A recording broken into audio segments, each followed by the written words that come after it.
What's your thoughts on the current article about Josh McDaniels from fucking Las Vegas Journal or whatever it is?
I'm watching your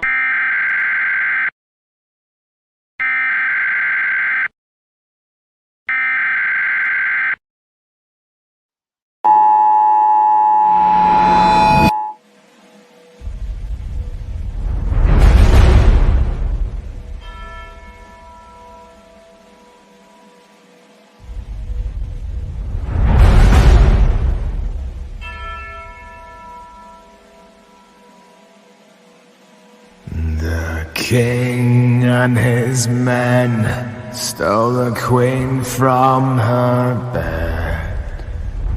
He's got it! Touchdown! Bound her and her bone. Edward Jones takes it The in. seas be ours, and by the powers where we will roam.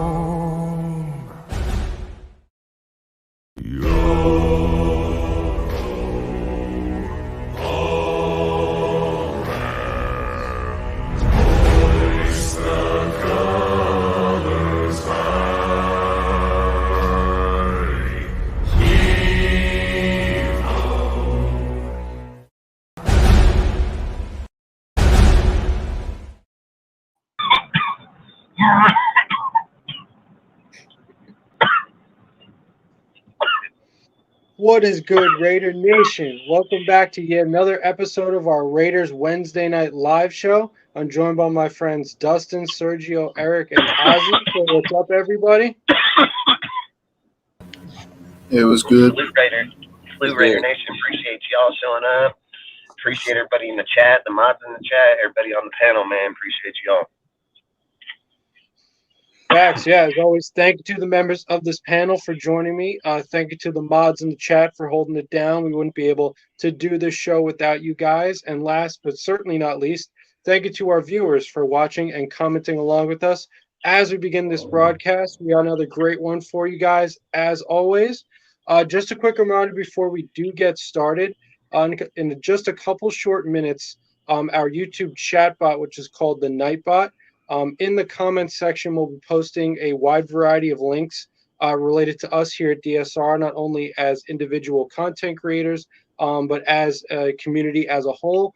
So if you guys wouldn't mind throughout the broadcast, just keeping an extra eye out for these links to be posted by the YouTube chat bot, once again called the Nightbot. And if at your earliest convenience, if you haven't already, if you wouldn't mind following those links once you see them posted in the comments section, and then just following those links to tap in with us on all those various platforms, that would be greatly appreciated. And we do thank you guys in advance for that.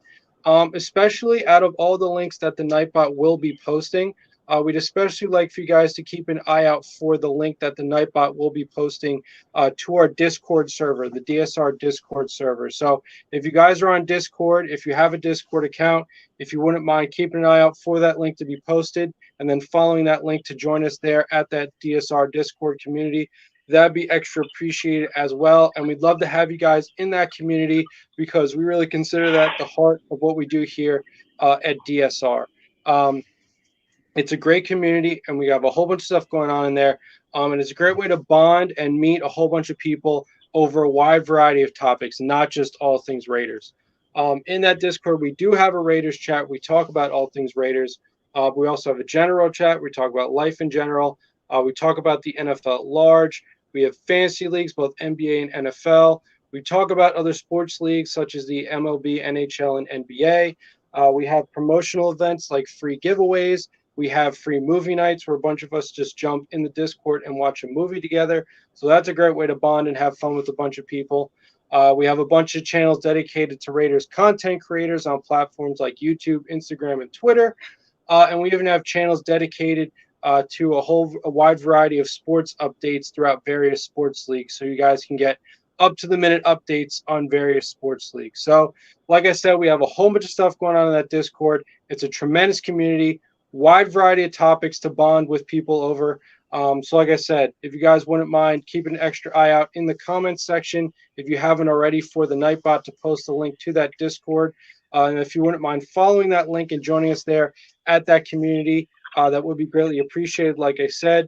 And same goes for you guys following any other links that the Nightbot will be posting that is related to us here at DSR.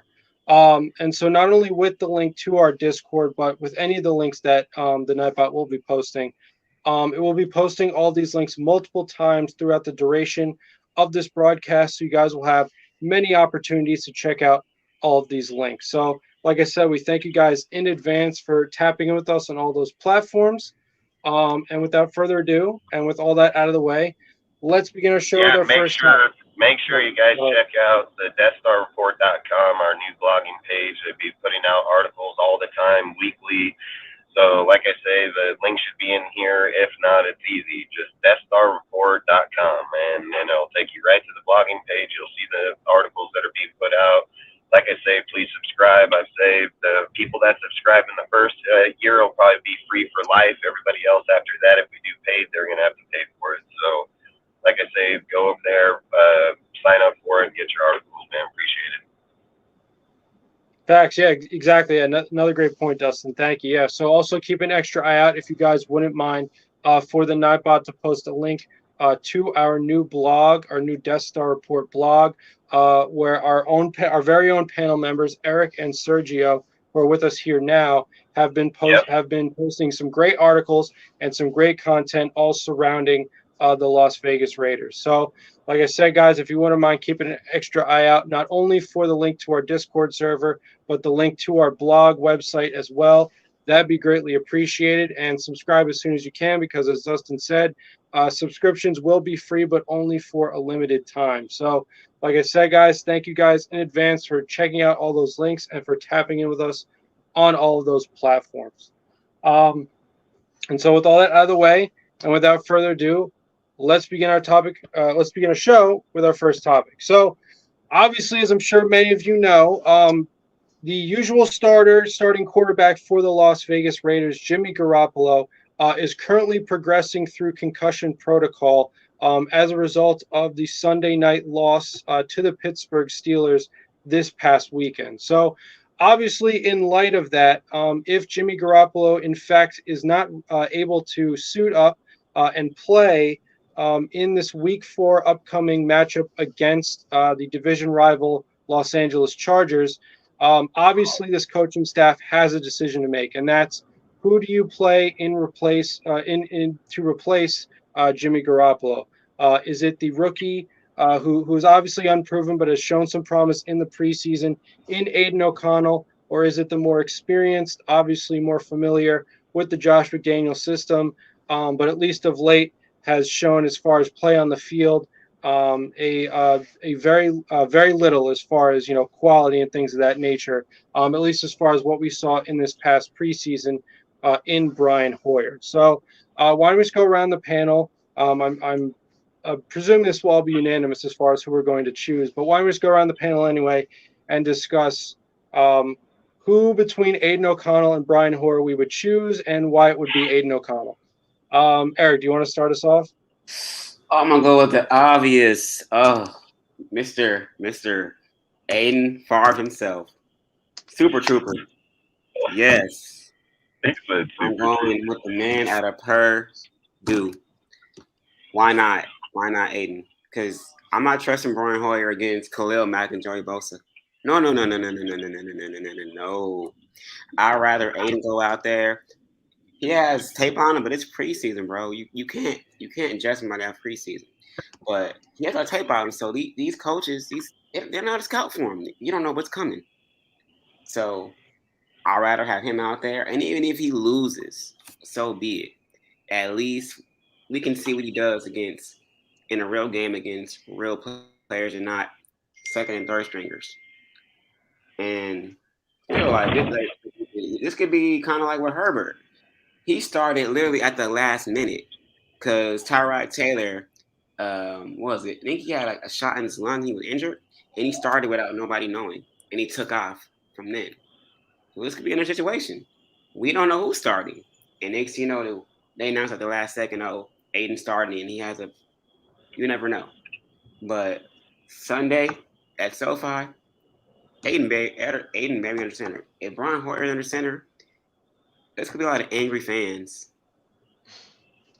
in the stands in Vegas. It's going to be a problem if Brian Hoyer takes snaps on Sunday. Super Trooper all the way. Salute, John. Dude, LA will flip their shit, dude, if they fucking take the field down there with Hoyer, dude. Like, I think Raider Nation would probably flip their shit down there, dude, in all honesty. If that happens, man, then for the first time, I'm gonna really What are you question gonna this say, front Ozzy? office. I was just gonna say, if they start Hoyer over Aiden, then for the first time, I'm really gonna start questioning this front office decisions. I can understand why they would start Hoyer because Hoyer is designated as the backup, so it wouldn't be a surprise if they did go with Hoyer I wouldn't be surprised. because It's he just is stupid.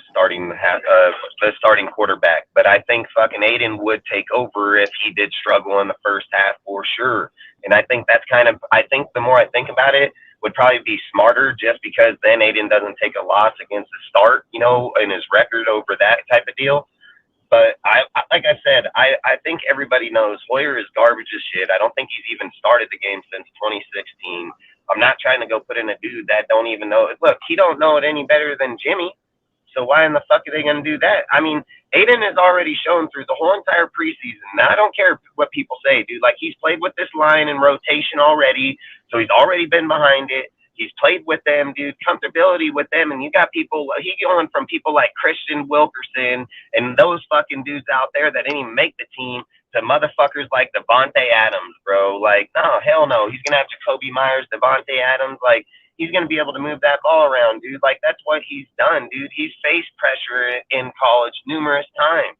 And I've said this dude's put up big-ass numbers against big teams, too, over his time there with the dink-ass fucking team. So I would love to see Aiden start. I would love to see Aiden start. And I've said, like, what happened to Jimmy? Did he fall down when he left the stadium? Did he fall down in the alley, dude? Like, what happened to him? Because all of a sudden he goes into concussion protocol.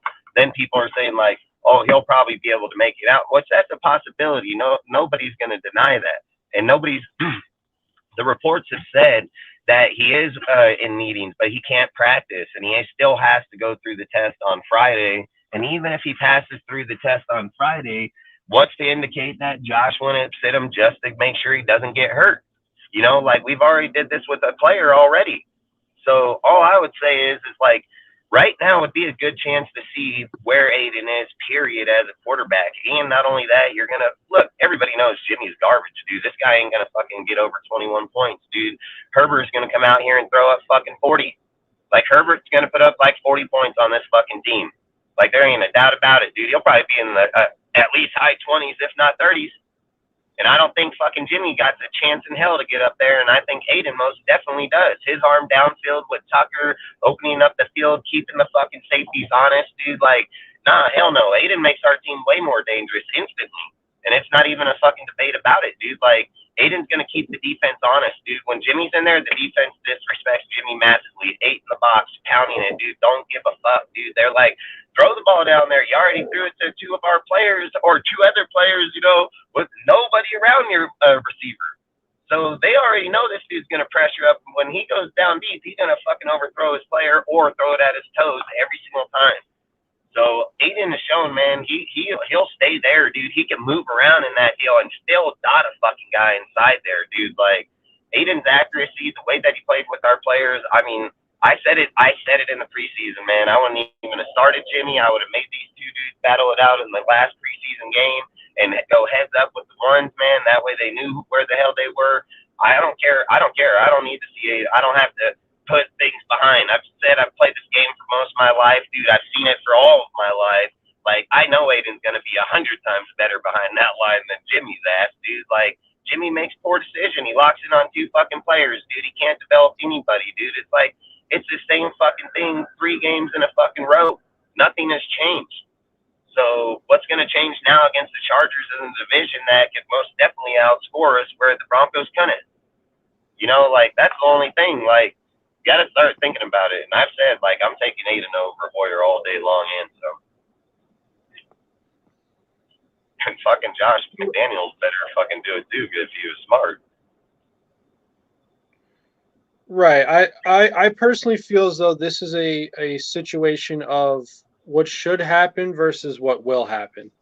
Obviously based on what we've seen in the preseason, with respect to Aiden O'Connell versus Brian Hoyer, there really was no debate. There still is no debate as far as who you should roll the dice on.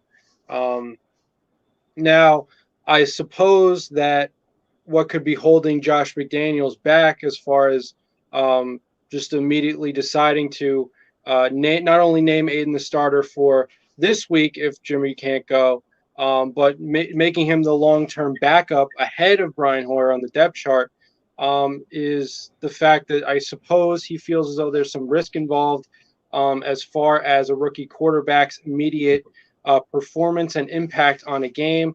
I mean, as we know, unless Aiden O'Connell is going to come in here and be Brock Purdy, which, you know, it's not realistic or even fair to expect that of Aiden O'Connell. There are probably going to be some rookie mistakes, right? And for especially a coach and a coaching staff who right now are under pressure, right? They're feeling the heat. They're feeling as though they need to get wins. It could very well be that they're looking at it from the standpoint of, we know Brian Hoyer is not very good, but he's the devil we know. In other words, we're more sure of what we're going to get out of Brian Hoyer than we are out of Aiden O'Connell. Now, obviously, what we all know is that long-term, the potential of Aiden O'Connell surpassing the likes of Brian Hoyer and you know, quite possibly even Jimmy G and becoming perhaps the franchise quarterback of this team, the potential is certainly there, and it's far greater than that of Brian Hoyer, obviously. So, you know, this is sort of an interesting crossroads, I would say, that this coaching staff is at in terms of, you know, if Aiden were to start, for example, let's say he kills it, right? Let's say he balls out against the Chargers, and they win the game. You know, Raider Nation is excited once again. Now you have a dilemma, I would say, from the standpoint of the coaching staff, because on the one hand, you've brought in Jimmy G, who was supposed to be the starter. He was supposed to be the win-now option, especially when you have the likes of Devontae Adams and other weapons that you brought in, like Jacoby Myers. This was supposed to be the year where the Raiders were better than they were last year. You know, they were supposed to be competitive. So on the one hand, they are better. They're just not better with Jimmy. That's facts. Well, it's so just like I said. Hey, look, I said it like this. Look, I'll prove it instantly. Derek Carr fucking last year averaged fucking 23.3 points. Everybody knows that Derek only fucking played 2 fucking quarters of football and the team stagnated out the other 2 fucking quarters. Jimmy's playing 4 fucking quarters and averaging 13 fucking points. So it ain't the fucking Josh McDaniel system. It's the fucking quarterback in the fucking system. That's facts. This fucking offense is 10 times fucking better. This offense is 10 times better than it was last year. Like I said, they can be fucking delusional all they want. Go learn some fucking football. Like, that's fucking fact. Ain't no fucking doubt about it. This ain't no fucking, we ain't debating elementary fucking talk here. I mean, fuck, dude. If the NFL in 3 games with 3 teams stack 8 in the box, what the fuck does that tell you? Jimmy's garbage? Like, that's exactly what that shit tells you. No respect. No nothing. I ain't got fucking shit to do with it. Listen, Josh McDaniels draws up the plays. There's more than fucking 2 players on the field in his plays. If fucking Jimmy is only honing in on 2 fucking players, that's Jimmy's fucking fault. That ain't got shit to do with fucking Josh McDaniels. So, again, bringing in Jimmy and him being he's not the fucking savior. Move the fuck on. Tough shit. His fucking contract is year to year. Guess what? They drafted Aiden. That's their guy. It ain't some other motherfucker. They didn't go pick him up from somebody else. That's their guy. He already shown he knows the fucking book better than fucking Hoyer has, sitting on the bench for 5 years. What? Fuck, 8 years? You put that motherfucker in there, like I said, you're only going to do it because of Aiden's win-loss. I think that would be the only reason, but I guarantee you Aiden will start in that game. There ain't a doubt in my mind.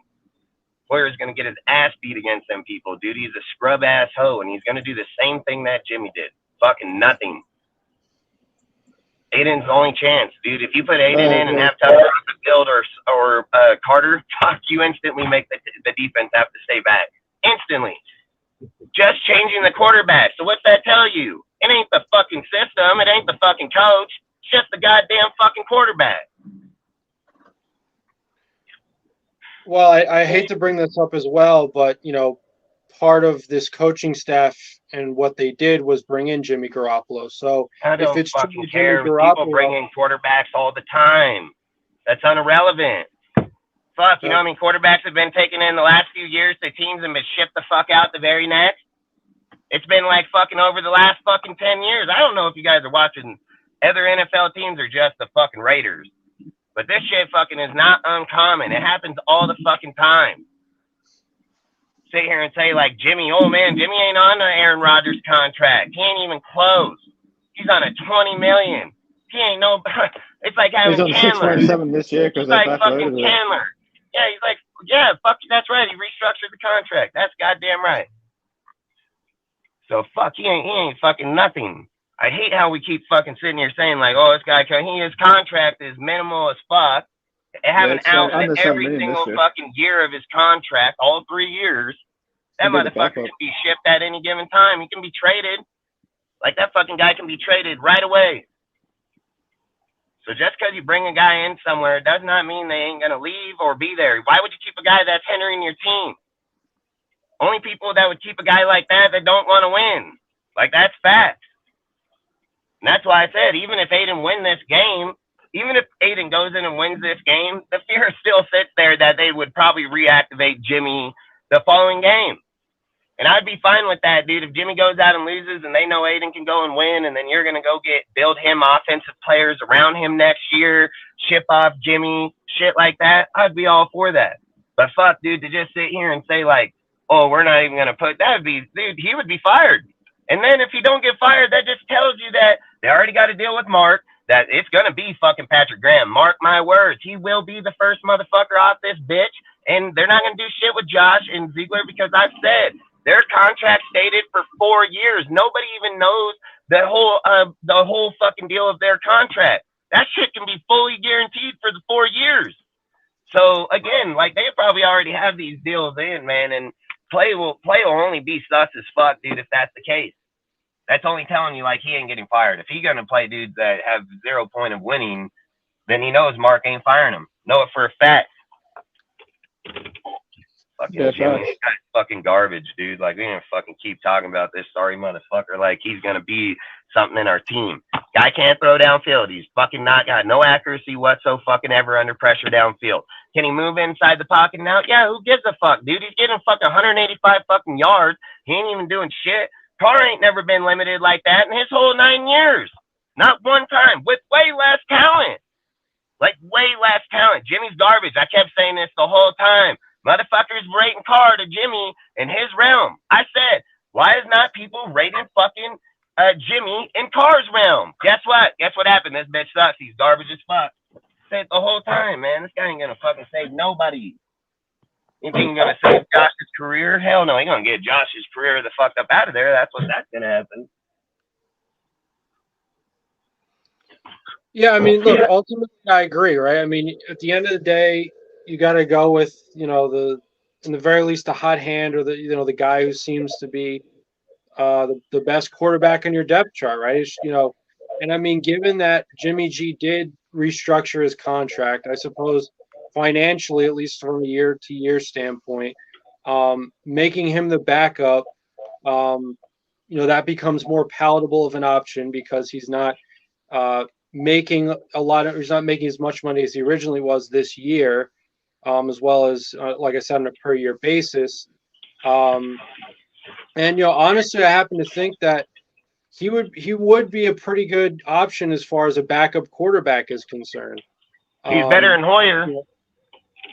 Right. So Salute Richard James took your souls, frickin' John, Jay, appreciate all you guys, man. And so what I'm saying is, as far as the crossroads that this team might find itself at, is that, if they're going to embrace Aiden O'Connell long term, like I said, that may, and I'm not saying they won't do this. There are just consequences to it. One of those consequences might be that, obviously, because most of the time with rookie quarterbacks, in their rookie year, you're not exactly looking to set the world on fire. You're just looking for the quarterback to get experience. You're looking at, the positive as opposed to the negatives. You don't usually, wait until the second year to really start to assess those negatives and see how much of a leap he's taken from year 1 to year 2. And so because of that, that may hurt, at least this year, the Raiders' chances of winning as many games as possible. So the biggest consequence that I would say is that the likes of people like Davante Adams, who are already apparently growing very impatient with the way in which things are going, may indeed request, if not demand, a trade. So the embrace of Aiden O'Connell may trigger a Yeah, trade. but I of think that Davante would Adams. benefit us. I think that would benefit us actually because his contract is $40 and $42 million in the end of his contract. If they find out that Aiden's good right now and that he's a good quarterback, why wouldn't you draft Marvin Harrison Jr. or somebody that can come along with him for 5 years, dude, and then ship off fucking Davante, get that money back, get our picks back, dude, and build up that damn team for him. Look, you have the perfect chance to make this team a very good team over the long run going down the road. It's just, how are you going to make your moves? I've said this. Too many people hold on to names. I don't hold on to names, dude. I look ahead. I see where we can make our team value, and then we go after it. And that's what we should do. Right. Yeah. And honestly, I mean, like I said, that is a consequence, right? And that's something that they will have to assess, right? Because right now it does not seem as though the relationship between Davante Adams and the Raiders is great right now because they seem to be in different spots. And given that Davante Adams is still in his prime, he's still obviously performing like the elite wide receiver that we've known him to be over the past several years. There's obviously going to be a market for him. So given that, as you say, Dustin, it's possible that they may embrace Aiden O'Connell and furthermore, they may embrace the fact that this year is not going to be overall in terms of wins and losses the most successful year. And so they may trade him by the trade deadline this year, which would obviously, open up the possibility for, as you say, drafting, a wide receiver out of this upcoming draft, such as Marvin Harrison Jr. I'm sure there are many other, wide receivers worth taking a look at. Yeah, and I just think the thing I'm thinking about is like, if you do it right, we won't take a step backwards. Like, everybody thinks where we're at, dude, like we're dead selling. I'm telling you, Aiden is the key to this whole fucking thing right now. Like, Aiden is the key to this fucking future right now, because if he comes out, dude, as a 4th round pick and can and manage the fucking ball, and that's why you start him now with Davante and Jacoby and them, because look, even if you trade away frickin' Davante next year or whatever, and you get your draft picks back, you're going to get money back, everything of that factor. Then you still got Jacoby Myers under contract for 2 more years, and he's playing really good over there with Davante. Then you get a guy, if you can, get a guy like Marvin Harris or, another good receiver of his stature that's going to go along with Aiden. You got to remember, the wide receiver in the first year, he's going to be under contract for 5 years. Aiden will be under his contract here in the next 2. So you're never going to have overlapping inside of each other. So that's perfect right away. Then you're taking the draft picks back. You can even move Jacobs, dude, get those few draft picks back, draft a new halfback, build up your defense. Like, we can way overhaul our team in a second, man, if we do it right. But if we keep sitting here just holding on to names and saying, good, they're talented, man, I'm not disagreeing with it, dude. And if he had Derek Carr here, he'd probably be way better than what the fuck we're doing with Jimmy. I wouldn't argue that point, but the fact that he's not, we got to look at it for what it is, not what it was, or what we were looking for it to be. We have to look at it for what the hell it is right this second. And Jimmy, it doesn't matter if Jimmy's there. Devontae's not going to have a great year. Freaking Jacobs ain't going to have a great year. It ain't going to work, man. So for me, like I said, you can see the writing on the wall. There's really good drafts coming here. Quarterbacks, receivers, halfbacks. I mean, you can get corners. Like, you can get really good DTs. I mean, you can get good players in this draft coming up. So I think I don't know if Josh and them are just like, I know for a fact they're not just looking to get fired. You know what I mean? So if you're going to try to make a massive change to where it matters, I think Graham's got to go instantly. It's kind of like the Gruden deal, and that's what Mark's going to fucking tell Josh. Watch, dude, it's going to be just like the Gruden deal, man. Like, hey, you're struggling over here. You've had 2 losing seasons. We see that the offense is moving around. We have key pieces here still.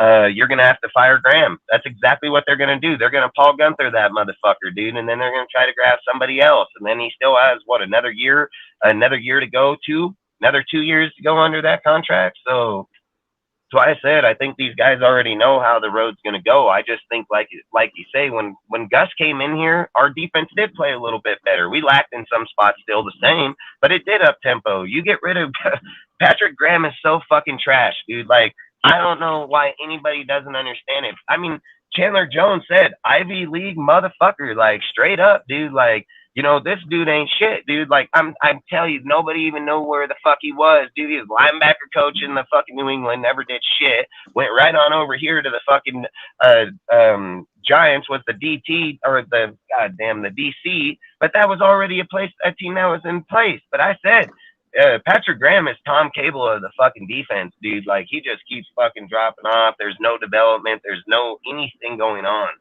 So, like I said, I mean, I get it, dude. People don't want to get rid of people's names, but I don't care. Great franchises will do that shit. I mean, fuck, dude. The Seahawks were struggling for a long fucking time.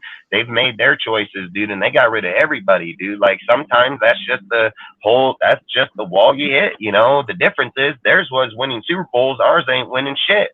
People talked up Waller like he was this great-ass dude. He's struggling like a motherfucker over there. He ain't doing shit.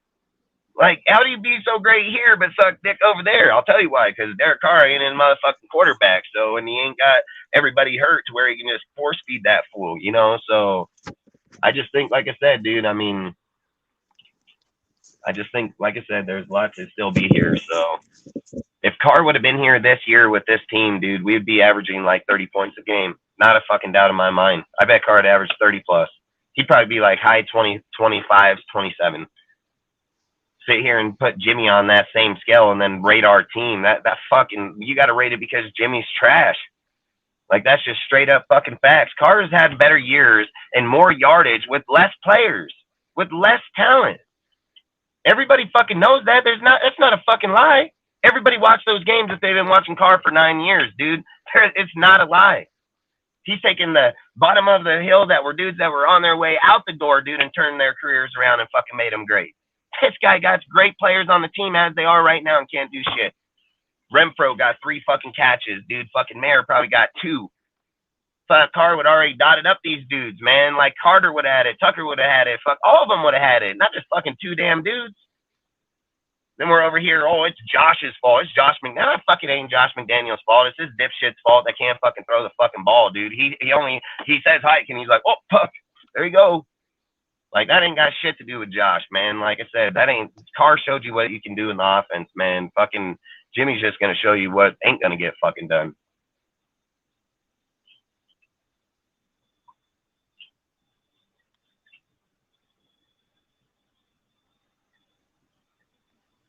Yeah, I mean, the one thing I will say about Jimmy G, especially as it pertains to this game, and this is where this coaching staff has to understand its own personnel. Jimmy G threw the ball 44 times against the Steelers. Yeah, but took your soul, bro. If he handpicks Jimmy, what does that say if Aiden comes out here and balls out? He handpicked him. So, I mean, like I said, we can sit here and say, like, he picked Jimmy. He also picked Aiden, dude, and he picked him in the 4th round. And they fucking changed their shit right at the very last minute when they brought that kid in and fucking reevaluate or had their last minute meeting with them. So I get that point. I get that take. Like, I understand that. But he also got Aiden. If Aiden comes out here and fucking balls out, that's just what it is, man. I keep saying, I said this the whole time. I've said this the whole entire time that Jimmy is a glorified backup, bro. So if anybody else is taking him as a fucking starter, that's their fucking problem. I spoke on this show 50 times in the offseason. This motherfucker is just a backup. This fucking guy he lost his job to fucking Trey Lance, to fucking Purdy. Like, this guy didn't have any success of being on that team as a starting quarterback. Why are we sitting here saying like he is? I've never said he was. I've argued that fucking point the whole entire time. Listen to every one of our deals, you know. Salute, Ben. Appreciate you, bro. But that's all I'm trying to say is like, I get the little technicalities here, man, but fuck, dude, Jimmy ain't shit. I said it the whole time. Been in 2 of the most epic fucking teams in franchise history. Probably in his whole 9 years, he's probably been on the top 1 and 3 defenses in all fucking football. Like, you know what I mean? Like, this guy got 12-2, 12-4 record with no touchdowns scored. I said this shit the whole fucking time. It ain't like it just popped up now and that shit. I said this shit the whole offseason. Talked about it like 30 times. Every time they brought up Jimmy, I was saying this exact shit I'm saying right this second. So just because he's doing it now and people are like, oh man, that's new. I fucking said it was. I've been saying he was going to do it the whole fucking time. So it ain't fucking news to me because I've been saying the motherfucking shit. So if it's news to other motherfuckers like, oh, this guy's some superstar quarterback. No, he was not. He never has been. Motherfuckers want to take his looks fucking, they want to be like, oh, he gets bitches over here versus playing football. Can I get some more green sauce? You know, like that's how they look at it. They want to see him getting bitches than winning games. Like, fuck that stupid shit. Fucking guys, man. That's why I'm getting sick and tired of fucking, like, we went to Vegas to be a fucking circus show. Thank you. Yeah, that's why I say, give these fucking Chargers that fucking stadium. Them bitches ain't got no fucking fans. It wouldn't hurt them to be in the fucking stadium with nobody fucking there. We go to LA, we're gonna have way more Raider motherfuckers up in that bitch than they will ever in their life. Motherfuckers put us up here and keep those sorry motherfuckers down there. Fucking bullshit, dude. Fucking crazy. Yeah, and you know, as I was saying about Jimmy G, right, especially as it pertains to this past game, you know, he's never, especially on a year-by-year basis, ever come close to 44 pass attempts per game. So obviously this game stands alone as far as, you know, the kind of pass attempts we should expect from Jimmy G. So while those interceptions he did throw, when you break down every single one of those plays and isolate them, they certainly were due to bad decision-making. However, in general, when you think about Jimmy G being your quarterback, having a game where he throws the ball 44 times, once again, in terms of assessing personnel and the kind of quarterback he is, you know, that just doesn't seem like a recipe for success. That does not seem like a good metric to come out of that game. And obviously it wasn't, because the offense, you know, really did not, you know, perform well overall. I mean, they obviously had some good drives, showed some promise, but overall failed to score even 20 points. So, you know, my solution to that, honestly, would be, once again, if Jimmy G is going to continue to be the quarterback, to try to get the run game going. And obviously, you know, as we've seen, even though Josh Jacobs has been able to progress, at least, you know, this past week, you know, obviously had his best performance of the season, had, I believe, 3.6 yards per carry, which is okay. It's obviously not great. Yeah, you know, 60 yards. Maybe that's going to show some promise eventually, as Josh Jacobs maybe begins to get into the rhythm of the season and of playing football. But I mean, outside of that, you know, it also seems to me as though scheme-wise, as far as these opposing defenses are concerned, you know, they're stuffing all the running holes and they're, you know, stacking the box when it comes to seeing Josh Jacobs in the backfield. So, you know, once again, as I've said before, given that, you know, this running back room for this team happens to be relatively, you know, diverse and deep, I would expect this coaching staff to start to integrate other running backs into the backfield, just, you know, to give these opposing defenses other looks, just to shake things up and, you know, ideally start to get some daylight as far as the run game is concerned. Because obviously, if you're able to do that, if you're able to establish the run game, not only if Jimmy G is your quarterback, will that help him, because obviously where Jimmy G shines, as we know, is when he's relied upon to make certain key throws, not to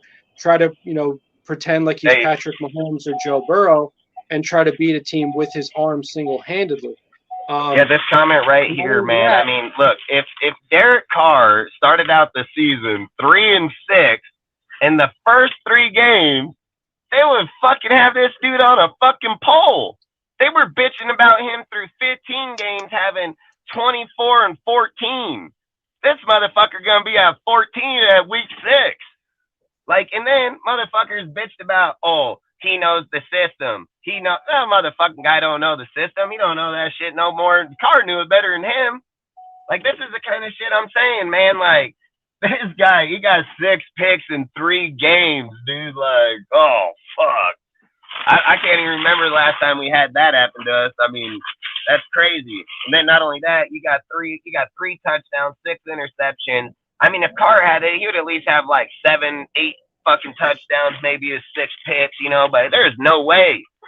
Nobody even brings it up. No one even talking about it. Fuck, that's what I'm saying. This fan base is so bipolar as fuck. It's not even funny. Fucking advocating this guy starting. Yeah, we should advocate him to start. Can't throw touchdowns. Hones it on 2 fucking dudes. Throws it to fucking double coverage players, dude. Puts it over the receiver by 10 yards in the other team's fucking hand. Why isn't anybody talking about that shit? That's all what's happening on the motherfucking field. That exact shit. This guy is straight fucking trash, dude. Like, there's no debating it. Motherfucking goes down there, gets chances in the end zone. You know why Josh kicked the field goal? Because he knew on 4th and 2 that motherfucker wasn't going to score again. Like, goddamn, motherfuckers, what, you don't want no points? That bitch was like, fuck that. He didn't want to come on the podium and say, yeah, Jimmy sucks. That's exactly what he should have fucking said. Right, yeah. Facts, Oh, go ahead. Well, I was just going. Yeah, go ahead. Yeah, so I was just gonna say that's facts, and that's why I just don't understand why so many people saying like fire Josh McDaniels. It ain't Josh McDaniels' fault that Jimmy G sucks. Like he's not the one out there in the field throwing the fucking football into like triple coverage or fucking like over underthrowing guys every fucking time, or not seeing guys wide the fuck open like Hunter Renfrow. Here's the thing, right? And this is the problem with that, by just saying that like, oh well, it's the quarterback's fault, he just sucks. Well, as I said, it doesn't take a football genius to realize that Jimmy G is not Patrick Mahomes. You can't rely on him to throw the ball 40 plus times in a game and beat him with your arm. Jimmy G has never Hey, better tell Josh Jacobs start running the fucking ball and get some fucking yards. That's on him. That's another problem, right? The other problem is, as I've said before, there are 2 cases, right?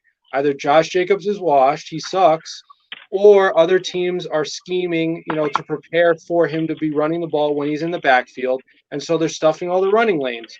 Whatever the case may be, either one of those, you have to put other people in the backfield, and you have to feed other running backs the ball just to give these defenses another look, just to shake it up. It's like a pitcher, right? A pitcher, if he just throws a fastball every pitch, sooner or later the opposing batters are going to pick up on it. But if you throw in a curveball, for like 7-8 months now. If you have an array of pitches, it makes it that much harder to predict what you're going to do, and therefore you become much more potent. So what I'm saying is, they're obviously, with this offense, there's some very basic things that need to be corrected, that go beyond just, well, this quarterback sucks, because I don't. Hey, I've been saying that. I've been saying those exact words for like fucking the whole off season last year. Like, fuck, I know. I've been saying that shit for all this whole entire fucking off season. I've had motherfuckers hit me up and fucking tell me about, oh, Josh this, dick riding ass motherfuckers. I've been talking about putting halfbacks in that backfield long before any motherfucker even thought about it. Facts. Guys been sitting over here, Josh Jacobs, dick riding ass motherfuckers. Now they're like, well, let's go change our shit. I've been fuck saying they need to change that shit since last year. Well, look, I mean, the one person who can control all of that is Josh McDaniels. So hopefully it dawns on him to do these sort of things. I mean, another thing I'll point out is that TJ Watt, right, got 2 sacks against the Raiders this past weekend, had a whole bunch of pressures. You're letting you left Jermaine Illuminor out to die. And especially if you have a bunch of tight ends who aren't running routes anyway, just put one right next to him. If you're going up against an elite pass rusher off the edge, just put a tight end right next to Illuminor the whole game.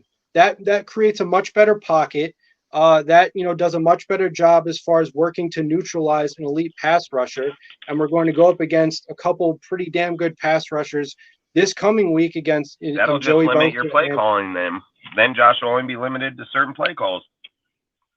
I thought Illuminor was going to be, but they're not. These tight ends are not running routes anyway. Like they're not involved as receivers in the passing game. So, I mean, obviously, you can't have a pocket collapse, especially if and I hate to say this too, but the kind of quarterbacks that this coaching staff has filled the depth chart with, they're not mobile, they're not dual threat. They're pocket passers, so you have to keep the pocket pristine. That's, you've made your bed, now you have to lay in it, right? You have to accept the kind of team that you've built, and you have to, coordinate accordingly. So, like I said, hopefully, these basic things get corrected. Obviously, like I said, as far as defensively speaking, There probably could be some similar issues that the Raiders will face when they go up against the Steelers, just in terms of, the Chargers, like the Steelers, in terms of the pass rush. So obviously they're going to have to neutralize that. And going back to what I was saying about the run game, whether it's Jimmy G or Aiden O'Connell, under center, the fact that you're able to establish the run and find some daylight as far as that is concerned, whether it's Jimmy G or it's Aiden O'Connell, who's a rookie quarterback, they'll both benefit from a successful run game, because obviously at this point, Jimmy G has been left to try to beat these teams with his arm, and as we know, he doesn't exactly have the greatest amount of arm talent. He obviously is not proven to be the most accurate kind of passer, but to me, Jimmy G is pretty much as advertised, right? I don't think anyone thought he was Aaron Rodgers. I don't think anyone thought he was Peyton Manning. This is just a guy who, like I said, his wheelhouse is really making. He's trash. That's what he is. He's fucking trash. That guy, like fucking, I said, if that guy's so trash. I bet you if we put up a poll for Raider Nation, I guarantee you if we said Jimmy or Aiden, it's gonna be like 90 fucking 10. Like not even. It probably ain't even gonna be close, dude. Probably just like if we put up one for Graham. Graham's ass probably be the same fucking way. We already know where the are. We don't gotta fucking sit here and make up shit. We already know. Motherfuckers are garbage, dude. Fuck guys can't call plays. Motherfucker can't throw the ball. Plain simple facts. Been in the league 9 years, he got 14,000 yards. Carr been in the league 9 years, got 35,000. Well, like I said, the run game is going to be important, even if Aiden O'Connell does end up being a long-term starter. It'll be even more important if Brian Hoyer ends up getting the look over Jimmy Garoppolo and or Aiden O'Connell. So, like I said, I'll bet hardcore money too that if Aiden becomes the quarterback, I'll bet hardcore money Aiden becomes the quarterback. Josh Jacobs will start getting fucking yards again. Watch. You know why that he got those yards when he was here with Derek Carr? Because they respect Derek Carr's fucking arm. They ain't gonna be like, oh yeah, don't go play in the box on Carr. They'd be like, fuck no, Carr dot you 70 yards downfield, dude. He's going to dot you right downfield. So they can't play in the box and just smash on Jacobs like they are. The minute Aiden just steps behind the back, the safeties and the linebackers got to play back instantly. They'll be like, well, can't do that, man, because we play down there. This motherfucker going to dot up this dude 60 yards downfield. Like, Josh Jacobs will instantly get better in the run game. They won't be pressuring him. Motherfucking dude. Jimmy, they pressure the fuck out of Josh. It don't matter what Josh does, dude. You got to go against 8 dudes first. Like, he ain't that good. Salute, Demantis. Yep. Yeah, I mean, I agree that could, have something to do with it, the lack of respect for Jimmy G's arm. But at the same time, there could be other factors, such as, as I've said before, Josh Jacobs is the reigning rushing champion of this NFL.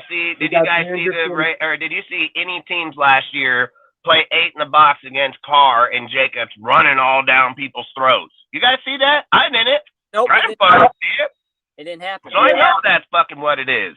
No, because I mean, goddamn, man, are you guys watching the game? You guys watching these shit? Because it's pretty fucking cut and clear when a motherfucker ain't doing the job and why he ain't doing the job. Well, and this is because we don't have a quarterback that can throw you 50 yards that can make your defense, the defense that you're facing, respect that you're going to have a quarterback that can do that, because they know, and we've seen that since week 1, that if they stop that running game, our offense stalls the fuck out. And our offense has been ass because we haven't had a running game or a quarterback that can make a defense respect us. And it showed it clear in the Buffalo Bills game. O'Connell, like Dustin said, if Aiden O'Connell goes in there, say he was to start this week, Jacobs probably comes out of that game with 100 yards, because guess what? They're going to have to respect the fact that Aiden already has a better fucking arm than Jimmy has ever had. Jimmy's arm is bare minimum talent, and he's worked with dink and dunks. He's okay at that, but that's not going to work with this. If we want to go out and score 20-plus points and we want to dot up teams and win games, Jacobs can't get going. This offense stalls the fuck out. That's been shown since week 1.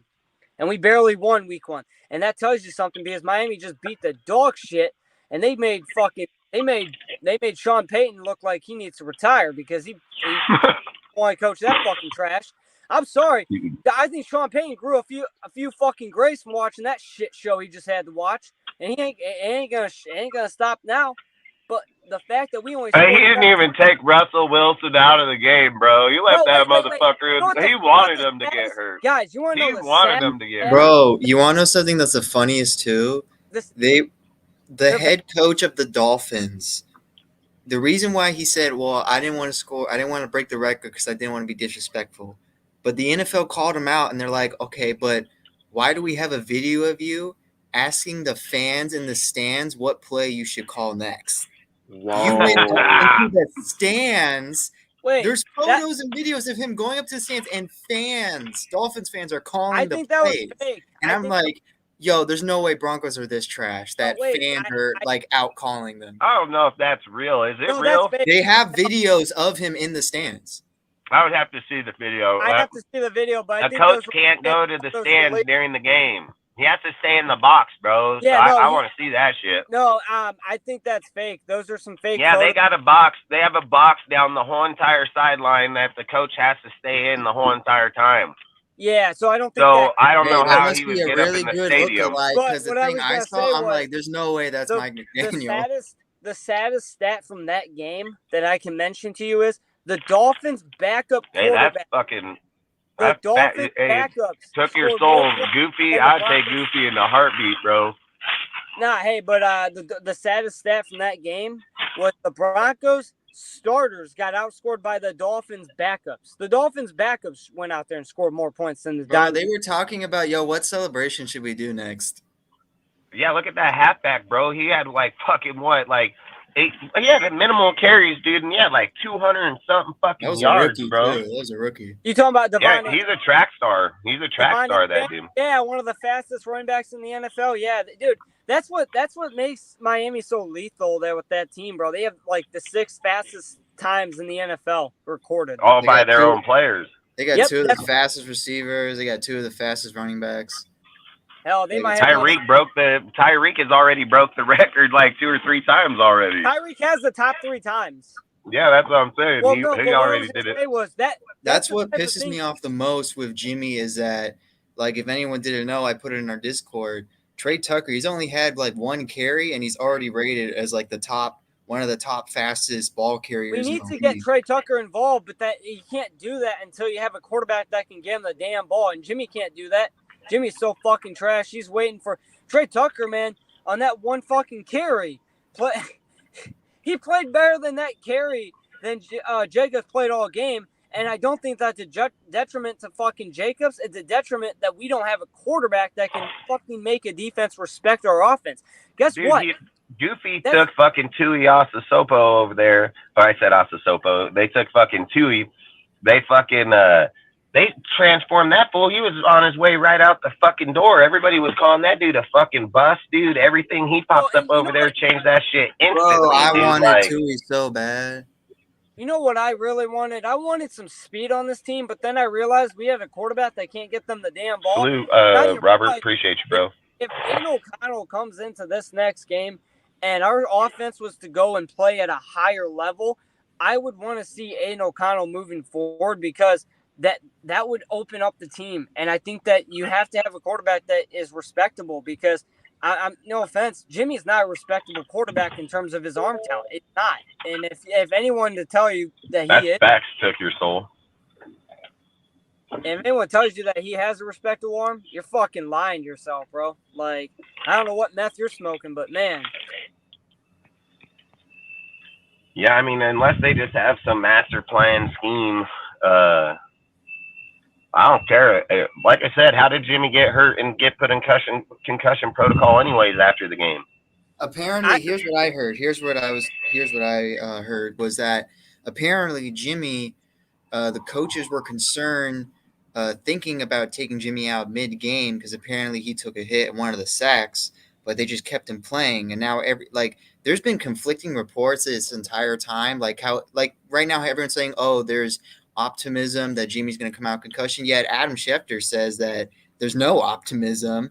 And then you got the front office saying that they would pick Aiden, but then Josh McDaniels is saying he's going to pick Hoyer. Like this whole week has been conflicting with I think for some reason I don't know. Yeah, but Josh McDaniels didn't say that. He said that he wasn't ruling out, and that he wasn't ruling out Aiden O'Connell either. Well, so what? So he never technically said like who he was rolling with. Like, and I'm not gonna say that he didn't say Hoyer or not, but I know he said that Aiden was gonna be on there, and that he ain't ruling him out as being the starting quarterback. There's no report so far that this team has a. They don't know who it is right now, but I'm gonna tell you something right now. They won't know till Friday. I mean, until Jimmy can even. Phone call, so we're having this discussion. If they go with Hoyer, there's no way you're telling me this team ain't tanking. If they go with Aiden O'Connell, you have a chance to win this game. That's all I'm gonna say. Yeah, I think if they go with Hoyer, their plan would be to bring in Aiden in the second half. That's what I think. Man, I don't know if Hoyer can make it past the first half. That motherfucker's trash as shit. And we're talking about we're talking about Jimmy G being trash. Yeah, I've been saying this. Worse than Jimmy. Dog shit. Hey, I mean, I've been saying this though for like the past week. If Hoyer's out there when Jimmy's not out there, we're not trying to win games at this point, which is good because that means we're probably going to get Caleb. It's a win-win either way. I'd take him in a heartbeat. Here's the thing, and I know we have USC fans. I know you're gonna say that he doesn't have dual threat, but he had Stenham. Stenham was a dual threat quarterback, and he fucking played great. Dual threat quarterback that Are you McDaniels trying to say you don't want to take? I just said Jared Stenham. No, that's not what I'm saying. What I'm saying is that Caleb Williams. I literally said Jared Stenham is a dual threat quarterback. So he had one in it. Who? I said Stenham. Stenham can run and throw. There ain't a fucking doubt. He went out there and schooled on them fucking Niners. There ain't a fucking doubt about it. That's laughable. It's laughable that you think that we want to go after Caleb. That's more laughable. Wait. That's way more laughable. Do you actually wait a minute? You think we're not going to go after Caleb Williams? That's the no. That's what he said it like 5 times. As long as McDaniels is the coach of this team, McDaniels doesn't call. He doesn't draft the players. What are you talking about? Who do you? So you say he doesn't have any? All right. First of all. This is Ziegler's team, bro. What are you talking about? First of all, there's no way you're passing up on Caleb Williams, bro. Josh McDaniels was the one who got Dave Ziegler this job in the first place. Oh my God! Dave Ziegler, you're telling me Josh McDaniels. Where the hell did you get that? There's no fucking way you're telling me we're not gonna take. On top of that. This is supposed to be Josh McDaniels' vision that we're following here. I bet. And so what that you heard that Josh McDaniels got Ziegler the job. That's misinformation. Like Ziegler is the one that got Josh McDaniels the job, if anything. That's not true. All right, show the report of it. I'd like to see the report. I want to see the report. I want to see the report. I'll tell you right now, there's no way Josh McDaniels is going to tell Ziegler, hey, I don't want Caleb Williams. And then he's going to be like, yeah, okay. Like, come on, get out of here. Caleb Williams is the best quarterback. Ziegler said at the fucking deal himself when he was in the interview, he said, if I'm available, Josh is available. And they said, well, we didn't even know Josh was available. And he said, if I'm hired, he is available. So he didn't get him the fucking job. I don't know where the hell that information came from, but that's not even remotely true. This is to fit his little speech here talking about we're not going to get Caleb Williams because Josh McDaniels don't want him. Josh McDaniels doesn't say shit about that. Let's return to common ground. Let's say, and this is what it's looking like so far, Aiden O'Connell could very well be the franchise quarterback. I think that's where that we should set our expectations, because look, there are other areas of this team. I already said that. That's why I said I'd go after Harris. I've already spoke on that. There are other positions on this team that you could. We're just reverting back to the stuff we talked about in the beginning of the show. So, look, I mean, if we're tanking, right, there are some things to consider, right? Like, how long of a leash is Mark Davis giving Josh McDaniels and Dave Ziegler, to say nothing of Patrick Graham? Because this would be a double tank, right? Because if we're talking about the best possible face you could put on last year is that it was a tank, because there were a number of epic, historic, honestly, losses We throughout sucked. last season. We tanked So last year. We tanked if last we, year, man. so and look, I can't remember a situation in which a coach was allowed to tank 2 years in a row without John at least Gruden. John Gruden. What the fuck? Well, I mean- What the hell are we talking about? Well, Brian look, I mean, Flores was forced to tank twice. Yeah, well, John that Gruden didn't just did it work on out our well fucking that team didn't here work like out fucking well 5 for years Brian ago. Flores. Multiple That didn't coaches work in the out well past for 10 Brian years have Flores. multiple You can't put coaches. your best receiver and best pass rusher. You're tanking. Well, no, this is the one I'm gonna say Dude, though. he had a Multiple 4-12 record and then a losing record the following year. Shipped them off, got their draft picks. Some players started playing, they started winning. Like it happens all the time, man. Yep. That's what I'm Multiple saying. Are we coaches. even paying attention to our history? Because that we should have known already. Gruden just did this a few years ago. I keep saying, why is not Josh up on that motherfucker? Because they probably have the same deal in play as Gruden. Build up the fucking team. You're going to have an out with Graham. That's how everybody knows it. Everybody knows that's how the shit works before the head coach just going to go out like that. And then everybody said, oh, if Josh goes, Ziegler's going. Yeah, I don't buy that shit, but whatever. But again, even if that's the case, you think they're just going to out him now? No. Hell fucking no. The thing people forget, teams are not built in one off season mostly. I And know. most of the they time, think they're playing Madden. And this team needed multiple years, but people's patience, like that was a problem. No one had the patience to understand that, and we're tanking. If we go out there with Hoyer, we're tanking, right? I just say every single person that left out of here that Ziegler got rid of ain't doing shit, including Carr. Carr ain't the one over there just winning those games. That fucking defense over there that's keeping him in. Motherfucking, I don't even think he's been over 21 points yet. Yeah, I mean, like I said, dude, this motherfucker knows what he's fucking doing. And that's to what be I think. honest, I think it's crazy as hell. Ah, I think it's can we look at crazy all as the fucking big hell picture, to sit and imply like teams don't tank fucking to do it. Fucking Cleveland's done it. The Jets have fucking they did it just here a few years ago. Miami fucking did it. The Rams fucking done it. I mean, we can go over multiple teams through the whole entire NFL that's been doing this for like 15 fucking years now. And for being honest, like we're not a bad Bengals. The Bengals did for Joe Burrow, yes, but if we're they being did it honest, for Jamar Chase. They did it back to back. Yes, well, and to be honest, this team is not like in no position would I say this is a bad roster, but they're going to continue to build it up with great picks. Like, and we got it, and they're going to start probably shipping off some of these guys. And I wouldn't be surprised if they did that to get better players or get players that fit their system better.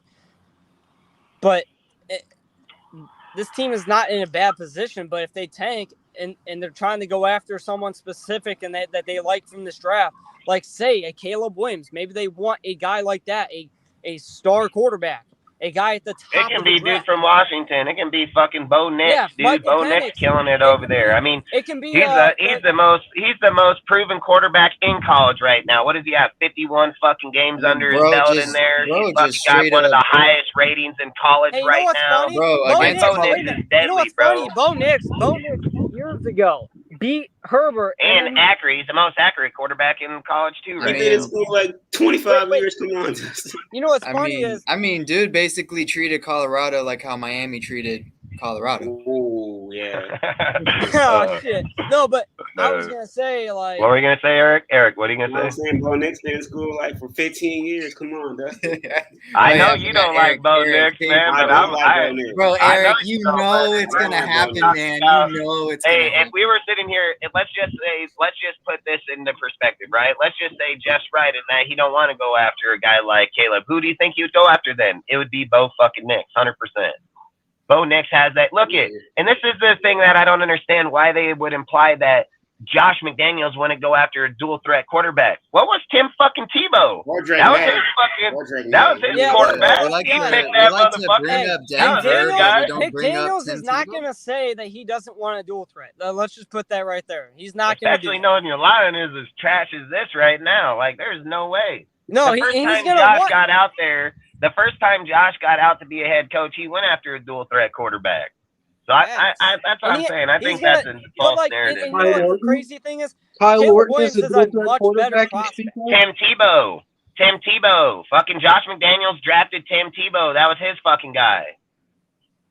And Caleb Williams is one of the better prospects of quarterbacks. So if he there's no way, even if Josh was like, well, I don't really want him. It's not like, Ziegler ain't going to still want him. Ziegler. But again, either way, if you have Bo Nix, you still have the same. You got a guy that's in the pocket more anyways, accurate as hell. So long story short, there's going to be plenty of guys in this draft, regardless of what someone's flavor and taste.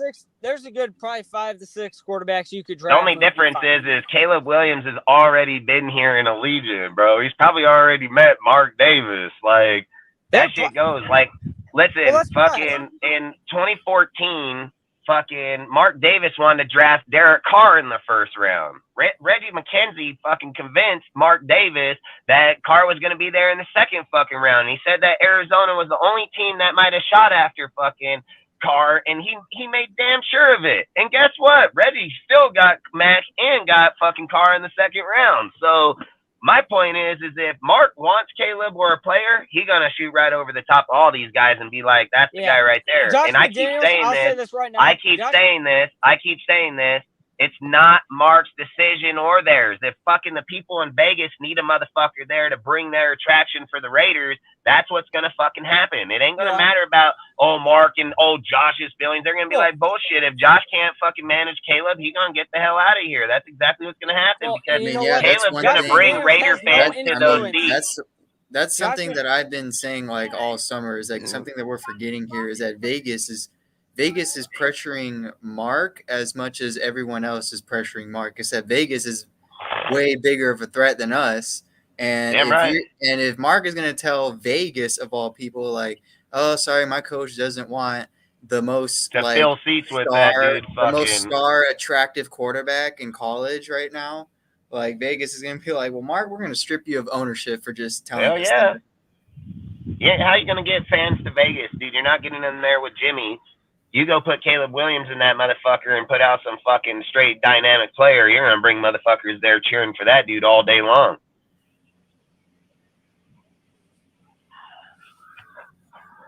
Malik Reed, edge rusher, 27 years old. I mean, we did sign Malik Reed from the Broncos, right? Bengals and Cowboys defense this week. The Cowboys defense is the highest scoring defense in fantasy football right now, so I'd probably just roll with them. Yeah, here, I'll help you out, Chris. Let me see what team. Josh has a history of running out the quarterbacks and setting for a subpar at quarterback. Josh has a history of running out the QB, then settling. He's talking about Derek Carr and Jay Cutler, and then replacing him with Kyle. He only been the coach for 3 years. But the history. Tom Brady, he been Tom Brady coach for fucking 20. I think his 20 years with Brady's record is pretty substantial. It's time we draft a legit quarterback. We don't have to draft a quarterback at all if Hayden O'Connell works out. And like Dustin said, go get Martin Harrison or defense. So I said it's going to come down to how they want to play with. That's how they're going to end up wanting to play Aiden. You're going to have to find out who Aiden is. I mean, I don't think there's any way that they've looked at him and literally can just say like we know he's the truth or not. Yeah, this game is vital because it's a division game. So if we can see how Aiden is in the division in regular season against starters, that'll give us a good scope of who he is. And I think it's the perfect time in the year to be able to fucking test Aiden without any controversy because the thing you can do right here is say Jimmy still got a pass concussion protocol, so that's implying that he even passes it. And then you're sitting there saying, okay, from Friday to Sunday, they're willing to risk him to step back out on the field and not get another one. Like, that would be the perfect excuse for them to say, like, we're just going to sit you this week, rest you, man, and we're going to roll with these two. Yeah, like, really you're already at 1 and 2, man. It's not a big deal right here. I think it's more bigger deal to find out Aiden's going to play against a division player, and Herbert ain't no fucking joke. I keep saying that, dude. Jimmy's not going to get 30 fucking points, dude. You couldn't pay him to get 30 points. You're not going to convince me that Jimmy and Boyer are a better chance at winning when Justin Herbert recently against the Vikings just set up an NFL record, the Salute, highest we the people. completion percentage for a quarterback that's thrown the ball over 45 times in Salute one bad to game. the bone. And here's the thing. If you look at Justin Herbert's stat in one Salute, game Chris. versus the Vikings, his is more than half of the stats that Jimmy G put in 3 weeks. Yeah, you can't just fucking go against, not even pay attention to that shit. Our defense is garbage as hell. This fool's gonna go carve him up, dude. He gonna go carve up Peters. Fucking Peters 7 yards off. This fucking guy gonna underthrow this dude all day long, dude. Like, fucking thank you. Thanks for 4 and 5 yards every time. Thanks. They got fucking little speed burners over there. They got deep route fucking players now. They got that dude Johnson, motherfucking 6'4" fucking little mammoth, dude. I mean, Keelan Allen fucking always plays good. I mean, that's why I hate that shit, man. Yeah, I mean, one of the keys to victory of this offense is, and something they haven't done all year so far is, they're probably gonna have to score more than 20 points in this game in order to win. So, that. Hell yeah! Can you imagine if Sean Payton ends up with the first round pick and he has fucking Caleb Williams? So now we're going against Herbert, Caleb Williams, and Mahomes, and we got Jimmy. Oh God! Yeah, right, right. That I mean, fucking. He'd be the stupidest owner in the world, dude. Like, he'd be the dumbest motherfucker in this world, dude. Like, he can't do that. Be like, hey, our division, the AFC West, got Mahomes, Herbert, and Caleb, but they're not on our team. We got Jimmy fucking G. And we're going to ride with this guy because we've got him. Fuck you. That's Fuck something you, I really hate too. As much I'll go as down there and beat that dude with the bat in the club somewhere. Like, nah, hell fucking no. That's something I really hate at the same time. As much as I'm enjoying like how badly Sean Payton and the Broncos are losing, like I need you guys to win more games so you guys don't get Caleb Williams. Hell yeah, dude. I need him to win some games at least. Like, dang, like either you tanking or you suck that bad. I need him to win one and just let Chicago not get shit, dude. Like, fuck, Chicago will ship off fields this year 100% guaranteed, dude. Like, that fucking guy's record is like, what, 6 wins and like fucking 30 losses? Like, that's crazy as hell. Talk about tanking, huh? Well, I mean, look, the reality is that this upcoming draft is the year of the quarterback. So, if the Broncos continue this trend, they're, if they want a quarterback, which, I'm not sure what they're going to do as far as the quarterback position goes, just because they did sign Russ to an enormous contract. Oh, shit can that motherfucker so far. Their owner's a billionaire. I don't know how you define shit can. I mean, obviously, the cap. They're going to shit can Russell Wilson. Sean Payton is the owner's best friend. It's his best fucking friend. He ain't firing him. And Sean Payton will talk to that motherfucker and tell him, cut Wilson. Who gives a fuck about that $50 million? You got fucking, what, $9 billion? I mean, the dude literally owns Walmart. Yeah, I mean, fuck yeah. They ain't fucking, he ain't going to sweat that contract. He ain't Mark Davis. It ain't going to put Mark Davis out of his mansion. I mean, yeah, and Sean Payton, like, before preseason even started, he already threw Wilson under the bus. Like, hey, he said, this is like a literal quote, like, hey, if the season goes bad, it's Wilson's fault. Yeah. Yeah, I mean, look, if the Broncos do decide to go with the quarterback in the draft, they're especially if they're going to be like a bottom 5, they look right now like a bottom 3 team. They're going to have they're going to have a quarterback to pick. So that probably seems inevitable. Whether that's Caleb Williams or that's Michael Penix Jr., whether that's Bo Nix, that remains to be seen. But it honestly just seems honestly inevitable at this point. So.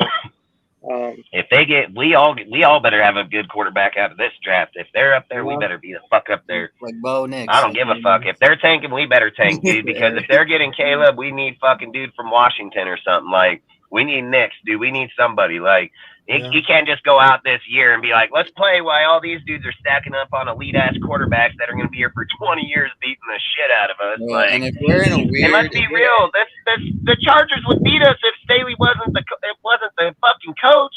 Staley's the head coach, and their defense is garbage, bro. He's the defensive coach.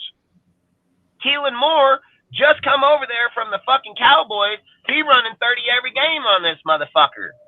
Like, that guy is so trash. Staley, dude, we would be getting our ass beat by the Chargers all the time if Staley wasn't the coach, dude. Guaranteed. Their team's way better than us, dude. They got way better players.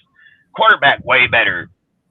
The only reason that we beat them because they fucking make stupid ass fucking decisions, dude, and go for it in fourth, dude. A fourth and they're fucking 14. Fucking When it's dipshit. like, when they're like, I think, what, 5 yards away? Yeah, they fucking guys are dumb as hell. They went for it in their end zone when we got that game in the fucking to go to the playoffs. Some fuckers went for it on fourth down in their end zone, like fourth and they were like in their 20, the fourth and they were on the 20-yard line or 25-yard line, and they went for it on fourth down, and we got it, dude. And then we went and scored. Like, them guys are fucking dumb. They don't do stupid ass shit like that. Chargers got a better team. Staley's just a dipshit. Fucking Broncos, they're garbage, but we're garbage just like them too. I mean, fuck it. You know, you made the perfect point, dude. The Miami just toasted the fuck out of them. Had Sartain doing circles in the backfield, bro. You're wrong. Hobbs wouldn't let that happen. No. Well, I mean, and the other thing we have to account for here with the Broncos, which honestly is worrisome because it's obviously not about this year for the Broncos. It's about long term, what kind of success can Sean Payton, bring to the team? It could very well be that, especially defensively, they're tanking, right? I mean, you have new defensive coordinator Vance Joseph. Yeah, Caleb Williams said if a team he said out of his mouth, if a team like Arizona, Browns, Jets are there, he'll go back to school. I will go back to college. He said I would go back to school. Right. So obviously that's a possibility as well, but I mean, it could very well be that Vance Joseph is scheming this defense in a way that purposely does not set them up for success, because obviously this was a Broncos defense last year that was not the problem, right? I mean, they lost a game last year 10-9. Yeah, but that was Vic Fangio's defense. That's a big difference, man. That was Vic Fangio's shit. Just like when people want to talk about Rich Bisaccia, that's John Gruden's fucking offense. They didn't bring in new shit. They didn't change plays. They didn't change nothing. To give a guy credibility for somebody else's shit, that's not how it works. That's not how it fucking works. And players stayed in the system, and that was his coach. That was his defensive coach calling those plays. But what I'm saying is now... What I'm saying now is that Vance Joseph, you would think, wouldn't really have to do or change much in order to have this defense playing decently. So the fact that they got rid of Chubbs, they got rid of all kind of dudes, man. Like Randy Gregory's trash. That fucking guy's garbage, dude. And they're acting like he a Bradley fucking Chubbs. They changed out multiple players over there, dude. Like they're just sitting act like the same team as the team without the players. That's crazy as hell. Like, I don't understand why people aren't looking into depth charts or seeing the players. Like, there's multiple players that left off that team. And good motherfucking players. And coach. Like, there's multiple reasons why that team... I said it in the whole time. That team ain't gonna be like that. Said that whole fucking time. Vic Fangio's I said that their defensive... If they're not tanking and they truly suck, I said their defensive coordinator was overrated. Like... Everywhere Vic goes, dude, his shit's solid. Look at the Niners, dude. They've been empiring off of that fucking defense for years now, dude. And look at every single coach that's gone to the Niners and played under that fucking defense. They all go be head coaches somewhere. That's Vic Fangio's defense right there. Like, fuck, dude. Like, the Broncos were good under him, but they ain't fucking good without him, like, straight up. And then his defensive coordinator stayed. It was a bad idea for Sean Payton getting rid of Jivro. He was the last defensive coordinator. Yeah, that was Vic's guy. He shouldn't have fired him. And now he's over at the Panthers. Watch Miami next year when they go through Vic's system this year. Get Jalen back in there. They're going to be a dangerous fucking team over there. I mean, they're a dangerous team now. Dangerous. I know, but defensively, they'll be killing it. Like I would just be, I'm gonna say it right now. Like if we're just being real, I bet you the Dolphins can win the Super Bowl this year or next easily. I'd be shocked. I'd be shocked within 3 years if they don't, because remember what we say about Mahomes? Mahomes doesn't need a defense. This Dolphins team doesn't need a defense at all. They're gonna score 70 points on someone. Hey, took your souls. You remember last year I said that shit in like week 3, bro. I would fire Graham's sorry ass and go after Vic Fangio. I said that shit right off the get-go. I even said, fuck it, if we're going to go after Vic, let's just get Sean and Vic together, dude, and fucking start with these motherfuckers. I talked about that all year last year, man. Like, they got that. I mean, that's what it's going to take. Somebody that has an aggressive fucking defense, dude, that plays aggressively, dude. Like, like Graham isn't aggressive because he's never been aggressive or been a DC that's had that shit. It's like, dude, even Joe Judge, dude, his ass go over there, became a head coach and reverted his ass right on back. Like, that's the whole thing, dude. Like, I don't know. I just know, like, here, dude, like, we gotta do something with our defensive coordinator. Hey, guys. Graham, garbage. I mean, that's the thing. Like say, like, think of it as like off season. Like, let's do like an early off season idea. If you could like think of like who would be like a good like guy to get, like, say McDaniels and Ziegler are still here, like, who would be a good guy to get as like being the next defensive coordinator? You'd have to be somebody that's aggressive like Bill. Because that's the only way I feel like Josh McDaniels' offense is going to succeed. Well, I shouldn't say that. I shouldn't say that his offense would succeed because I'll say it right now. You get a guy like Caleb, I don't think you need a defense to match Caleb's energy. He's going to move around. He's going to open up the field. He'll Patrick Mahomes motherfuckers. So you can give and take on those ends. Patrick Mahomes been doing it over there for years. So I think it depends on who you're getting in that circumstance. So I don't know. Like, and again, if we're going with the defense, I mean, that's tough because who's even out there like that? Who's even out there that's even a good coach like that? But then if you start looking at like Philadelphia, look at that dude. That dude wasn't he was a defensive coordinator that's over there in Arizona. He was the defensive coordinator for Arizona. Well, and he's playing with that team really good. And I mean, look at Josh Dobbs, dude. That fool's fucking over there, fucking playing like a baller. Like, do you think that Murray gonna get the job when he comes back, or you think they'd stay with fucking Dobbs and him playing I think they play the Niners this week. I mean, in my personal opinion, I still don't think Arizona is gonna be as good as they think, and they're probably gonna ship off Murray. That's my personal opinion. Because I think they're done with Murray playing all these games, figuratively and literally. Yeah, I think so too, because the way the team's operating with Dobbs clearly shows that it's probably a quarterback issue back there. So Dobbs is not an elite guy. I said, like, listen, teams already. I said, like, listen, there's no way, like, you can't name me one quarterback in history, no matter who they are, that they had to literally write in the contract, like, you have to watch film and study football for a minimum amount of hours. Like, you're on a minimum wage job. Like, hey, you got to clock in and then clock out. And we're going to give you an iPad. We're going to make sure you're not playing games on your iPad. Like, bro, you can't name me one quarterback. They had to write a contract for that. Yeah, I mean, Jamarcus Russell could have been implied into that one for sure. Yeah, but Jamarcus Russell, everyone knew he didn't watch film. Yeah, they know that for damn sure. But that's why I say, like, it seems like that because people were going to say Arizona was going to tank. They said Arizona was going to tank, and they're out here winning. You know what I mean? So, well, first of all, this game against the Cowboys was pretty obviously a trap game, first and foremost. Second of all, I'm sure in this locker room there's a sense of we just don't want to go 0-16. So, I think for a lot of them, psychologically, just getting that win mattered a lot. Now they have 14 more games of football to play. So, I mean, we're going to see how good Josh Dobbs is. What are they, 2-1? They're 2-1. No, they're 1-2. They choked against the Giants. They were up big and then they lost. I think they're 2-1, man.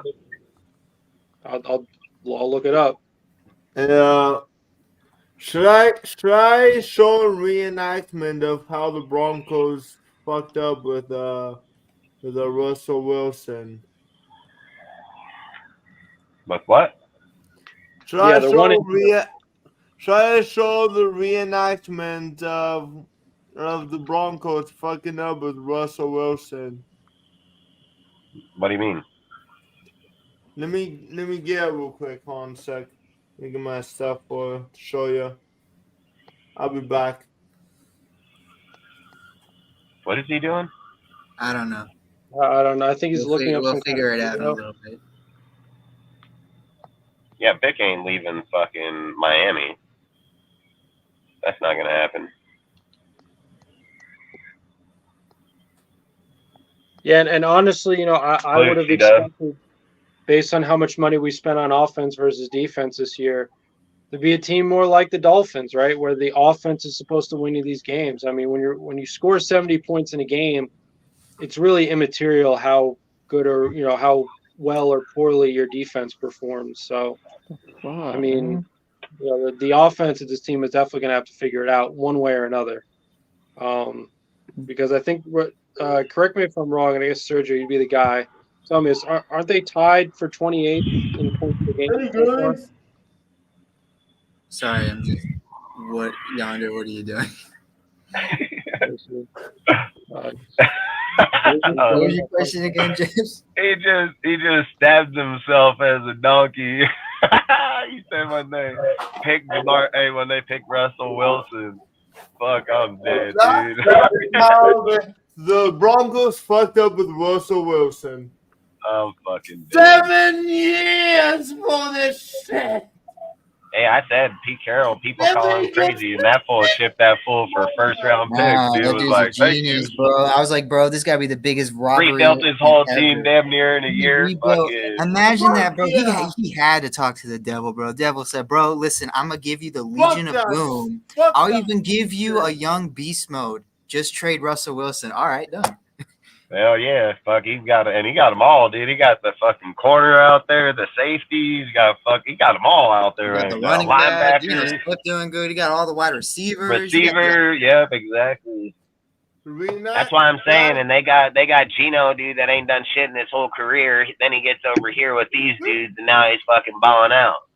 That's why I say Aiden come in here with Devontae Adams. That's the best player he's ever had in his life, bro. Like, that's the best he's ever had in his life. Right now, Devontae, he is one game away from owning the record for most 10-plus receptions in a game. Nice. Right now, he has 22. Antonio Brown He has is 13 23. for what? 13 for 173? Fucking 2 touchdowns? Thank you for the reenactment. That would be 20 grand. I'm joking.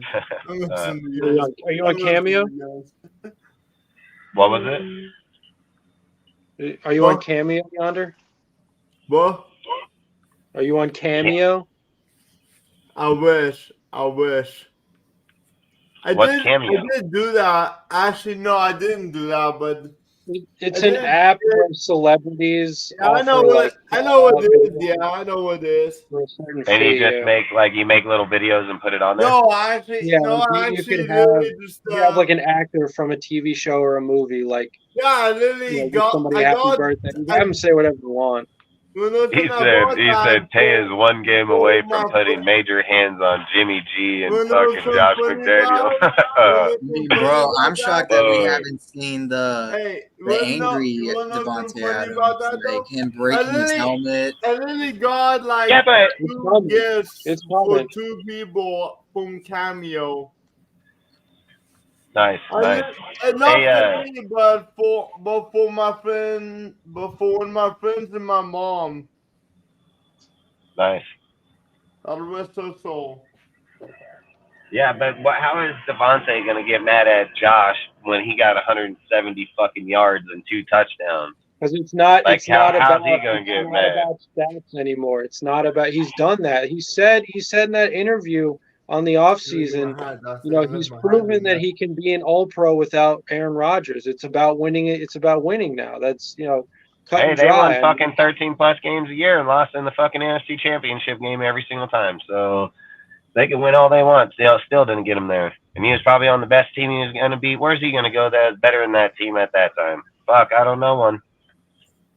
Let alone when someone trades for it. I don't think he burst his bubble. I hate to burst his bubble, but he's going to go to teams like this right now until someone just pops out of their shell. That's how that shit's going to go down. I mean, he technically did sign up for this. Like, we've been known for losing 20 years. I've never heard Packers Damn right. losing. But also the other thing though is that the Raiders played with his emotions, right? They brought him here under the pretense that Derek Carr would be his quarterback, obviously his best friend, and they get rid of him. So whatever you think about Derek Carr and Devontae Adams for that matter, it was you have to think that he feels as though he's been done dirty. So now he's coming.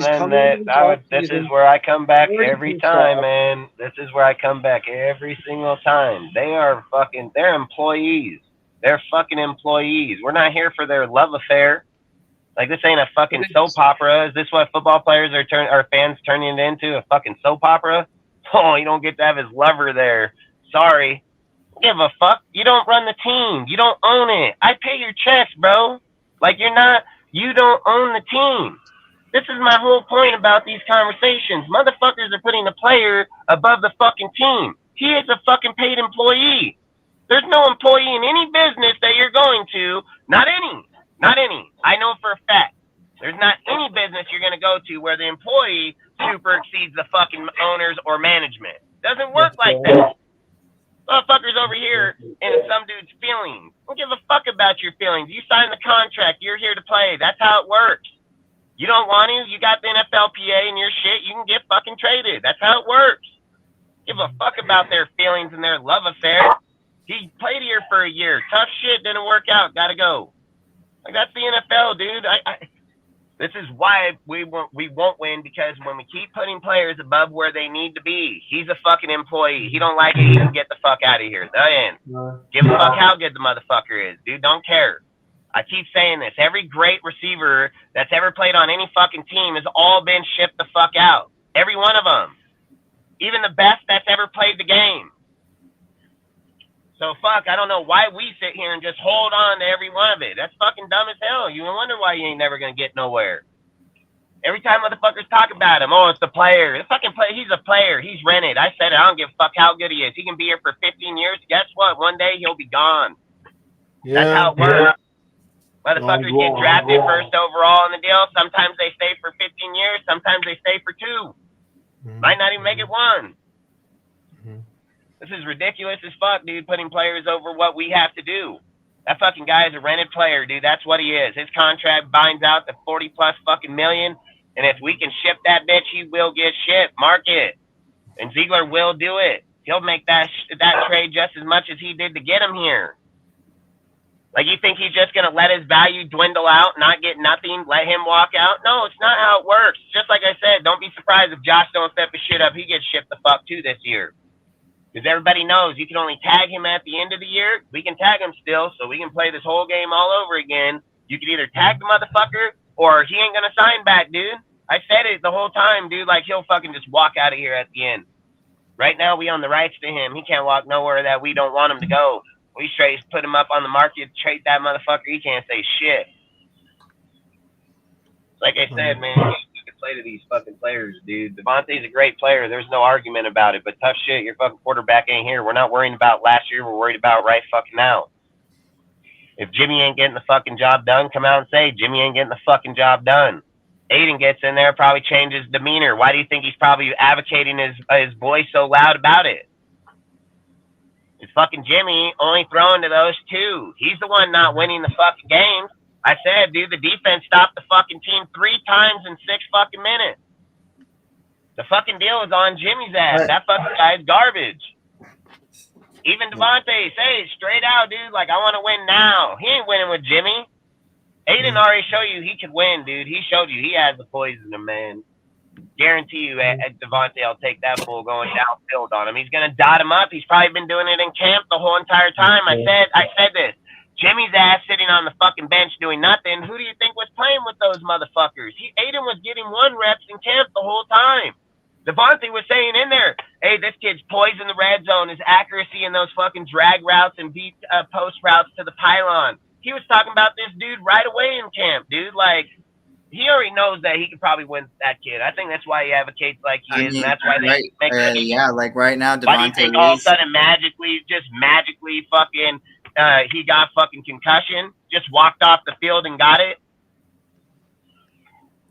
Want to say that the NFL fucked up on evaluating them? You want to say that? No. Right now, it seems like Devontae really is advocating for Aiden O'Connell. Just recently, they asked Adams Charles. like about the situation, QB situation. He said about Aiden O'Connell that he believes Aiden opened up a lot of eyes on the team since he's been here.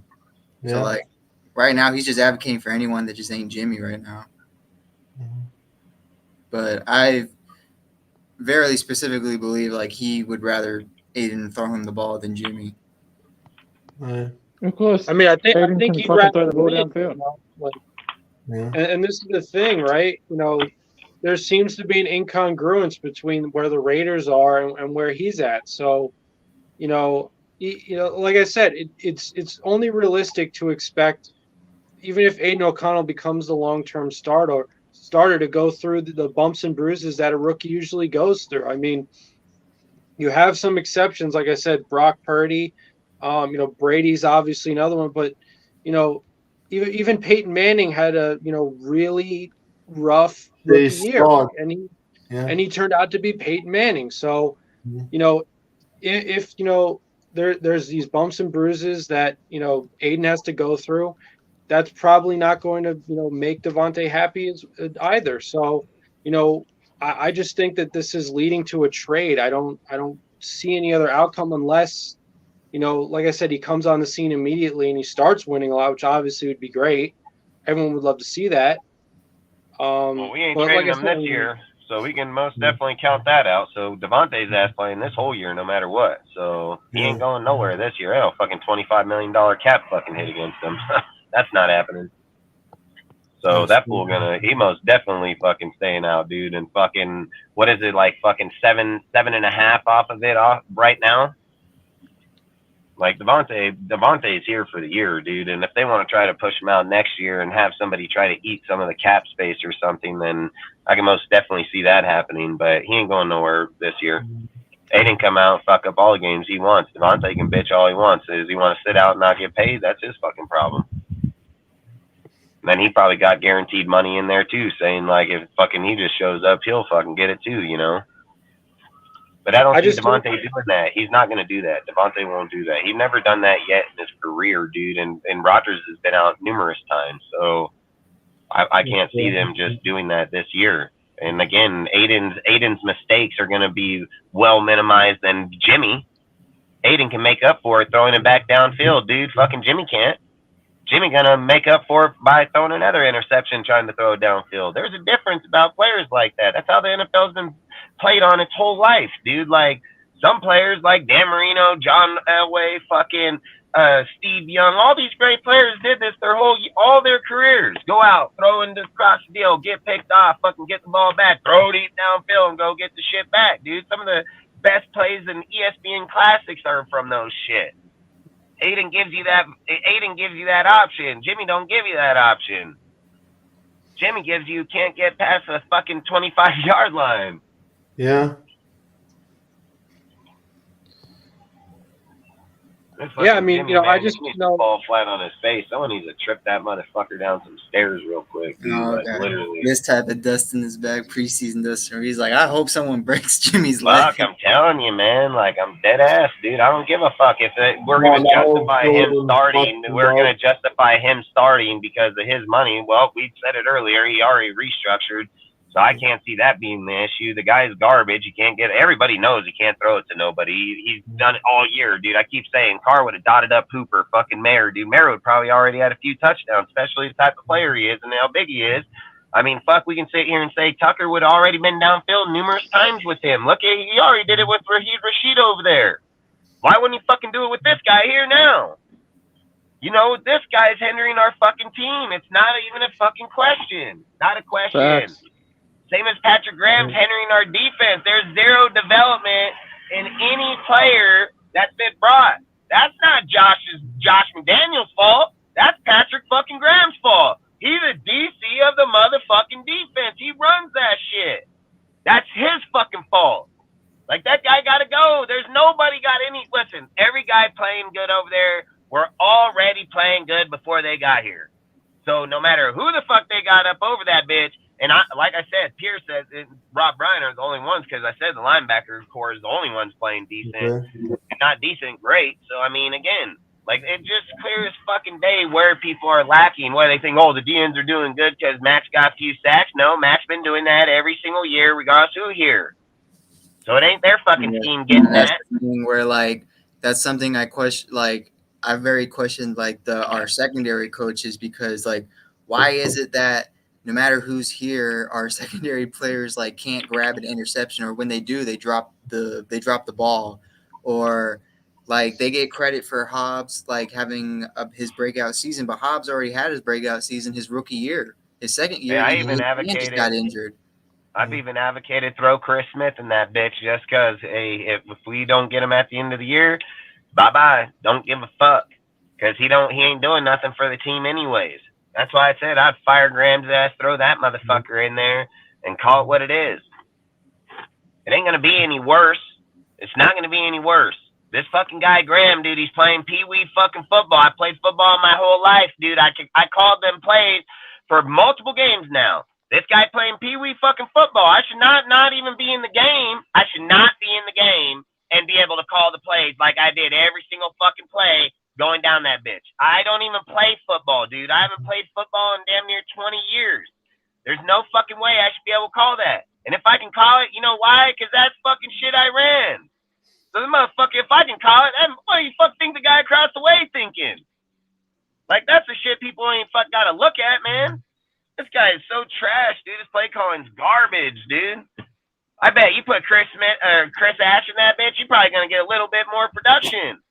He's a strict motherfucker too, man. Like, he's an asshole, man. So he probably will get fucking response out of his players. But that's my point. This guy calls fucking pee-wee football fucking plays. Dudes are like, fire Josh. Oh, Josh got top 12 offense last year. He fucking got good fucking offense. This bitch was 28. And he got fucking like 10 30-point games, and he started out the season this way, the same fucking way. And we're like, fire Josh. Well, get the fuck out of here. Get the fuck out of here. This dude is so garbage. He's garbage. Like, this fucking guy shouldn't even have the playbook, dude. Any guy that even thinks that he should is fucking dumb as hell.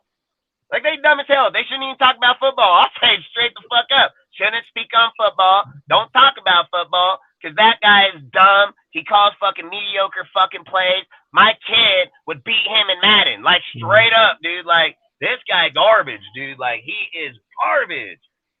I mean, I can't put it any more than, like I said, he is the Tom Cable of the fucking defense, dude. Like, this dude is the end of the line, dude. It's the end of the world as we know it.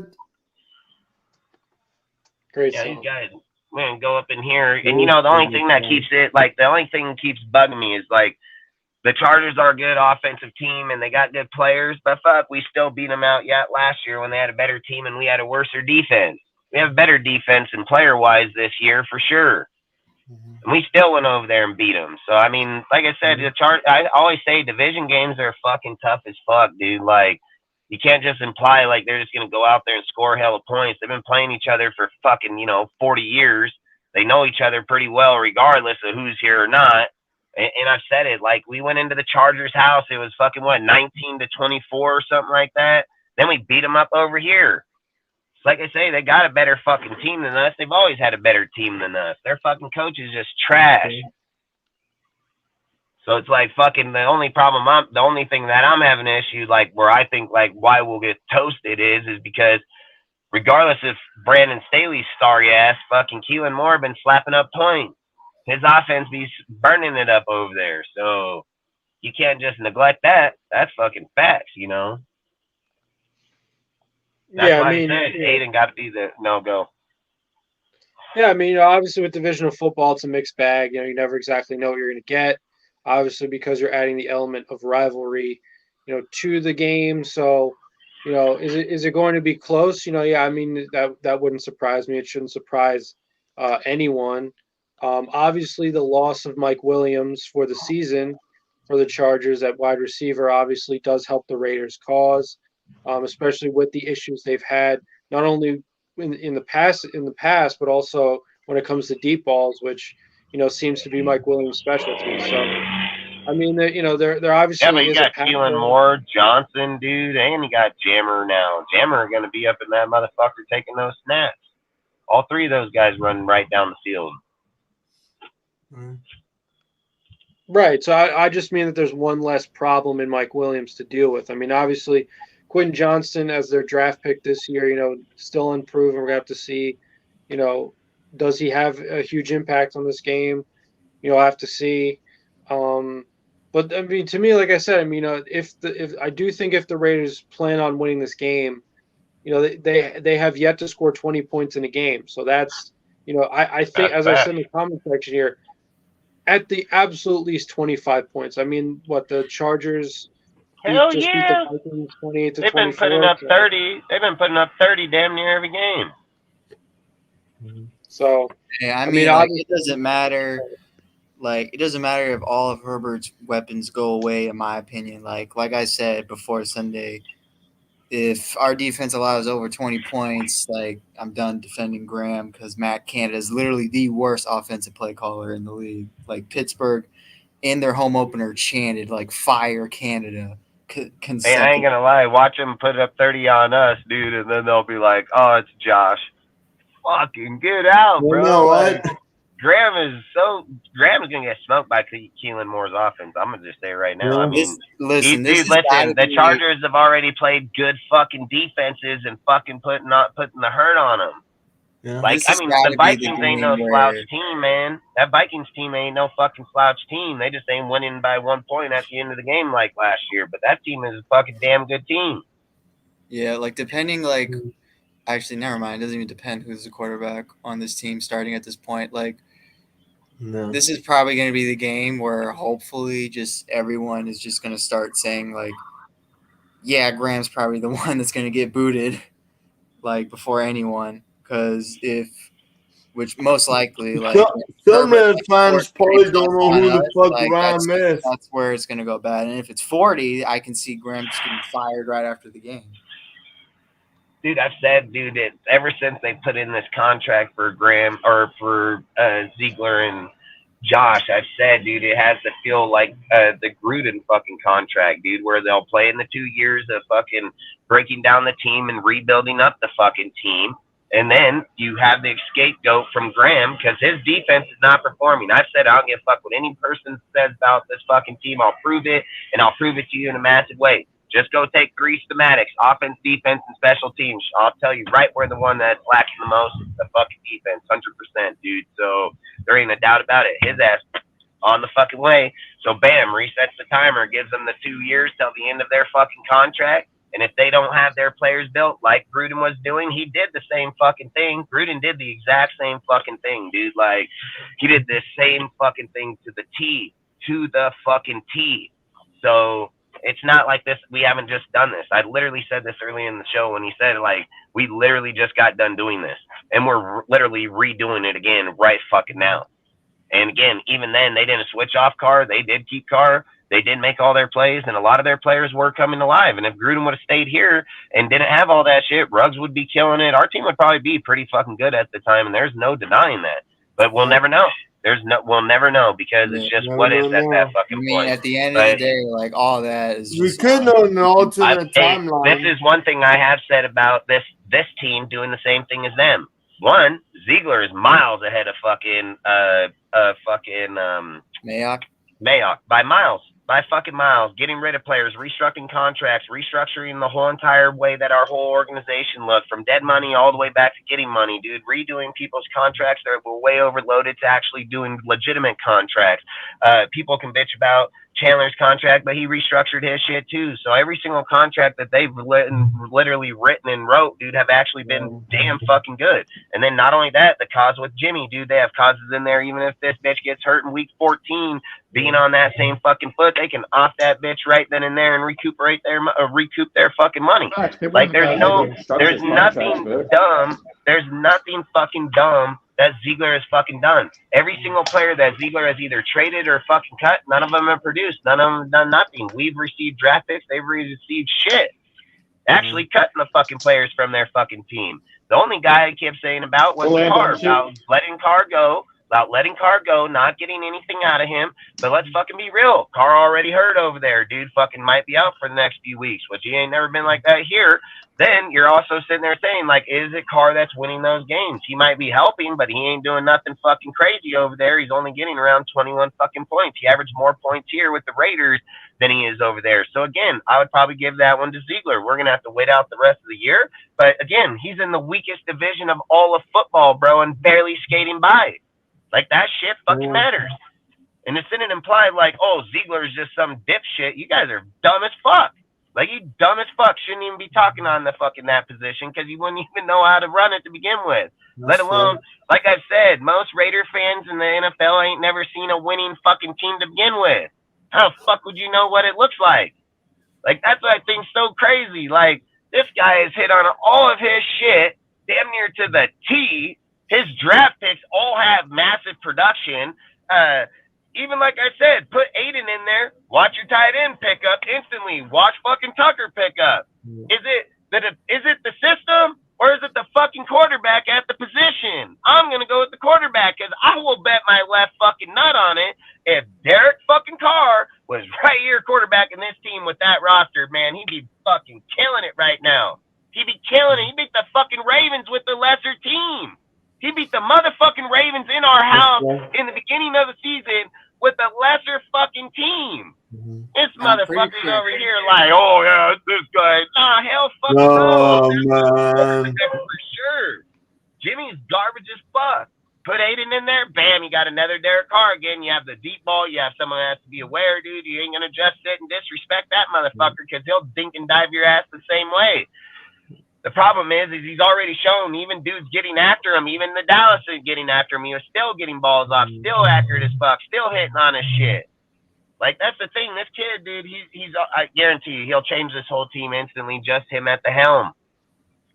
And then that's why I keep saying people are faltering the wrong fucking people at the positions, dude. They want to go falter a head coach, dude, when we already seen Derek Carr. Derek Carr played the whole entire season last year, dude.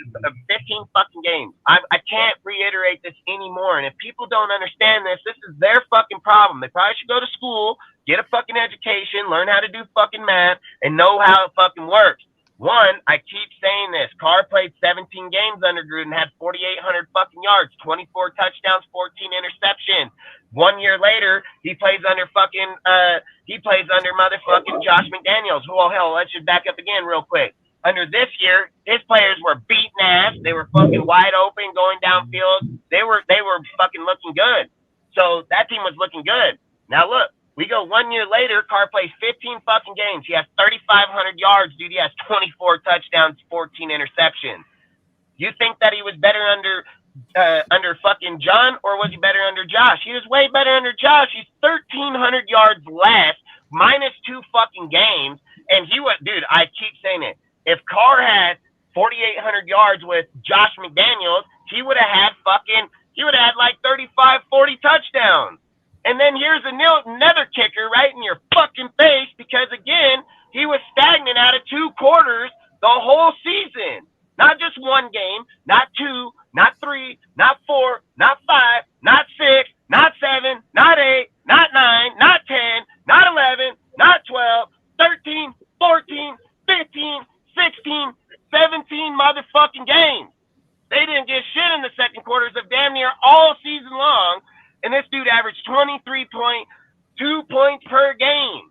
How in the fuck is it the head coach if all they did was switch the fucking quarterback and up the offense? How the fuck is it the head coach? It's not. Jimmy's a dipshit. Jimmy ain't fucking Carr. That's facts. I said that the whole time. This dude, I said it hell time. There ain't a guy gonna convince me that fucking Jimmy dick licking sucking motherfucker better than Derek Carr. No fucking way. Don't care. I kept saying it. He came from the Patriots and the motherfucking Niners. 2 historic defenses in all of football. Motherfuckers just look right past it. Carr over here on the fucking 28th, 30th, 32nd ranked fucking defense. His whole 9 years. Like, that's crazy as fuck, dude. It's crazy as fuck. This guy got 217 touchdowns, 99 interceptions, dude. This guy got 89 and 40. He's on superstar fucking teams. Like, goddamn, dude, and we're over here trying to talk about how we're fixed. They don't know how to fix it because they too fucking stupid. They too fucking dumb. Dustin. Today, yes, he's still talking. Thank you for noticing. Thank you for noticing. Yeah, I don't give a fuck. But again, like I say, these motherfuckers out here, dude, like, they don't know football. Don't fucking go watch it and don't talk about it. It's like I said it 100 fucking times, dude. I said it 100 times. Fucking his numbers under Josh are phenomenal. They're fucking phenomenal. Not only that, he was averaging 27.2 points per game all the way up to the fucking Saints game where they gave us a big old fat fucking O.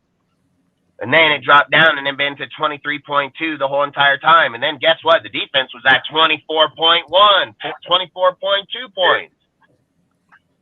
You can't fucking win games like that. And then you get dipshit ass motherfuckers want to talk about our team saying, oh, it's the offense when the defense can't even fucking ain't doing their fucking job. They give up more points than the offense. How is it the fucking offense? How is it their fucking problem? Carr puts up 30, fucking says problem because defense gave up 30 fucking 5. Like, fuck, you guys don't know how to watch football. Don't fucking talk about it. Like, that's fact shit, dude. Carr over there and their team was doing just goddamn fine. Now we got Jimmy over here, and we want to talk about, give Jimmy excuses? No, fuck that. Fuck that. That bull should be kicked in the face. He got 6 interceptions in 3 games. Like, what the fuck? Carr did that. They had flags burning in there with torches like fucking back in the hunting witches day. The broomstick. Hey, J-Dub, thanks for the view anyway. Hell yeah, that's what I say. Fucking appreciate it. Broomsticks with fucking pitchforks. Yeah, that's how it feels. That's how it feels. I won't even lie because I just feel like we're over here gonna give Jimmy excuses, game 3, and Carr was here right now, same circumstance. Oh hell fucking no. Hell no. I guarantee you, dude, every fucking YouTube, every single fucking chat, every Instagram, Twitter, oh, fucking Carr's garbage, fucking burn him, ship him, trade him, get him the fuck out of here, he's killing the fucking, oh, hell. He ain't never even had a season like that, motherfuckers were already saying that. You know what I mean? Ah, shit, it's Captain Rackham. Oh, Captain Jack. Appreciate you, Captain Jack. Yeah. Salute, man. Salute, Captain Jack. I don't know. How do you guys feel? Because I get rant because I think it's bullshit, man. That shit sucks the fuck out of me. How it is too with it. I mean, and me personally, like, this is the one thing, like, now that I'm just, like, having, like, a freaking self-crisis on. It's, like, as long as, like, I've been a fan, like, I've never seen this. I've only seen the defense be, like, solid, like, once my whole life. And my one thing that I question, too, is, like, no matter, like, who is here, no matter who's here, whether you like him or you hate him, like, I don't understand why the priority is not fixing the defense, like, no matter who's here and who's not here. Like, that's the one thing I'm questioning. And as much as I say, like, hey, I feel like Ziegler, he did what he could. That's my personal opinion. I think he did what he could. And then when people, like, are saying, well, why didn't we pay all these big-name players? Well, you got to remember one thing. One, our owner's Mark Davis. Mark Davis is a cheap-ass mofo. Despite, like, he could probably get a bunch of the revenue from both the teams that he makes money from, but that's another topic to talk about. But anyway, and then 2, he did what he could. He did what he could with the draft. He did with the free agency. He did what he could, and I thought it was a solid job. A lot of people thought it was a solid job. And then that's why I said, all right, this time we got to look at the coaches. Now we got to look at the coaches. Is Graham going to do what the defense is getting him? I hated the Peters, though. That's like one thing I didn't like Ziegler doing. I'm like, nope, you're pandering to a lot of Raider fans and you're pandering to a lot of people. And then you get Marcus Peters. I said this dude is going to be trash, and he's trash. And now with how Graham's playing, I defended Graham a lot, like probably more than a lot of people, because I'm like, nah, they were probably if the defense was trash and we're agreeing that they're tanking, like then the defense was just trash regardless. And then now I'm seeing the defense the exact same way, and now it's like, oh, never mind. Graham, like, and I said, like, if Matt Canada scores like three touchdowns in this, like, I can no longer defend Graham, and he kind of did that. So, Graham, you're like making Matt Canada and Kenny Pickett like look amazing. Like, they were averaging 9.5 points per game before us, and then they scored 23 on us. Like, what the fuck? 2 years. Yeah. That shows you how trash our defense is. Past 2 years. Yeah, and then with all of that, it's like. Oh, but no, man.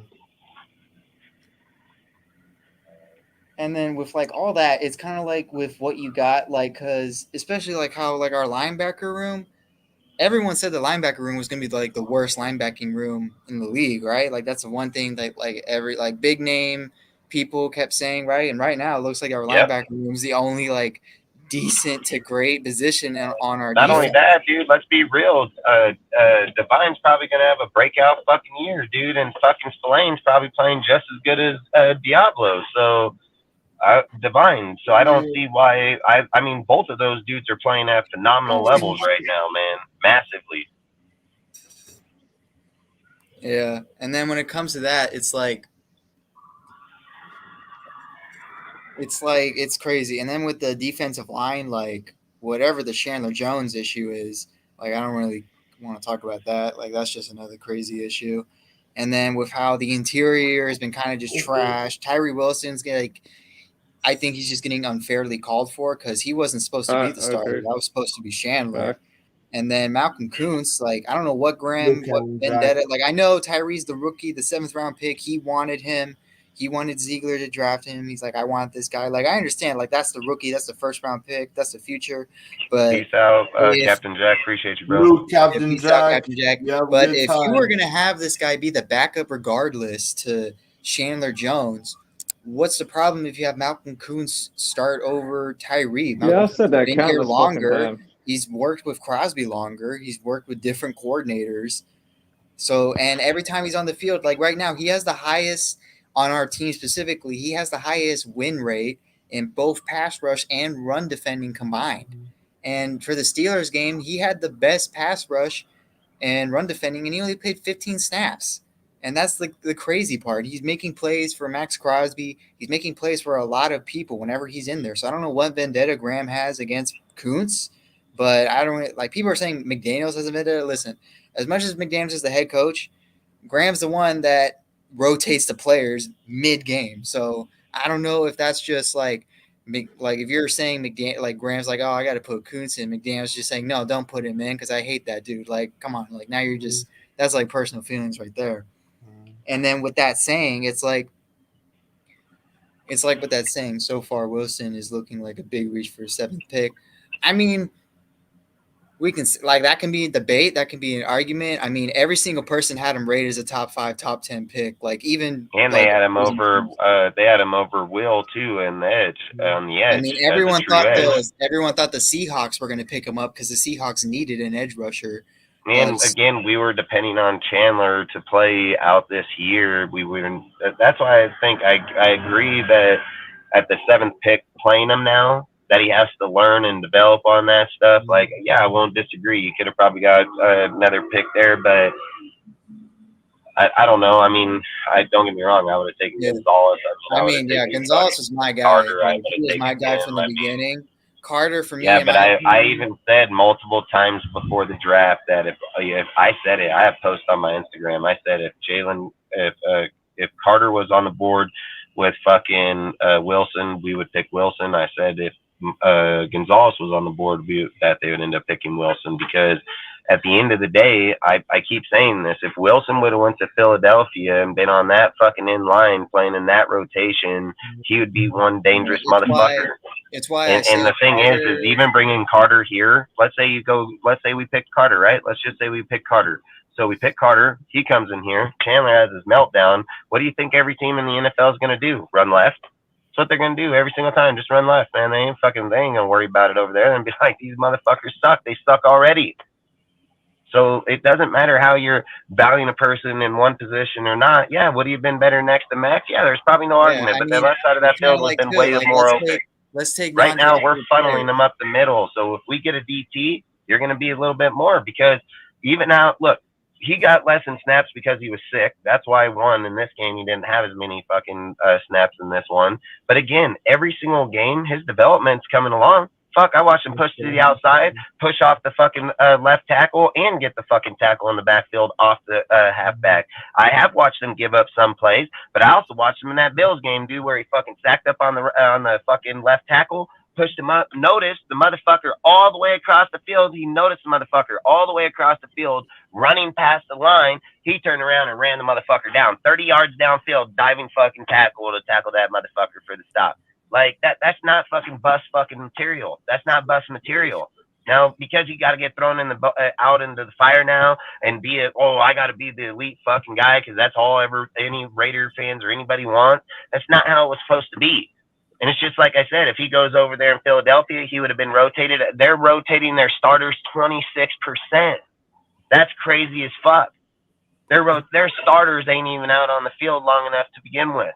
You know what I mean? Like, the guy is going to be just fine. He's strong as fuck. He's going to and this is the thing I keep saying about Wilson. Everybody keeps saying, like, Wilson's learning from fucking Graham. No, he's not. It's Max Crosby, bro. Max Crosby over there telling that motherfucker what he's doing. Max Crosby going to tell him where he's fucking up. Max is the one going to tell him how to fix it. It ain't going to be Graham. Graham ain't playing in the motherfucker right now. That's something that he was doing during the offseason too. Like, there was a bunch of videos, a bunch of like everything. When Max Crosby said himself, whenever like it wasn't his turn during a practice drill, he went right over to Tyree and told him like, "Hey, I noticed that you messed up in this. This is what you got to do." And yeah, like maybe that's not going to come into fruition right away, and it kind of sucks to think about it too. But then it's kind of like the same thing with Carter too. Like, Carter's got no one to learn off of. Who's he got to learn off of in the defensive tackle room? He's got no one. He has his whole entire fucking Georgia team there. Yeah, I'm saying if he was in Vegas though.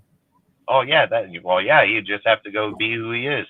Yeah, then that's just Carter just like having Max. to rely on just himself. Like Max. And then that's the just thing like though, like Max. something that's got to be said, like just like Hobbs, just like Diablo. And then that's the thing though, is like that's why I say Vegas Carter won't be the same as Philly Carter, because Philly is just stacked. Meanwhile, our defense just got no one. We only got like 3 valuable players right now. Yeah, and I've always said the thing I hate about redrafts is when a team goes out, plays, players play on a team for a year or so, and then they're like, well, if we were to repick, this team would pick that player. That's good. You can pick them. Doesn't mean you're going to get the same player. Doesn't mean that, dude. I've always said, dude, certain players end up in certain organizations because it's either they got a great wide receiver coach there or a coach that a player gels well with. It's the same with defensive fucking players gelling with a cornerback coach, a linebacker coach, a fucking safety coach, dude. Like that, it's just where they end up is why they end up that good. It doesn't mean that just because if you redrafted the motherfucker years later and put him on our team, you get that same player. That's the most delusional thought ever. That's not how this shit works, dude. Like, that's why I hate when people speak on football and never playing the fucking sport, dude. Like, it doesn't work like that, dude. When people think like, oh, they're just going to go over here, break down people, get rid of dudes fucking, and they're just going to go to a Super Bowl the next year. Oh, Josh, he's come from the fucking Patriots, have nothing but a winning organization, winning fucking script, and now Josh is dumb, right? Josh just forgot all what he learned over there, came over here. But no, hell, I'm on Josh's side 100% because I've been watching this team my whole motherfucking life, and I watched this shit the minute that Gruden got shipped the fuck up out of this bitch, and then we ran across, like 50 fucking coaches along that way, and not any one of those motherfuckers did shit. We kept Tom Cable here, bro. Like, we had Tom Cable for like 2-3 years. His best was like 8-8. So to sit here and imply like Josh is the problem, that's crazy as hell. Our team has been the problem the whole time. Motherfuckers just don't get enough time to break the shit down, build the shit back up correctly. Motherfuckers just want to be like, oh yeah, just ship him out. Okay, look, everybody keeps sitting there saying like, oh, Josh was dumbass over in the Broncos. He didn't know this, that, the other. Well, Josh was the one that drafted Tim Tebow, and guess who took that fucker to the playoffs that year? Fucking John Fox. Like, that's what I say, man. Motherfuckers just discredit motherfuckers and what they do. You just want to talk about, they don't bring up, well, fuck, when Josh got over there, they went 6-0, straight 6-0, fucking didn't even lose the fucking game. I mean, then if you want another, if you want Present Day, shit, they didn't even give him a fair chance. They didn't give him a fair chance to break the team down and rebuild it. If we want a present day example, Brian Flores, right? The Dolphins were trash for years before Brian Flores showed up. Brian Flores showed up, broke the team down. He amped up the defense, probably one of the best defensive players that you could see out of what we got. And then he didn't want Tua. Offense was like kind of mid. It was here or there. Team, though, was still getting better every year. They got rid of Brian Flores. Mike McDaniel, his first year, that team was inconsistent as heck. And then second year, he got lucky because he got Vic Fangio, he got Tyreek Hill, he got friggin' And he's Jalen. murdering it. He's murdering it. Yeah. He's gonna murder everybody that comes across him, dude. Like I said, he'll probably win the Super Bowl. Like this guy, in 2 years, he's revamped that whole fucking organization massively. Yeah. He And walking that's not around me- doing some fucking and that's gangster not me walking practice, taking- bro. Like, And that's not me taking any credit away from McDaniel, but one thing you got to know is that personnel, that's Brian Flores' players. All the stuff Yeah. McDaniel did. well, don't get me wrong, and then that's Vic Fangio running them. Yeah, that's the ironic part, too. Yeah, so I think, like I said, like with us, we don't have that. We're over here acting like we're over here. So like, this is how I look at it as real Raider fan, because this is the fucking facts. This is how the shit really looks. So we're sitting here and our team's like, yeah, man, they just took him from a fucking playoff team to nothing. And I'm like, yeah, bullshit. The 17th game wasn't even included. We wouldn't even be in there. And dude, and we barely even skated by to begin with. And we got by a lot of fucking technicalities of fucking one. Their fucking roster was depleted like a motherfucker. They didn't even play their fucking starters. Injuries. Yeah, they had barely any starters in the fucking game to begin with, dude. And then we called a timeout. We were actually going to go into a tie. They fucking called the timeout, actually, and then they got pissed, like, oh, hell, we were going to go into a tie. Now we're going to kick field goal. Like, it's just a bunch of bitch shit. And then we're sitting here implying, like, oh, when Josh got this fucking team, it's a playoff team. No, it was not, dude. Like, again, we gave Rich Bisaccia credit when it was John Gruden's credit that should have been given. He was the one that built the team. He was the one that put the plays in. He lived next door to Derek fucking Carr. When Rich Bisaccia took over the team, fucking in the few games into the year, like 5 games, they didn't change the offensive playbook. They didn't change any fucking thing in that team. He didn't call the fucking plays. It wasn't Rich Bisaccia over there calling John Gruden's plays. It was motherfucking Derek Carr and Greg Olsen. It was probably more Derek Carr than Greg Olsen to begin with. Like, you guys don't even give the people the fucking credit. So now we're going to sit here and say, like, oh, this defense was good. Oh, I bet, right? We literally, our last 4 coaches have been Paul Gunther, motherfucking Gus Bradley, fucking Patrick Graham. We didn't give fucking nobody. We've upgraded from shit to shit to shit. There ain't no fucking good anything across there.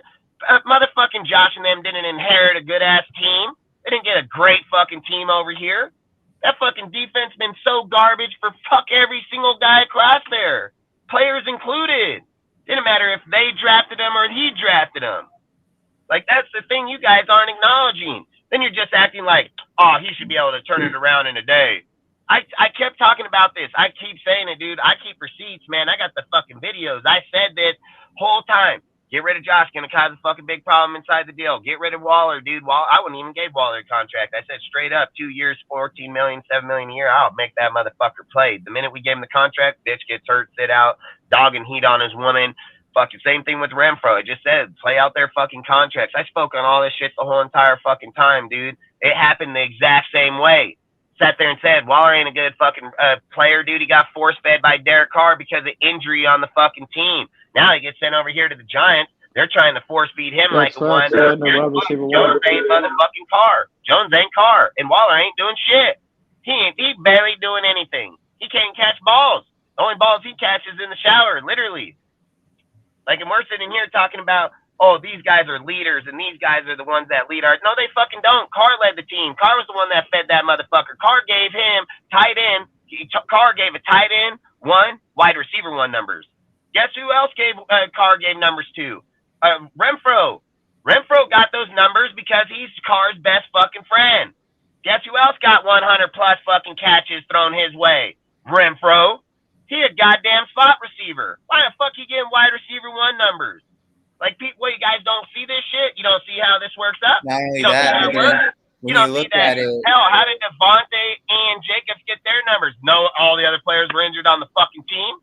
There are only 2 goddamn players on this fucking team outside of Matt Collins having his 1 big game and then finishing out with 700 yards.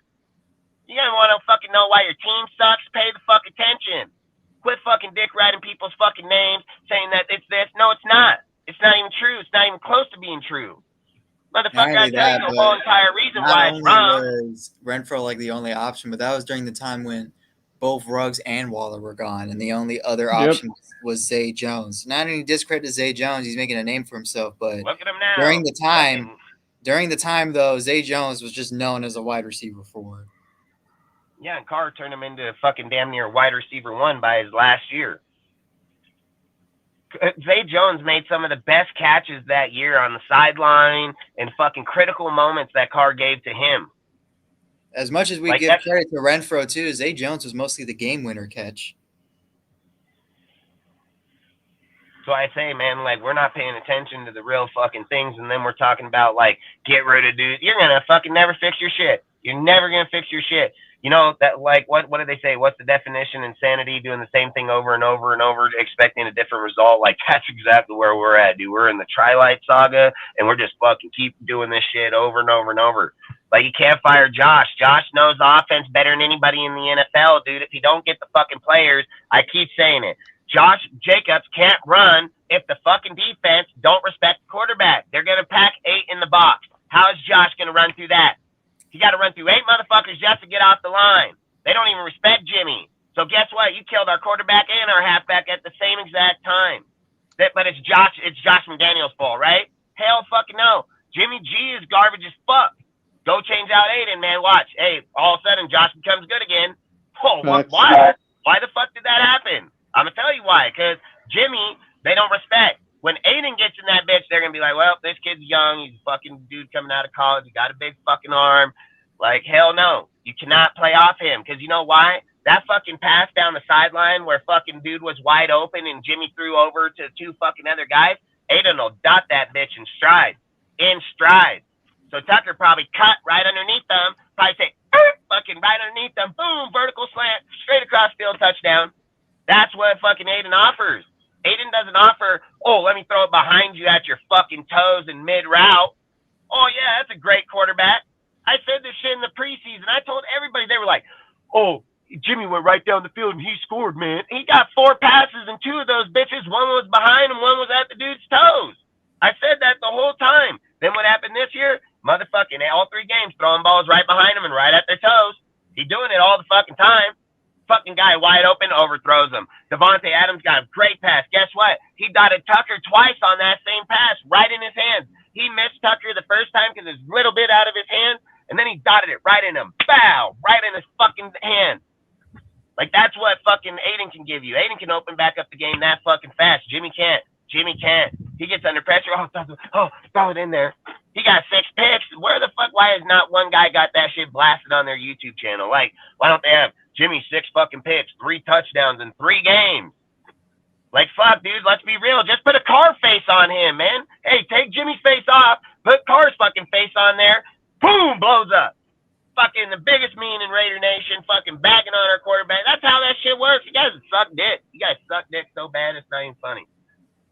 That's why I just think it's just ridiculous. You guys. I mean, yeah, like a lot of people, like not trying to like turn it any taking credit away from Carr, but a lot of people like now the memes are just like, hey, like Josh like blamed Carr and Carr did nothing wrong, but at the same time, you look at what Carr's doing at the Saints. Carr's basically like not saying he's Jimmy G, but Carr hasn't really scored that much either. Like by touchdown wise, I think he scored no more than 4 touchdowns. Yeah, he's games. Not doing nothing. Like, it's mostly the defense carrying him. Yeah, facts. And that's why I'm saying he don't have no fucking 6 interceptions. He don't have 6 picks over there. And again, he's never played with any of those players or anything, dude. And that's my point. Like, his team is winning by under 21 points. We're over here acting like Jimmy, like people are like, oh, that's Josh's guy. Okay, here, let's do another scenario here, all right? Let's do another scenario where they keep implying these things. One, the Patriots drafted him, so I'm pretty sure it probably wasn't Jimmy that drafted him. It was probably whoever the fucking GM was, because I'm pretty sure that Josh didn't have any say on who the fuck they're drafting over there. I'm pretty damn sure about that. Well, Bill Belichick's the one that controls. Yeah, exactly. So then Jimmy's the one that fucking trains this dude and you know, produces him. So that's all he does. He just develops them. And then so now let's fast forward to our time now where they ship off Carr. If everybody remembers right, the intention wasn't to get Jimmy. It was to get fucking Tom Brady. It was to go and get fucking Tom Brady. And then Tom Brady said, fuck it, I'm just done. I'm not fucking coming back to the NFL, so I'm cool with that shit. So then, now let's look to free agency. Who the fuck was in free agency? Nobody. It was Baker fucking Mayfield, and it was this fucking guy. And they said, oh, we know fucking Jimmy knows the offense from previous years, so he could probably bring him over here and transition pretty well. But they know damn well Jimmy wasn't their first fucking option. See, when people talk about our team, they leave out every key moment that led us up to these fucking points to begin with. And then people are sitting there saying, everyone forgets too that Ziegler was scouting C.J. Stroud midway through the season. They had pictures of him in the Ohio State. Salute, Charles. Like, that dude wanted C.J. Stroud. Yeah, and then not only that, so you go and get this guy because he's more familiar with your team, the system that you're hoping on, so it's not going to take long. So then I spoke on this the whole time, dude, about getting the quarterback in the draft, dude, and that it ain't going to take a fucking year because Mac Jones just did it a year ago with him in that system, in their fucking place with lesser players, and went to a Pro Bowl and fucking led the winning team. So, again, I said that all these narratives about Josh are false as fuck, dude. And then what happened? We go draft Aiden. Aiden gets slapped up in the preseason, and guess what? He had the highest grade in the preseason over any player, and guess who was the player that led before him?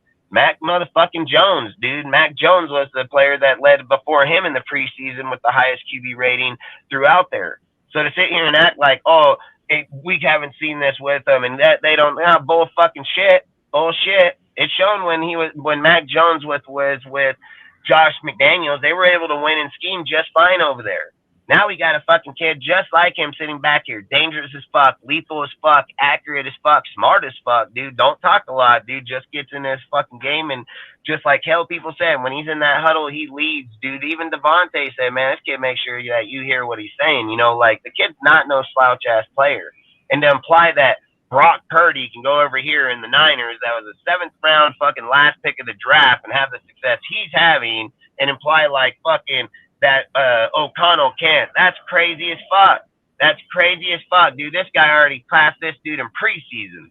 Like, no, hell fucking no. I don't agree with that shit. And then I keep saying it. Look at the players. Look who he played with, and look how good he did with them. And now we're gonna upgrade. So Carr never got that upgrade. See, Carr, when he played, what was it? I think he played against Schaub's. Was it Matt in fucking that year? When he came in, fucking, but either way, he played against, I think it was Staubs, dude, and fucking. Charles, haven't seen you in a while in the chat. And he played against him. He won out. But he didn't get an upgrade when they got to the fucking season and got to take off. He got the same fucking players. Aiden got one of the best to play the game. And then he got Jacoby Myers right off the other side looking really good, and Renfro, and fucking, then he got Mayer, which is a college kid just like him. You don't think he's going to try to feed him? You don't think he's going to try to help him out? Like, again, that opens up the run for Josh instantly. Instant fucking lead. I bet you. I'll bet fucking $1,000. I'll put $1,000 fucking dollars that the second a different quarterback that like Aiden gets in there, I bet Josh will get his yards. They're going to have to play off the line. You can't play off the line. If Aiden sees that, he's going to fucking dot your ass right over the top, dude, and burn you. The problem with Jimmy is when Jimmy gets under pressure, he throws to other teams. When Aiden gets under pressure, he's just going to throw it right on his player. He's already shown you it multiple times. He's shown it through his whole entire college career and in the preseason, dude. So, like I said, man, he ain't Jimmy, dude. He's not going to be Jimmy. He'll take his sacks, I bet. Any 6 foot fucking 3, well, he stands over that fucking line pretty damn good, dude. Like, he can see shit Jimmy and them couldn't even fucking think about seeing. So, I don't know, man. Like I said, I just think, like, we can't just go out here and falter fucking other dudes that have actually, dude, I keep saying it, Josh McDaniel will have more fucking game experience than fucking most of these players or coaches in the NFL combined. Josh McDaniel's been in the biggest game moments in the NFL history, dude. He's led the #1 quarterback through 20 fucking years. You can't neglect all that shit. I keep saying, if Tom Brady didn't like what Josh did, why didn't he fire him? Why didn't he fire him? He got fucking Josh. He got fucking what's his name? Fucking shit can right out of there. Bruce Arians right in fucking Tampa. Motherfucker showed up. Boom. Got him retired. Doing office. You don't think if Josh didn't know what he was doing or play scheming or all that they wouldn't do the same thing to him? Why did he let him come back and coach him again and stay there for as long as he did? Because you know what the fuck he's doing, because he's in a fucking winning team. There's a big difference. Motherfucker in a winning organization. He ain't a broke-ass fucking team trying to act like their players are good when they're not, and then acting like, oh, he's just going to be the savior. Like, he got the credentials to do it. Why? Graham doesn't. Graham don't have any credential whatsoever. Show me what game, even one. Show me just one fucking game that he has that Josh got. Show me one. Show me fucking one. I ain't asking to show me fucking 5. Just show me one. Just one. One. He has 0. He has fucking 0. He ain't done shit. Like, and then we're over here acting like, oh yeah, this guy. No, he don't. No, he doesn't. No, the hell he does not. Again, you can't just sit and keep trying to rebuild teams when you're taking away the most crucial parts of those teams, and then expecting like, who are you gonna get? Who the fuck you gonna get? We would have brought Sean Payton here. We'd probably had fucking 70 put up on us. Like, nah, hell no, man. Like, again, I think, like I said, I think Josh is the guy. You just got to get him the right people around him and the right quarterback for damn sure. Tom Brady was here with fucking Josh, we'd be winning. There ain't a fucking doubt in my mind. Tom Brady wouldn't be throwing interceptions in the end zone like he is. Tom Brady wouldn't be throwing the fucking ball in double coverage down the field like Jimmy is. Those are Jimmy mistakes. That has nothing to do with the coach, dude. That has nothing to do with the coach. That's the fucking quarterback mistake. I keep saying it. When Josh how come no one? Here's my weird thing, right? How come no one is saying it was McDaniel's fault when Carr threw 3 interceptions in the Chargers and Steelers game?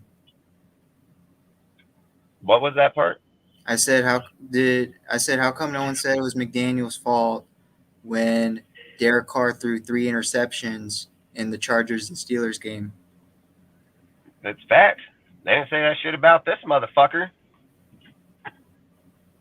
Like, when it came to that, everyone said it was Carr's fault. Like, I said that too. I said that too. Like, hey, Carr threw 3 interceptions. We could have won this game if he threw 1 less interception. But and again, Jimmy throws 3 interceptions, and that's McDaniel's fault. Yeah, and then this is the thing where people keep saying about Jimmy's red zone over Carr, right? Like, I don't buy that shit for a second. I keep saying those numbers are so falsified, just like that 8.2 yards per fucking pass.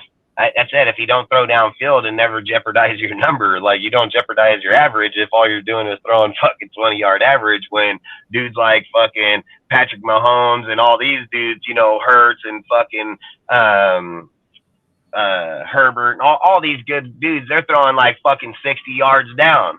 This guy's longest pass is like 30. You know what I mean? And then they're like, oh yeah, look at his average. His average is that way because you don't throw the ball down. That's why. So you can't misconcept what these motherfuckers are doing to what he's fucking doing. And then, so like here in this last game, right? So look, I keep hearing people, I've heard this so many times about how the clock management and how Josh shouldn't have kicked that field goal. I disagree 1,000%. I 1,000% disagree. I even said the play before they should have kicked the field goal. They shouldn't have tried to go for it. I said they should, at that when they were on the 4th down, the play before the possession before we had it, and we tried to go for it, we got stopped. If we would have kicked that field goal and then we would have kicked this fucking field goal and then kicked one more, we would have won that fucking game. And that would have been within the last 6 minutes, which gave our defense 3 turnovers in 6 fucking minutes, which I thought wasn't going to happen, but it did fucking happen. So now let's just fast forward. We get the turnover. They get the turnover on us, so we don't even get any points. Then we score the touchdown. We get the 2 point. Then we go down. Then we get stopped. We get fucking the penalty. We get the back. We get the penalty again. We get it back. And then we get stopped again. 4th and 2, and motherfuckers are like, go for it. Listen, it's the most undumb educated shit you could do. Because why? I keep saying this. 1, just take the reality of this.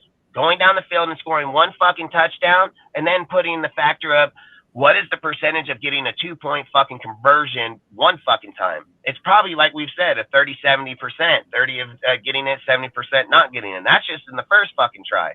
Then fast forward again and get another motherfucking touchdown and ask to go for another 2 point. The odds are your shit goes skyrocket. You thought 30, you're like at fucking like 2% or 5%.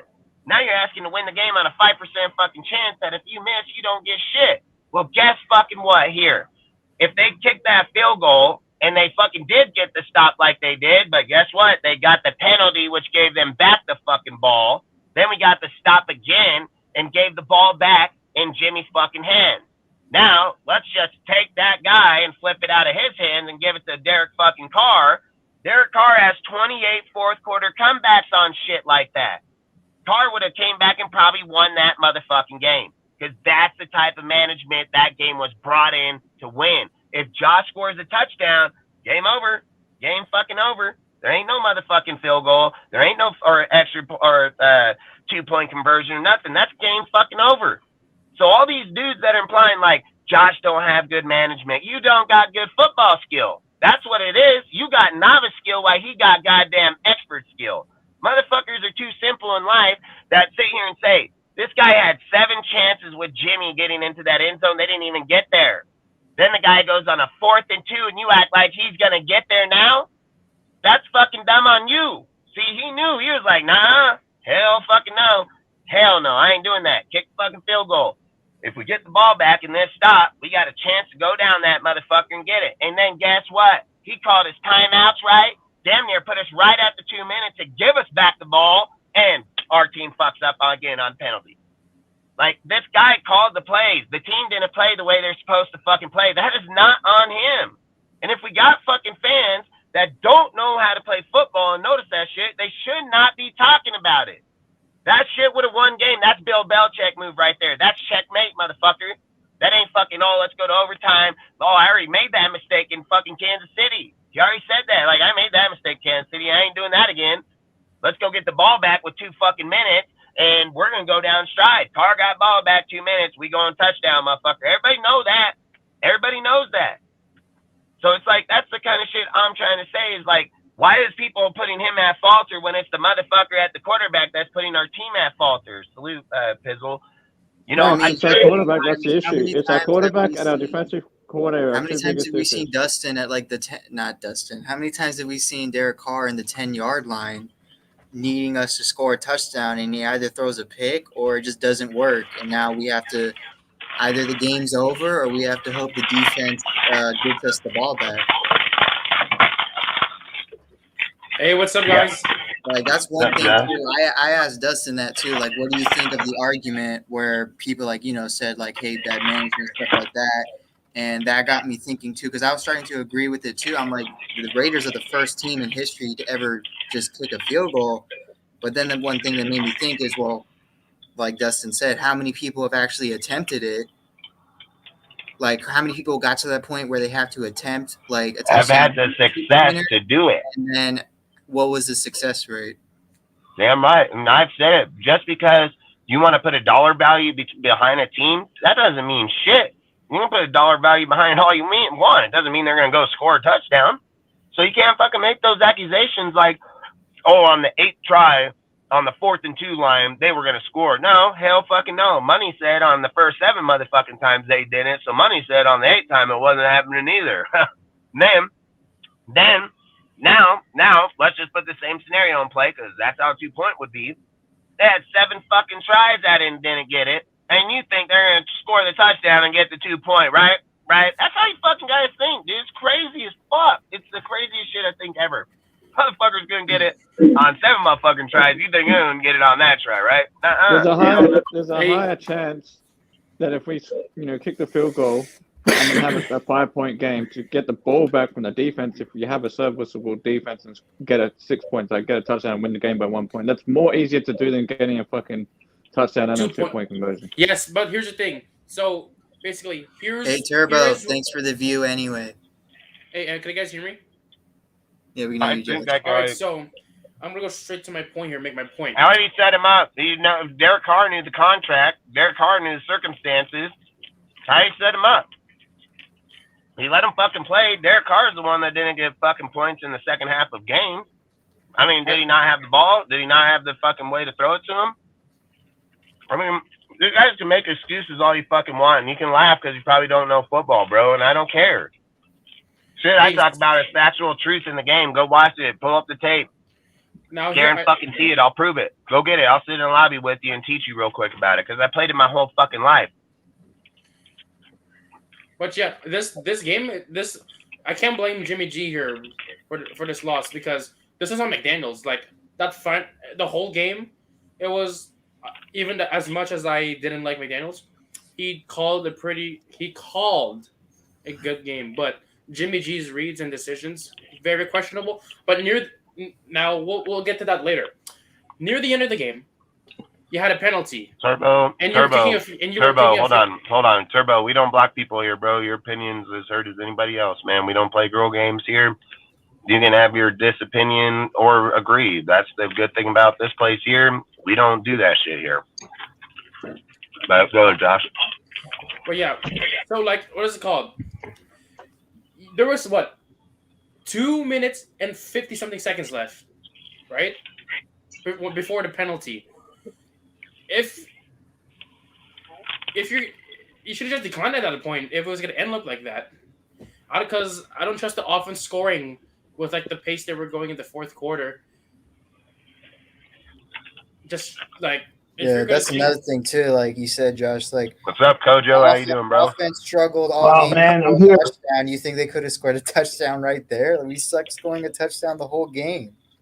Like, that's a shock to everyone. Where does no one else think like maybe McDaniels didn't have any faith in Jimmy scoring the touchdown? Like no one thinks that. Here, hang on. Let me try to translate it for simplified for everyone. So what? Who just spoke? Raider Stats, right? Raider Stats just spoke. So Raider Stats says that he doesn't have faith in Jimmy, right? So if you don't trust Jimmy, at least for that drive, why would you accept it if you don't trust him? That's the problem with McDaniels. He's not set. He's not set his mindset. If you're gonna call a field goal at 4th and 4 after you accepted the penalty and you wasted time, you go for that. But if you don't trust your offense to get it done after, just like he did go for it. He went for it 7 times. See, that's where you guys are wrong. He accepted the penalty, and he did go for it again. And then not only did he go for it again, he got another penalty, and he accepted that too. And then he tried again. He didn't fucking get in there. Right there. So right there. he needed to kick the fucking field goal. I agree. That's what a smart motherfucker does, is kick the field goal, because he tried 7 fucking times already and didn't get in there. So my point again about when Stats said a minute ago about the success rate about getting it, why he said, called and asked, me and him were talking, he said, okay, what's so your opinion on the way of the 2-point and why he kicked the field goal? I said, fuck, the first thing come to mind instantly is what would the success rate be on not only getting 1 2-point conversion, what would be getting back-to-back 2-point conversions? Well, like, here's my question. What? That's it. You lagged out for a second. But yeah, here now to add on to Dustin's point, or kind of go against it, we have to. You pay Adams to do what he does. You pay Jacoby Myers to do what he does.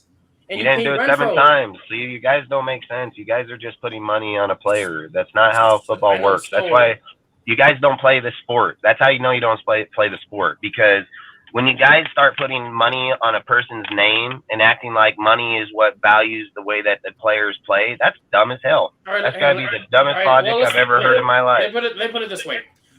Why? So you have Renfro, Myers, and Adams, and Michael Mayer. So why don't you trust? Why can't you trust them? I would say, why doesn't Jimmy trust them? That's the question we should be asking. Why doesn't Jimmy trust them? I'm talking. Well, this is from both sides, from McDaniels and Jimmy G. McDaniels is just a play caller. It has not. Listen, again, I swear to God, dude. Hey, listen. When Josh McDaniels goes home, right? He goes home, man. I swear to God, I gotta get a fucking pen and paper here.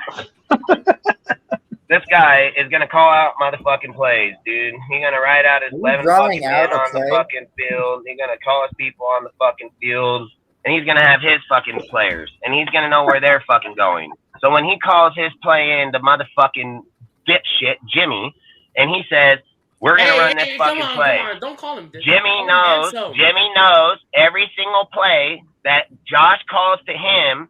Jimmy automatically knows that there's probably 4+ players that can get the fucking ball. 4 players. Yep. Jimmy, all year in the 3 first games, has only passed to fucking Myers and Devontae. We have yet to see Renfro have 3 fucking passes in 3 fucking games. That guy had 100 fucking passes by car. 100 fucking passes. So he got 3 in 3 games. Myers, he got fucking maybe 1 or 3. Maybe 1 to 3. That's on Jimmy. That's not on Josh. That's how you know you guys don't play football. That's how you know you don't know shit, because when he calls up the play, that play has 5 fucking different ways out. It probably minimal 3. And I know for a fact that every single time that Josh McDaniels calling a play, it doesn't just have 3 options. I watched him call plays for Tom Brady, Gronk, and Wes Welker and all them for 20 plus fucking years. So I know damn well that playbook got way more than just 3 motherfucking options. That's on Jimmy. That's not on fucking Josh. Has nothing to do with Josh. Like I said, Jimmy's the issue, dude. He can't fucking go through his progressions. He locks on individuals. If you guys want to know tape, here, I'll give you a secret real quick. When you turn on a fucking tape and you rewatch the game and you got pause, like, you know, you got a pause button. When you watch this shit and you say, when you see Jimmy go, hike, and he goes, boop, right to the same motherfucker every time, you know he got player issues. Instantly. Talk about it in the pregame. Too. This is like Hey, Turbo, as much as I can about agree. him locking in on Jacoby and Devontae. Did I not? I said it in the pregame, man. Hey, Not Turbo, like this as much as fucking I Josh can issue. It's agree, a Jimmy issue. as much as I can agree with your comment, Turbo, it's been like that, like, since like we moved to Vegas, where rivals are just coming into our stadium. It's got nothing to do with Ziegler and McDaniels. Hey, this is 100% fact. Go look on tape and watch Renfro wide fucking open in the field, not even getting looked at, just standing there. Yes. He could have stepped up. You're talking about the one where he could have stepped up in the But pocket. there's right? multiple, and even in this last game, he could have went to the fucking house, bro. He had that dude beat on the outside, wide open. Could have went straight to the house. Don't even get a look. Hey, I mean, there's like things where like even like people are saying like, hey, why isn't Michael Mayer like actually playing up to his like name? Hell or no. like Did that? you just And say I'm like, that real dude's Raider been fans open. are I've the seen that Patriot dude way? open. No, Like the I've fuck seen that it's dude. not. What? This guy says real Raider fans is the Patriot way. You fucking man. Whatever. Like I said, you can say whatever you want. It's basically like how when like everyone's like saying like Keep Michael the fucking Mayer pain is, out like, of reach, bro. Keep the pain out of the reach, man. it's like people are saying Michael Mayer's like kind of like trash or he's not living up to like his name, and I'm like, listen, this dude is open like almost every time I've seen him on the film. Jimmy's just not throwing him the ball for some weird reason. He refuses to throw it to the tight ends, which is weird because that's, you would think that was something he would be doing. Like that's the system he's been based in, is like, hey, throw it to the tight end, or if not, throw it to like the first read wide receiver or the second read wide receiver. And then you got Hunter Renfrow, the slot receiver. That's something that the Josh McDaniels' literal system is the slot receiver. Yeah, he's got Jacoby Myers too, but that second slot receiver is also Renfrow. And Yeah, but Jacoby's the 2. He's not even the fucking slot, dude, and he's ran more out of the 2 than anything this year. yeah, and that's another what's thing too. insane. That's another thing too to think about too. Is like Hunter Renfrow has been in the slot. Oh like, way more than yeah, I Jacoby. agree there, Turbo. Hundo, bro. Then that's another thing too. Is like Renfro's been in the slot way more than Jacoby, right? Yet Renfro, Jimmy just refuses to throw it to Renfro for some weird reason. Yet Renfro's been open, even if he's not even downfield. He could be like 10 yards away from the line of scrimmage, and he's open. Jimmy just refuses to throw it to him for some weird reason. And I don't know if that's, I mean, it could be like 50% because it's his unfamiliarity with Renfro. And then we can say like 30%, like Jimmy just doesn't know what the heck to do with that third option whenever the Jimmy just locked on fucking the first receiver. That's it. That's his malfunction. He doesn't. like if we watch that Steelers game, like hike. I'm looking at you and throwing. A fucking defense is gonna know. They're gonna know how to stop that shit, or they're gonna fucking. You're not gonna get very many yards if you're only locking on one receiver. Hey, you can't put Jimmy in the shotgun because then he can't. Then you really fuck yourself because he can only throw it to like the 10-yard past the scrimmage. Then now so you're it's like you can't. This guy, he screws himself every way he plays. You know what I mean? He just shortened the field shorter, putting him in shotgun. Like can't get bitch down over there now. Yeah. Now all I mean, the that's now the the thing, too. safeties Like, just if you- come up if to where you, the like, watch the linebackers are at. Steelers game- Linebackers go to where the D tackles are at. like if you rewatch like the film on the Steelers game, like one of those interceptions, right, when he like threw to Jacoby in like double coverage, that was because Adams, that was his first read. He wasn't open. Dude malfunctions. What do I do? I'm gonna just chuck it deep to Jacoby. I'm gonna overthrow him into double coverage, and the Steelers are just going to pick it off like easily, like that. That's basically what his malfunction is like. And then another one. Oh, Jacoby's not open. I'm just going to throw it up, and ends up being the easiest pick ever. Or when neither of them open, what should I do? Neither of them are open. I'm going to throw it to this linebacker. That's because Jimmy's processor sucks. Like, when I talk about quarterbacks having a processor, Jimmy's processor sucks. Appreciate you, bro. Can't process more than 1 or 2 reads. And if motherfuckers are only locked on the last final minutes of the game, hold on, let's look at it the whole fucking game. Okay, we got a fucking point blank pick 6 drop. We have a blown coverage in the secondary that leads to a 72-yard touchdown. We have fucking Jimmy G throwing interceptions that were bad. All 3 of them were bad. Like, can we fucking add all that shit up? Not just the last 2 fucking minutes of the game. That's another thing too that you just pointed out for me. Everyone is like, the more I think about it too, everyone's hating on Josh for not like going for it, right? Here's the thing. You add everything that's happened with the offense. Jimmy's just throwing pick sixes left and right. He can't get the ball down the field. We're struggling to even score a touchdown, for God's sake. And you're shocked that McDaniels didn't decide to call for a touchdown when we couldn't do a touchdown the entire game? Like, he was probably thinking to himself, I probably would rather trust this defense getting us the ball back than Jimmy, because that's what they've been doing. I said that exact shit. I said this guy got more confident in the defense getting 3 stops in 6 minutes than letting him go for it. I said that exact shit right there, dude, because that's facts. That's facts. I said, dude, Carr was in the game at the end of that game, dude, with 2 minutes. He's going down, probably scoring the touchdown. We win the game.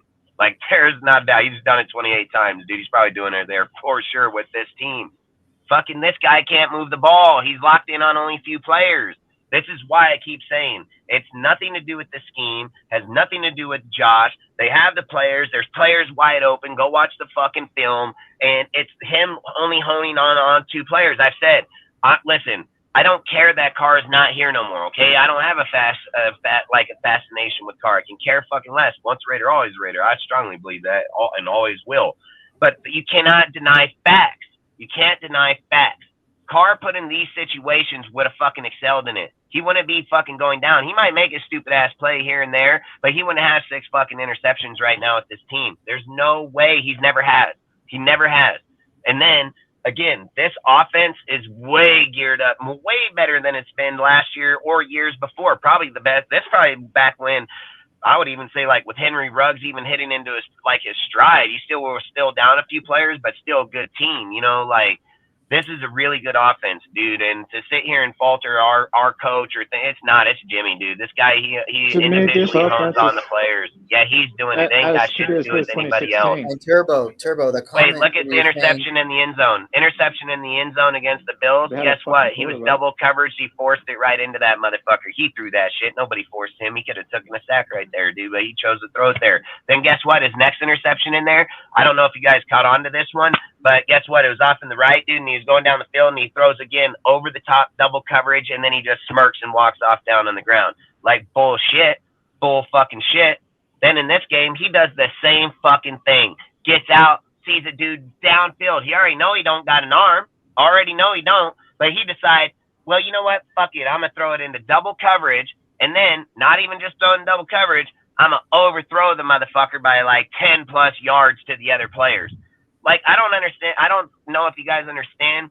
10 yards is 30 feet. Like, it's pretty fucking far out there. It's not fucking just right there.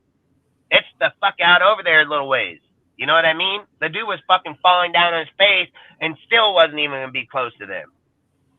So that shit he's doing, that ain't got fucking nothing to do with shit. That's his play calling. That's his decision making. That's him. Hey, Turbo, with the comment that McDaniels doesn't want Renfro, I said this during the offseason. He had every opportunity to get rid of Renfro before the June 1st deadline to get out of the contract, but he didn't. And he said it out of his mouth. He wanted Renfro. Renfro's the type of slot player that he's wanted. Everyone made all the jokes like, oh, that's because Renfro's a white slot receiver. That's why McDaniels wants him. Like, McDaniels obviously wanted Renfro, and I can see why no one would want Renfro. Like, he's literally like the built slot receiver that McDaniels would want. It's just Jimmy doesn't want him for some weird reason. If Carr was here, Renfro would be feeding. Not a doubt about it. Ain't got shit to do with. It has nothing to do with Josh McDaniels fucking play calling or not. If Derek was here, Renfro would be getting some balls, guaranteed. He'd already have fucking probably 10 easily thrown to him, easy. So it's just who Jimmy's looking at. I said this in the off season, dude, when people were sitting there saying, like, do you think it's going to be Devontae's going to be his favorite guy? And I said, no. I said fucking a lot of times, dude, just because you got a really good player on the team doesn't mean that quarterback's going to gel with that player. Sometimes that quarterback gels with different players, and it obviously shows he gels with Jacoby Myers really well. Like, there's not a doubt about it. Prediction for week 1, the Denver game, right? Like, we're all thinking, like, well, everyone was thinking, like, yeah, Devontae's probably going to have 100 yards. Maybe like a touchdown or 2, and then I'm over here like, nope, I don't even see.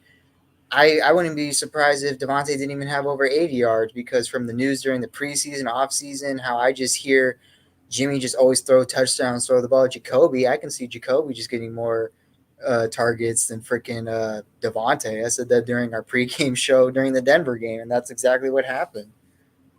But that's why I say if we were to just switch out Aiden and put him in there, I bet the ball starts getting distributed to everybody. Because I don't think Aiden's just going to lock in on individuals. Game, when you took Jacoby out, Jimmy didn't know what the heck to do when Jacoby wasn't there. He just kept trying to force feed it to Devontae, and if Devontae wasn't open, bro, just freaking malfunctioned. And then you look at the next game, Jacoby's back, right? Except here's the thing. Mike Tomlin is a freaking defensive genius, so he's like, oh, all I got to do is occasionally either take out Adams and Jacoby, and this dude is just going to fall apart, and that's exactly what happened. If Devontae's his first read and he's not there, he's just going to throw it to Jacoby, even if Jacoby's not even open. Jacoby is not there, he's going to throw it to Devontae, even if Devontae's not open. Like, that's basically what's going on. Bro, Jay Schrader made better decisions than this motherfucker, and Jay Schrader was horrible. I wanted to strangle that motherfucker every time he threw the ball. But fucking Kerry Collins, that motherfucker. Yeah. Even Kerry Collins, I mean, he made a lot of mistakes, but, bro, you're not going to stay in the box, bro. Kerry Collins is going to fucking make you pay for that shit. You put 8 in the box. Hey, that's facts, dude. Even this cloud hopping ass still would do it.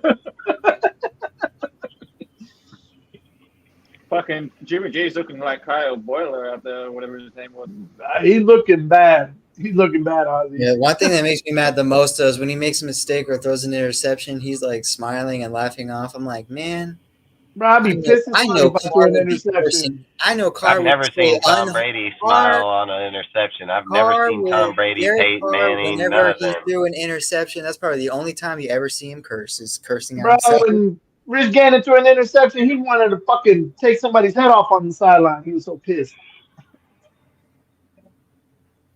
Like, that's the one thing too. Like, I really didn't like. I'm like, man, you really making me.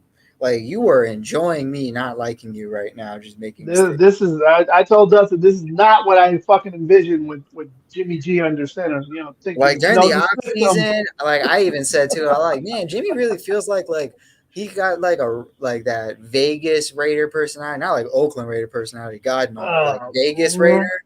And then now I see him during the official season. I'm like, well, he had the personality, but his play style is definitely not.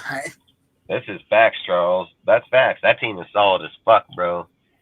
Like, them Niners ain't no fucking joke, dude. Like, let's just be real. Put Carr on them Niners. They probably win the Super Bowl, bro. Like, he probably have 2 fucking rings over in that bitch, so. I mean, look at Brock Purdy. He had a chance to beat the Eagles if his arm didn't freaking get injured. I mean, Brock's looking good, dude. I mean, that fucking guy, he's looking like a damn Hall of Famer already. He still hasn't lost a game yet. He lost the one when he got injured. I mean, like regular season though. Yeah, he's undefeated regular season. I don't count that playoff game though because he got injured. What is he supposed to do? But he still started, so he takes the L. That's such a BS stat. It doesn't matter. As much as I'm a stat guy, it still goes in the record book as a loss. That's why I said this one would probably be smarter on Josh McDaniels to start Hoyer. So when Aiden does take in, he doesn't take the L on his record. Like, that's what I would probably do, because if Aiden starts, he takes the L. If that team gets their ass beat, he's going to take the stat record of that.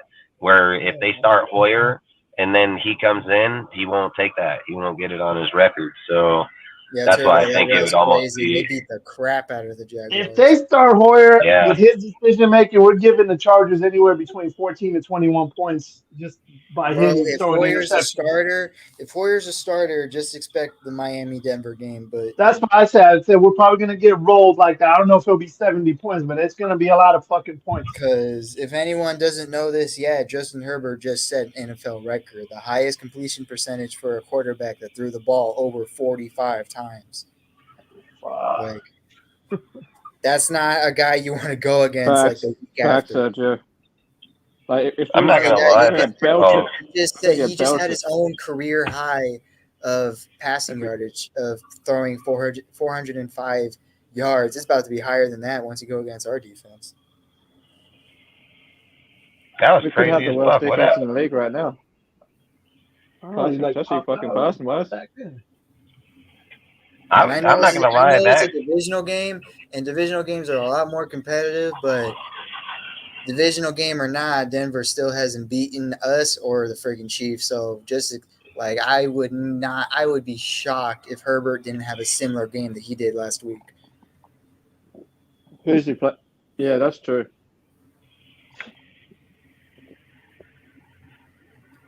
Yeah, Turbo. That's what I'm saying. Like, our pass It was defense like a could be the worst college in game. the NFL right now. I literally I Okay, know a but- lot of Broncos fans. I'm like, bro, how do you have a facts, game? bro. How do you Straight have a facts. game before the AFL existed? Like you had a game before AFL existed. There's not been a team scoring 70 points since the freaking Raiders started existing. Since 1966, bro. 66, man. I think that Washington isn't that the Redskins scored official year Al 72. Davis owned the team? Say again? Isn't that the official think- year Al Davis owned the team? No, Yeah, in sir. 66 he was the AFL commissioner. Yeah.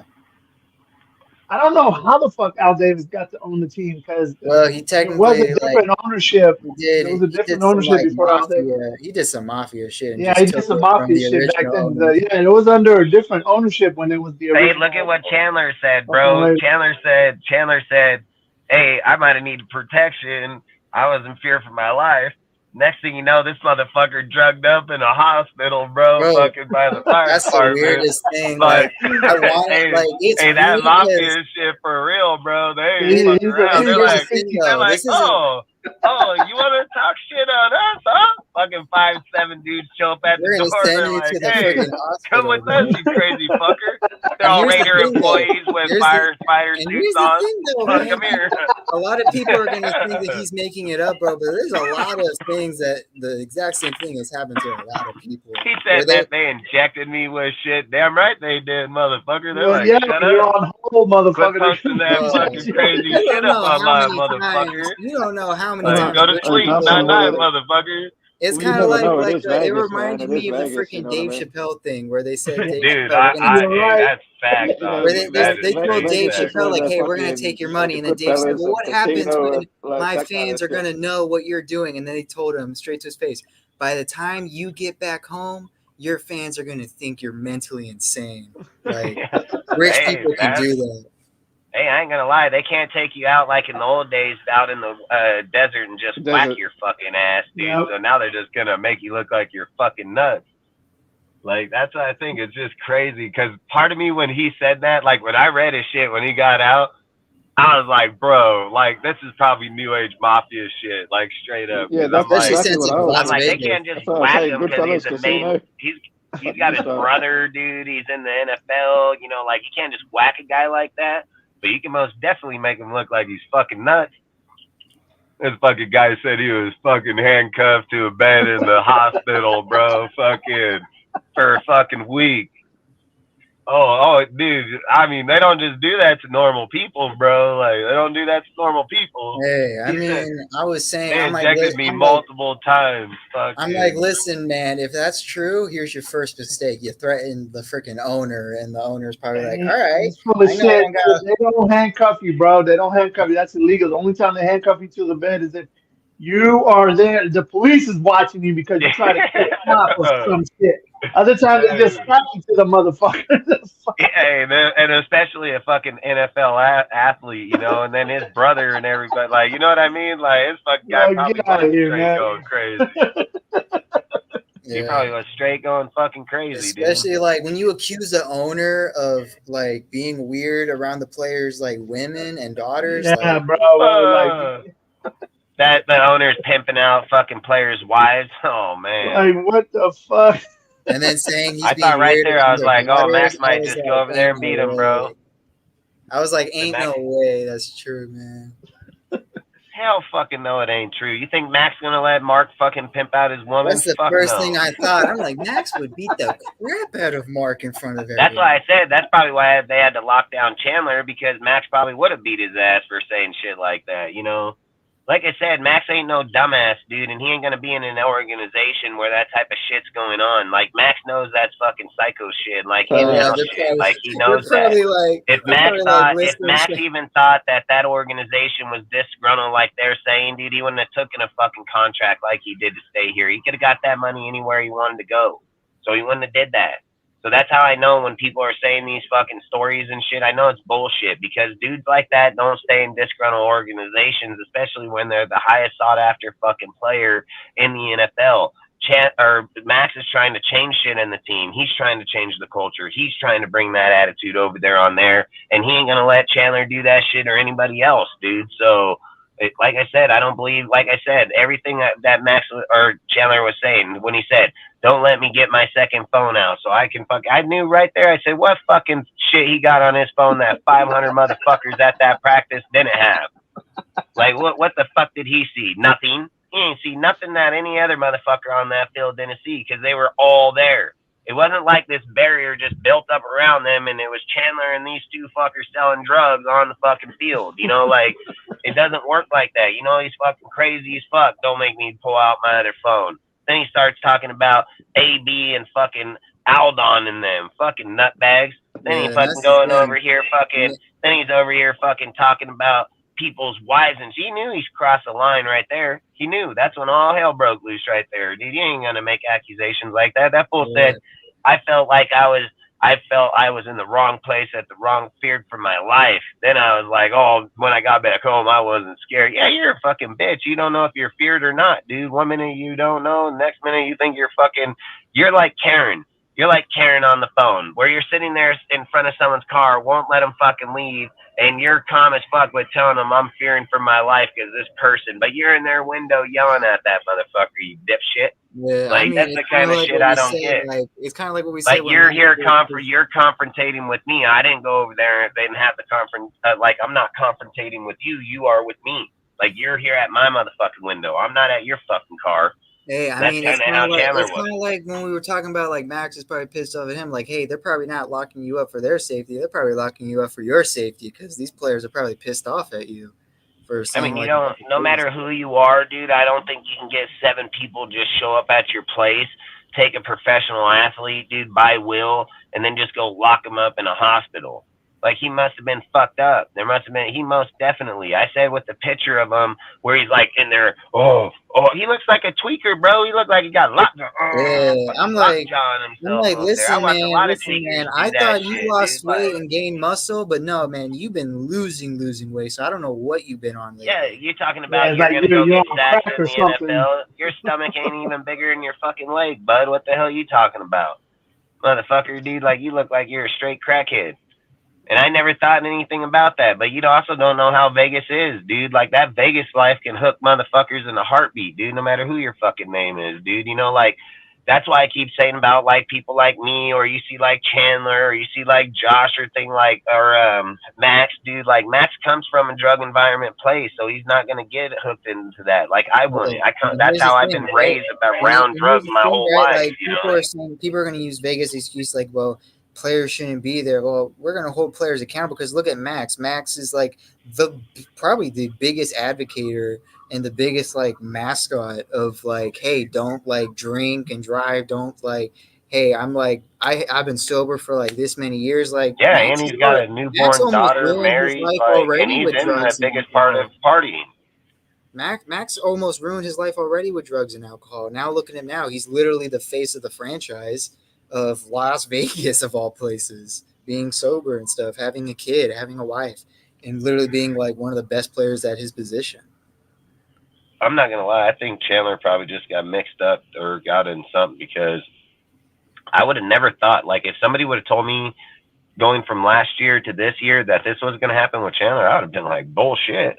Saying, man, that guy's the most soft-spoken motherfucker, dude. Like, I wouldn't have thought nothing. I would have never even thought he would have been the problem. He would have been the farthest person from the problem. Like, he already knew what his role was going to be with fucking Tyree. He spoke on it multiple times. Like, he was looking excited for it, dude. Like, he already knew, like, that the rotation, and he knew that he was going to have to step up this year if he was going to stay there, dude. And he even knew that he was looking to retire before he came to us to begin with, you know? So that's all I think is like, there's a lot of things inside, like a lot of transitions that's happened just in this short amount of time with our team, man. And I don't know. I think frickin'. I mean, it's kind of like what we discussed. Like, I remember we discussed, like, me and you, Dustin, where we talked about, like, was it all getting into his head? Like, hey, like, I'm going to get replaced by this young guy, or like, hey, like, this might be my last year.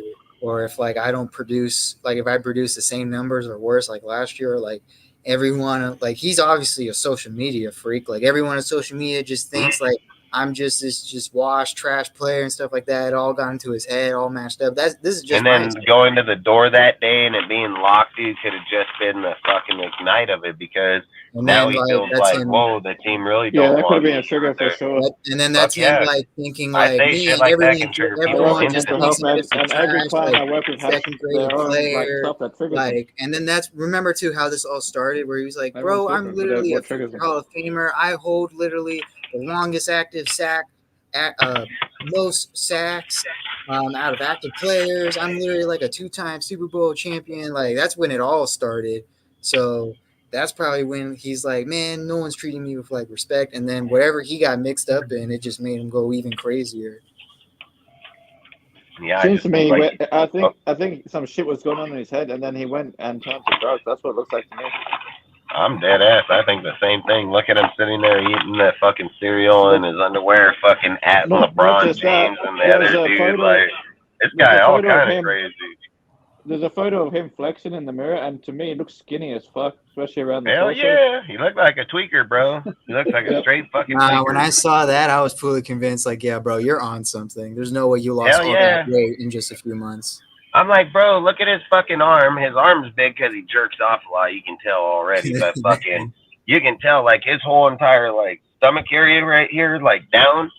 Max is probably solid. I bet you Max has got, like, solid body. Like, I guarantee you, because I don't think he would probably have a six-pack, but I think he'll have, like, solid body if he pulled off the shirt. Where that motherfucker right there, dude, he looked like his shit, like, look, his belly button's wrestling with his backbone, bro. Like, he must be starving over there, because that bit, like, the saying is like, hey, I'm starving so bad my belly button's wrestling with my backbone, dude. Like yeah, if anyone doesn't know, like, if anyone doesn't know, like, if someone's, like, being anorexic, or, like, they're not eating, or they're on something, like, where your belly button is, that area close to your gut, it'll be bigger than the rest of your stomach, just because that's where your stomach is, and that's where all the stuff is. So that's, like, where it's like, well, your stomach is basically eating yourself at this point. So whatever shit you're doing, yeah, he looked like he was there, dude. And then, like, the shit he was posting up on his Instagram, dude, like, I ain't gonna lie, it was crazy. But we can move on from this. You guys have anything else? Let's talk about something. We got plenty of shit to talk about. But will Garoppolo play this week? Fuck Garoppolo, man. Listen.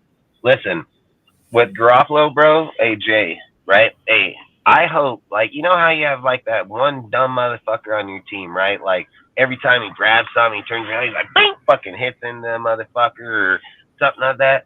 I swear, if Jimmy becomes eligible, I hope that we have this guy with the ladder somewhere around him that can just knock the shit out of him. That most definitely make sure that he ain't playing. Someone grab a steel chair. Fuck, just trip him, Get an bro. offensive lineman to crush his foot in practice, please. Fuck. Just pay the fucking. Let me get a hold of one of them fucking guys that's only making like 30 grand. I do not want Jimmy to start. Like, I just don't. Nah, hell no. This is the time we gotta sit Jimmy, man. We gotta sit Jimmy down, bro. We gotta make him take a seat on the bench, bro. We gotta look at what else we got. We gotta look at what else we got. Because here's the thing, right? Here's a weird thing. If, like, a lot of people in Raider Nation are like, well, it looks like we're trash anyway, stuff like that. Whether it's like McDaniels or stuff like that. If you already think that, why does it hurt at this point just to see what the heck the rookie does? Like, let's just see what we got. If he's not what we think, then let's just look forward to the draft. Because I'm gonna look forward to the draft either if we win like 5 games or not. So, Jay, I almost want to put some laughing emojis with that comment right there, bro. Like if I was texting right now, I'd put the laughing emojis because if Jimmy's playing, hell yeah, Mayor gonna have fucking balling out day. And look, even if Aiden's playing, he's probably gonna have a pretty good day. If Hoyer's playing, he's probably gonna throw to him like he threw to Welker in the preseason. Yeah, Wilkerson in the preseason. So. Yeah, I mean, because he's not going to try to go at Devontae, I don't think. I think he'll have too much pressure. Hoyer will have too much pressure doing that, dude. He's going to try to go to the open guy most of the time. Where Aiden's going to push it, dude. Listen, okay? You know how well I know Aiden? Did I not say this? I think, Stats, you were in there when I said I literally was talking about him in the game, and I said Aiden's favorite plays are risky as fuck, but they got high success rate. Aiden dots motherfuckers literally downfield on the dot where 3 motherfuckers are coming in on the fucking one player and he'll just fucking beat it on fucking right on them. Fucking touchdown. Yeah, I mean, if you remember correctly, his 2 favorite receivers to throw at were either Wilkerson or Tucker because Tucker could stretch the field and Wilkerson was the route runner. He was like the guy that if the speedster's not there, just feed it to the route runner, right? And then when it came to like Hoyer just friggin' threw it to Dorsett or Wilkerson crazy, and then whenever he threw it to someone else, he malfunctioned. And then Jimmy Hoyer looks like trash. The 4 throws that we saw with Jimmy in preseason, he just threw it to Jacoby. And then like it's weird because whenever it's just someone that's just not Josh McDaniels, like when it was Mick Lombardi calling the plays at the Dallas game, his whole script was, I want you to just throw it at Wilkerson the entire time. Just throw it at Wilkerson. Don't throw it at anyone else. Just throw it at Wilkerson. And then, like, you saw McDaniels pissed. Like, that bro called timeouts. Like, bro, like, what the hell are you play calling, man? Like, did somebody got their computer? Can somebody bring up the Chargers depth chart? Oh, yeah, sure. I got it right now. Yeah, bring it up and see who their starters are right now. On offense, defense, or both? I want to see the offense first. All right, so here we go. Isn't Eckler out? Out? They got Justin Herbert, obviously.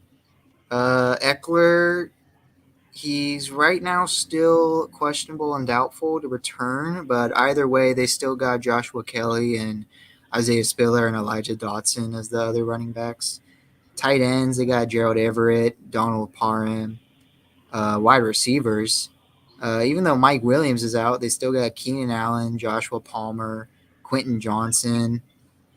I snagged that fool. I went and got fucking Palmer instantly. The second that Williams went down, because I have that fool in a few fucking fantasy leagues, dude. And he went down, I was like, nope, I'm getting fucking jammered, dude. That fool got good skill. He's just suffocated by the depth chart. Now he's going to go get some stretching. Yeah, I had Quentin Johnson. Like, I'm probably going to start him on fantasy. I'm thinking. Same with Dell from Texans, dude. Oh, man, that guy's a little fucking sleeper, bro. That dude's going to kill motherfuckers, man. That fool had like 7 receptions for 145, bro. Fucking touchdown, dude. Like, this guy, that was crazy. 175, I think. 145 or 175. It was crazy. Yeah. He leads Texans rookies all-time history for most yards in the game. Nice. And then on defense, you got a defensive end, Sebastian Joseph Day, nose tackle, Nick Williams, defensive tackle, Austin Johnson, outside linebacker, Joey Boza. Eric Hendricks right now is injured. The left interior linebacker, the right interior linebacker is Kenneth Murray. The other outside linebacker, Khalil Mack. Cornerbacks, Michael Davis and J.C. Jackson and Asante Samuel. And then right now, Derwin James, a strong safety, he's injured. And then free safety is Alohi. And they don't have Jackson in there, right? Because didn't he get arrested? Oh yeah, I forgot. Yeah, Jackson right now should be unavailable. Yeah, So because then- he has a parole violation, so they had a warrant out for him. Yeah, that was I don't weird. know. I don't That know was- how that all went down. To be I don't honest, know. I don't know. My first question was, when did he get?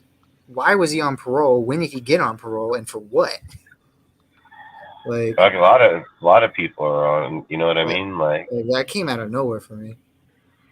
Kojo, you want to speak on your topic of containing Herbert? Containing Herbert. I'm That gonna is your go with topic, yeah. Yeah, well, containing Herbert is I'm gonna go with Malcolm Coons to fucking contain Herbert. Bro, if And, they don't have Malcolm Coons should be out there the entire game. I don't even care. Like that's no hate on Tyree Wilson, but bro, Malcolm Coons should just be out there. If Herbert has he's gonna have time back there if we don't fucking have that spy. So that's why I'm counting on Coons because I can't really count on anybody else to fucking spy on him. Not necessary. Diablo, watch.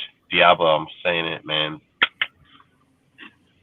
You got Diablo? I mean, yeah, that's basically what they did. That's what they did at Buffalo. Like our defensive line. I said it. I told you guys he was going to do it. You guys were all saying other. I said Diablo was going to spy that fool, man, and seek him out. Look what they did in the freaking Buffalo game. They had Robert Spillane and Diablo freaking blitz the entire time. Spillane and Diablo, they got sacks and hits and stuff because their defensive line couldn't do anything. They're the only ones that shoot in. That's why I think they'll do the same to Herbert too. They'll keep that bitch in check back there with. They gotta make him uncomfortable. That bitch is gonna have. So you're gonna. So here's a question here. Here's a question real quick about our defense, right? Because we have two guys actually on our defense that we just acquired, literally just acquired, that can probably help our team massively. Like Welker, dude, isn't one of he's them a fucking good. linebacker? Well, say again. Isn't one of them a linebacker? Yes, Welker fucking, he's got picking off skills, bro. He has picking off skills, dude. He can get across the line too after a quarterback, dude. Like he's got really good skill, and he's just sitting on the practice squad. And then the same with Reed, dude. Like Reed, he can get after. He's a DN linebacker, bro. He'll fit this 3-4-4-3 just fine, dude. Like he'd be another guy to bring back up in here. Like if they got, I mean, fuck, I'd push off Willis, dude, or somebody. Like I don't know how far ahead Reed is, to be honest. So I'd have to see like what he's doing. But he's not a bad player. Like he's not a bad player. So to grab him and Walker and not be having him playing, I don't know what the deal is with that. So, I mean, those guys would add to our team massively. I mean, that dude, Walker's picking off skill, dude. Like I've watched that guy pick off a motherfucker this way like a receiver, bro, and running, turn around, fucking right off the middle. Like that's fucking hard as fuck, let alone as a linebacker. You know, like he got really good skill, and I've watched him get out off the line and straight sack quarterbacks in the backfield. So I don't know, man. I don't know why we don't bring these guys up. And then my biggest issue is like, how's the rules work, dude? Do you get like a certain time when you sign a guy to your practice squad from another team? Like, can another team come in next week and sign that dude off our practice squad, you know, type shit? So I just hate when we have players where you feel you can be a better team defensively, especially like with Peters, dude. Peters is going to cost us hell games. I'll just say it straight up, dude. And Graham, if he keeps calling that single high safety and putting Epps over the fucking top of Jacorian Bennett, man, we're 100% going to be losing games. So, and I don't care if Peters is playing off on that play. He'll get outran. He'll get outran, dude. If you get fast, speedy especially because these receivers, these are all like speed receivers. Quentin Johnson, he's got size and speed. Yep. Like, he's 6'4", bro. He's like a fucking mammoth over there. Yeah, so that's the thing. In my opinion, like how they're gonna have to do this is like, I think what they should do is should be, because I don't trust the DT, so you're gonna have to run a 3-4. You gotta have Kuntz on the other side, and then you're gonna have to just do a blitz package like every single time. Whether it's Diablo, Spillane, Hobbs, like you're gonna have to send someone to keep Herbert in check, like keep the offensive line in check, like to keep guessing on the defense. And then the secondary, like I think you're gonna have to run zone coverage because this press man is not working for Peters, but Jacorian is a press man guy. So How about you just play zone coverage on the left side of the field for Peters, because Peters can't do anything because he's not a freaking press man corner. I've been saying this the entire time. He's a zone corner. Like, that dude cannot press man for his life. But when we do blitz Herbert, there's gonna be a couple problems. One, you got fucking Eckler coming out of the backfield, and that we can't seem to stop that. I don't understand why we can't stop. I don't know if he's playing though. Isn't he injured? Is he Well, out or did whoever the fuck the running back, the next running back up, they're gonna come out the fucking backfield. You know what I'm saying? So who's the next part of it? Joshua Kelly, Elijah Dotson, Isaiah Spiller. Any of those motherfuckers can come out the backfield in the flats and fucking See, they destroy said us. right here, Chargers head coach Brandon Staley says wide receiver Quentin Johnson is going to be a bigger opportunity with Mike Williams out for the year. Bro, I'm starting Quentin Johnson for fantasy, bro. What did you say, Ozzy? What did you say, Ozzy? I was just looking at the two linebackers we've got, and I'd bring Malik Reed in over Masterson to stop the run. Hell yeah. I'd even bring in Walker. I'd bring in Walker too. Yeah, Walker too if possible, but I'd even put Malik Reed over Walker because I feel like Malik's a better run stopper. It says Christian Watson's going to make his season debut against the Lions too. What happened to Christian Watson? He's gonna. Oh, I don't know. He's injured apparently. I think he was injured or something. Yeah, he's hurt. Oh, that's weird. Probably slipped on the soap in the shower. That means Jordan Love has been balling out without Watson? Yeah, he's been doing it with the dude Reed and fucking Dobbs. Oh, Reed, that's Scout's guy. Christian Watson, I thought he was balling. I thought he was just throwing a bunch of deep balls at Watson. The fact he was balling out without Watson, that makes him even more scarier. Dang, that makes me now terrified for the Green Bay game. I mean, they don't have no slouch. I mean, they got some fucking pretty good receivers over there. I know, but I thought he was just throwing deep balls to Watson because Watson got that elite speed. But if he was balling out, playing top tier without Watson, with Watson against our team, bro, Jordan Love gonna have over 400 yards against us. Yeah, if we're not careful, they could put 40 on us. So look at this. It says this is Devontae Adams' words.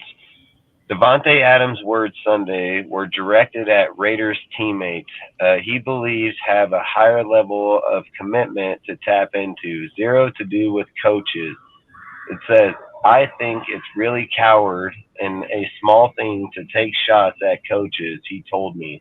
Devontae told Vic Bonds, however you say that dude. Vincent Bonsignore. Yeah. That's why I think people always Wait. Devontae said it's cowardly if you put on the He coaches? says, I think it's really coward and a small thing to take shots at coaches. Dang, so he's basically calling you a pussy and a bitch if you just complaining about the coaches. Yeah, so that's basically – so people just twist up his words because of the trade shit, everything coming back up again, you know. He don't waste time to let motherfuckers know, bitch, shut up, dude. Better fucking show up and fucking play. Every time he just fucking, the minute people bring it up, he just shoots it down. He's just like, yeah, shut up. He just wants his players to fucking play better. Yeah, he just wants his players to play better. I mean, it's which I literally said on the show earlier that I said that exact thing, that he's just fucking saying, Jimmy ain't that guy, motherfucker. If you're going to come here and think you are, you need to Derek fucking show Carr, it. Derek Carr, when he was crying at the podium, he said, it was the players. The players are just not giving effort. He was calling out their freaking Darren Waller. And even then, he don't got beef with McDaniels. He even said when we beat the Broncos, Derek Carr said himself, he still has McDaniels' phone number. He called McDaniels and had a whole conversation with him after beating the Broncos. Yeah, Carr? Yeah. Yep. And I was like, that should probably put it to rest that Carr don't got beef with McDaniels.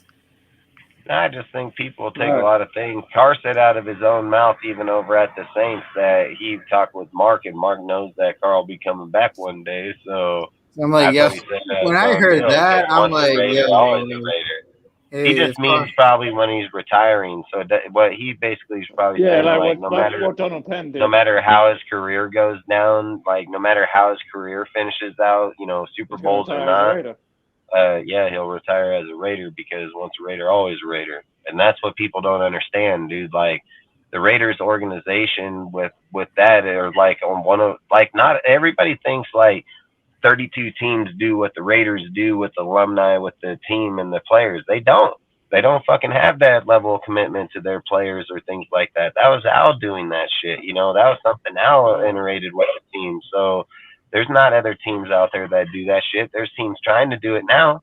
Most definitely teams trying to, but don't get me wrong, there are a few teams that are like us, like Steelers and stuff, and probably the Niners and Cowboys, you know, like there's probably Cowboys got the Ring of Honor, the Niners have the Ring of Honor, so yeah, you have the Tampa Bay, I think, has the Ring of Honor too, you know what I mean? So they have multiple places, but that's my point is like not every place is like us or other people, you know, so I don't know, freaking. Man, that's what pissed me off the most. Now I'm thinking about the home opener was because when you said the Ring of Honor, because that's when they were honoring Ken Stabler. They were giving they gave his daughter the Hall of Fame ring. Yeah, they gave him the ring. Gave his daughter the Ring of Excellence. What pissed me off the most about that. Hey, but has anybody heard about a meeting between Mark Davis and John Gruden? Because that's concerning to me. Where's all this coming from? I've been hearing random news that I don't know. I got a video. I got a video on it. Dude. But I don't know. If he fucking comes back to the Raiders, we're gonna be picking top 10 for the rest of our lives. I've been seeing YouTube titles and weird Instagram stuff like John Gruden is gonna come back. I'm like, where's all this coming from? Well, apparently, his suit is going really well against the NFL. Wait till all that shit comes out. So I don't know, man. Yeah, but listen. Yeah, but watch. You know how many fucking Raider fans would be like, "I'll take John Gruden right now over fucking." Yeah, I know. That's what I'm saying. We're gonna be picking top 10 for the rest of our lives, dude. We're gonna be getting Mayock and them back over here. Yeah, everyone that hates Mayock, you want Mayock back? Fuck no. Hey, so listen. I was talking to my buddy earlier, and I'm like, boy, was this not just been the biggest fucking plot twist in NFL history ever? One, Gruden figured out he couldn't win with Carr. Like, he didn't want to get rid of Carr. So they ended up having him retire. Bring in Josh. Have Gruden fight against Goodell. Back and forth a few years, let Josh and Ziegler go through their contract, build up the team that is supposed to be, get where they're supposed to be, but they keep falling short because they can't. What would be the twist like a motherfucker if they come out at the end of this year, they're like, all right, you're fired. You're fired, fucking Josh. All right, John, you come over here and take over, and we're going to get you Caleb Williams. Like, he's going to kill it. He would fucking kill it. And Goodell would shoot himself. But the deal would probably be like, you can't fucking be you can't be GM and shit. Like, you're only the head coach, you know, like you're the head coach, offensive coordinator, but you can probably pick your players, you know, type deal. And I think fucking, because dude, if Gruden got to pick his offense and then fucking Ziegler built the defense, I'm not gonna lie, I'd probably take that all day. I'd probably take that shit all day, dude. And then, because then you want to have a broken fucking GM spot. Like, Ziegler does phenomenal at his job, man. I think he does phenomenal. Like, I don't think you're going to find anybody better than him at what he's doing right now. But Gruden over Josh, I just think the difference with Gruden is like, for one, I was watching a video, like Gruden in the players' room. And he's fucking talking to all the players, dude, and he was telling them, like, about the tackling that, like, right now, for instance. And he's telling them, like, straight up, you are going to tackle better. And I'm going to demand you to tackle better. And he just kept emphasizing it to them to, like, I'm fucking telling you, motherfuckers, like, you are going to tackle these motherfuckers better. And I just think, like, when I've said this about Rich Bisaccia, he may be good to players, and players might respect him to an extent, but they don't fear him. And that shit matters when you're in a alpha world, dude. When you're in an alpha world, dog eat dog world, and these are all dudes fucking working out, they're fucking extreme athletes, all this and that. You can try to be a guy's best friend. The problem with Gruden is he gonna be your best friend and your worst fucking nightmare all in one. And like I said, Ruggs would not be in prison right now, you know, for That's what why- he did. He wouldn't that's be why there. with everything And our happening team wouldn't have fell apart the way it did with him at the That's helm. why with everything happening, when our depth chart fell apart, when the players started to fall out, as much as I blame Ruggs for his incident, I also blame Mark Davis. I'm like, this mofo wouldn't have done stupid stuff if you let Gruden go. Gruden would have kept him in check. He would, like, that's something that I remember we talked about, Dustin. Like, you even said yourself, like, if Ruggs was at that freaking party getting drunk, he would have immediately told his woman, nah, I'm not doing it. Gruden's going to kill me tomorrow. Like the next day. Even if we're on a bye week, Gruden's going to kill me. Boom. That's fact. Like, look at all the shit that pops up. Damon Arnett and all this crazy shit. Even with Damon Arnett in the club in his first year, he still played pretty good ball. Like, he was actually playing good ball. He just got concussion and he just weak. So they ended up having, you know, wanting to build him up, everything like that. But under Gruden, they were actually making development on him. The second that Gruden left out, here comes Bisaccia, the team just started falling apart, dude. Like, I'm not even gonna lie. There were people in there that did shit that would have never happened on Gruden's clock. Ever, dude. And I've always said, sometimes you have to have a coach that's a fucking dick, bro, so you fucking know where you stand. And I keep saying that you are rented here, bro. Like, you're a fucking employee here. And the two best Gruden will make you know that. And the two best examples, right? Very similar. The Antonio Brown thing, right? When Antonio Brown started dissing and Mayock in his face, Gruden shipped him out, told him in his face where you're gonna go. And then with Chandler Jones, if Chandler Jones was having this fiasco, boy, this whole situation would have been done in a week if Gruden was here, because Gruden would have shut him down instantly. Like, you think like you're the biggest star on earth. Well, I'm about to be your worst nightmare. Like, whatever your situation is or not. Yeah, Chandler wouldn't do And this if shit under Chandler, Gruden, like, he'd if be Chandler fired. straight up, if Chandler said like, "Oh, I saw Gruden being weird around girls, bro," I wouldn't be shocked if I randomly heard Gruden like got pulled by security because he punched Chandler in the face. Well, he would have fired Chandler for that shit. I think he would have fired him and already had him off the team, dude. If he was still in control like he was, he would have did him like he did AB. I think the only reason that it hasn't been done yet is because Ziegler and Josh are New England people, and they probably have a motto like, you can't, you know, do that to your players, dude. So there has to be something substantially why they haven't done it yet. They're probably, I assume that they're trying to figure out how to get out of the contract. Well, I mean, I think there's about 20 different ways they can get out of it by now. Mark is doing all this mafia stuff for them. I mean, all they got to really do is show up to their house. All they got to do is show up to Chandler's house at night with fucking 5 or 6 dudes. Clearly tell him that they're going to cut him, and if he says anything, they're going to fucking put him in the sand. And then if Chandler goes out and tries to speak out, they'll just be like, he's crazy. By the way, Dustin, what burrito have you been eating the entire time? Where'd you get it? This wasn't a burrito. These are breakfast bars, dude. Like, I thought it looked like a burrito at like the very this one's like a Lucky Charms one. Because I saw you eat a burrito earlier. Yeah, I ate a burrito. I went to the burrito place, but this is like the fucking s'mores one. These are fucking bombs. This one's bomb as fuck. I literally bought like 2 cases of these. I have 12, so I got like 24 of them. You want to know something funny? At my school, These bitches are rubbing, bro. At my school, that's all they served me was the freaking cereal bars. Yeah, I just ate a Cinnamon Toast Crunch one, which is bomb. I hate these. I hate these Captain Crunch ones. These are fucking nasty. I ain't even lying. Like, these fucking, I probably won't ever eat another one of these bitches again. But this fucking s'mores fucking Golden Graham s'more fucking one, this bitch, I'm gonna tell you what, this motherfucker is fire, bro. If I'm sitting here just getting baked, I'll eat this whole box of these bitches. The Cinnamon Toast Crunch one wasn't bad at all. That one was pretty damn good too.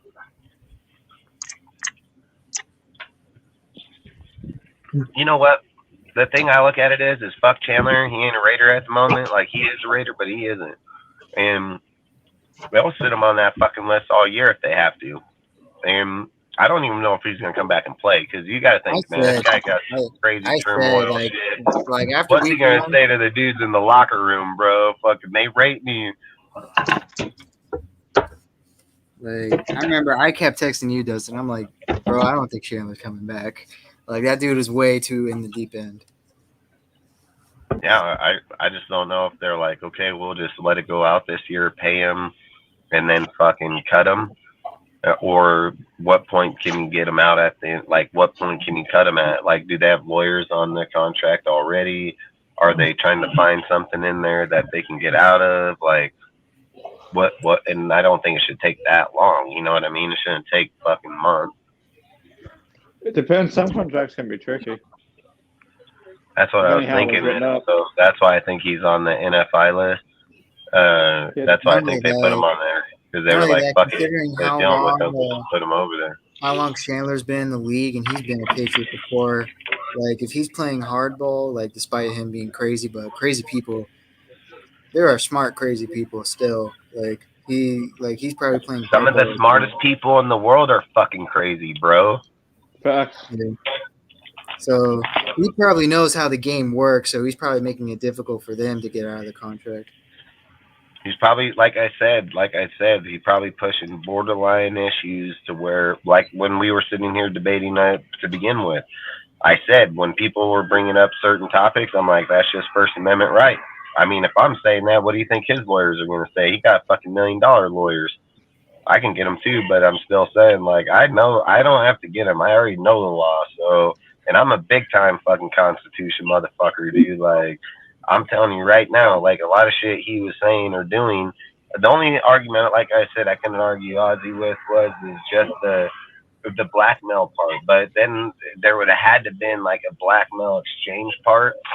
So I don't know, like, I don't know the technicalities of the conversation or things of those, but it would even have some of that stuff he was posting, it would have to be pretty direct. Yeah, it'd have to be pretty direct. But for him to go out and just say words, I've said this, dude. I can go show you plenty of players that said worse words for longer time teams for remember how he said, 30 years. If you don't play me, I'm going to do this and this. If they can find like the actual second phone that he's claiming that he has or something, and they can collaborate that with what he said in that message, then that can be classified as blackmail. Like, that's how I'm saying it. Because that's technically a blackmail when you Tyree Wilson is a project, project A, was he saying a project at Texas A&M, transferred to Texas, salute Jay, oh man, this fucking thing's covering it. He's basically saying we drafted a project because that's all we fucking do. He buried on the bench at Texas A&M. So he's saying, like, at Texas A&M, he was buried, so he went to Texas Tech to play? Yeah, he transferred to Texas Tech, and then he was a starter there. But that is facts. We always draft fucking projects in the first round. Yeah, I'm not gonna argue with there. Like if you want the Raider way, that's the Raider way. Draft projects. I mean, Al Davis did that for a living. Hang on. I want to add something to that. With Tyree, you got to understand, we drafted him knowing that he's raw. Like, there's no doubt about that. They knew that when they drafted him. They knew about the foot when they drafted him. The plan was to sit him behind Chandler for at least a year, right? Chandler was under a 2-year contract, but to sit him behind for at least 1 year. He wasn't even supposed to have, like, many reps this year anyway. That was the plan the whole time. The only reason things are looking how they're looking now is he's still recovering from a foot injury, and it's obvious. That's why people are saying his get off is slow, right? Why do you think that is? It's because of his fucking foot. It's obvious. And then on top of that, he wasn't supposed to be a starter yet. Chandler was supposed to be the starter with Kuntz as a backup. He was supposed to be like the third guy, if anything. Now Kuntz is turning into the starter. Yeah, exactly. So but Ozzy, when you draft someone 7th, I don't want to hear that, bro. And when you're drafting Yeah, but seven, the thing you I gotta don't want to hear realize with about you got that, to wait a year to get your foot rest and all this shit. Don't draft him. it doesn't work like that, though, man. Look at other teams. Like there's 32 teams in the NFL. There's hella teams that draft guys, and even the top 5 that don't start in their first year.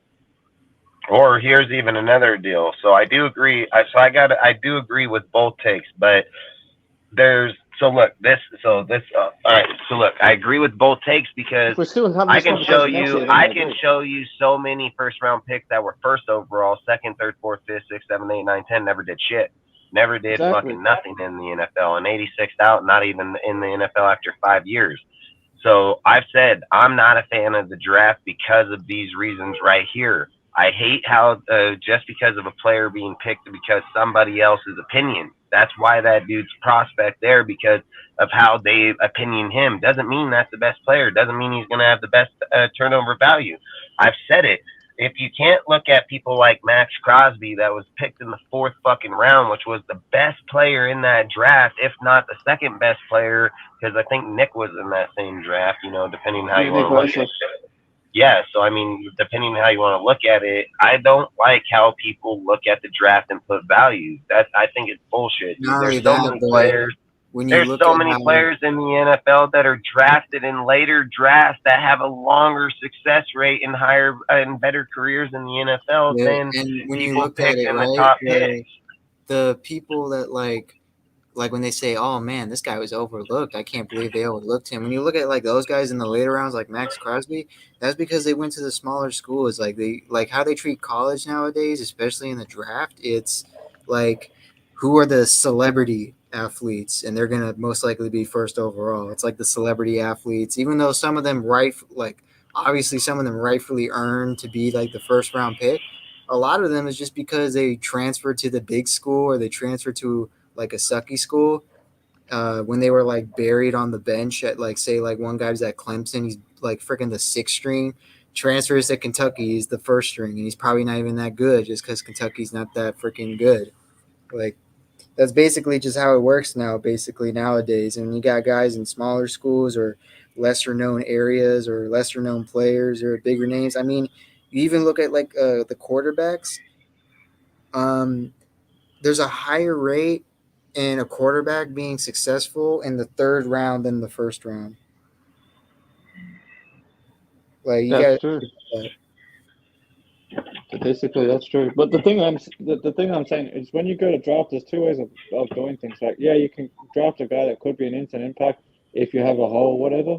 Or if you have a guy that's already there that you know is going to like retire in the next year or 2, you have that player sit behind and learn from that player for a year or 2. It just depends on how you want to go about doing it. Both ways are proven to work.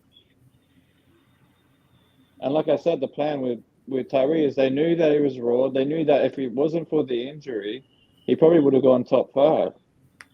We wouldn't even had a chance to even get him anyway.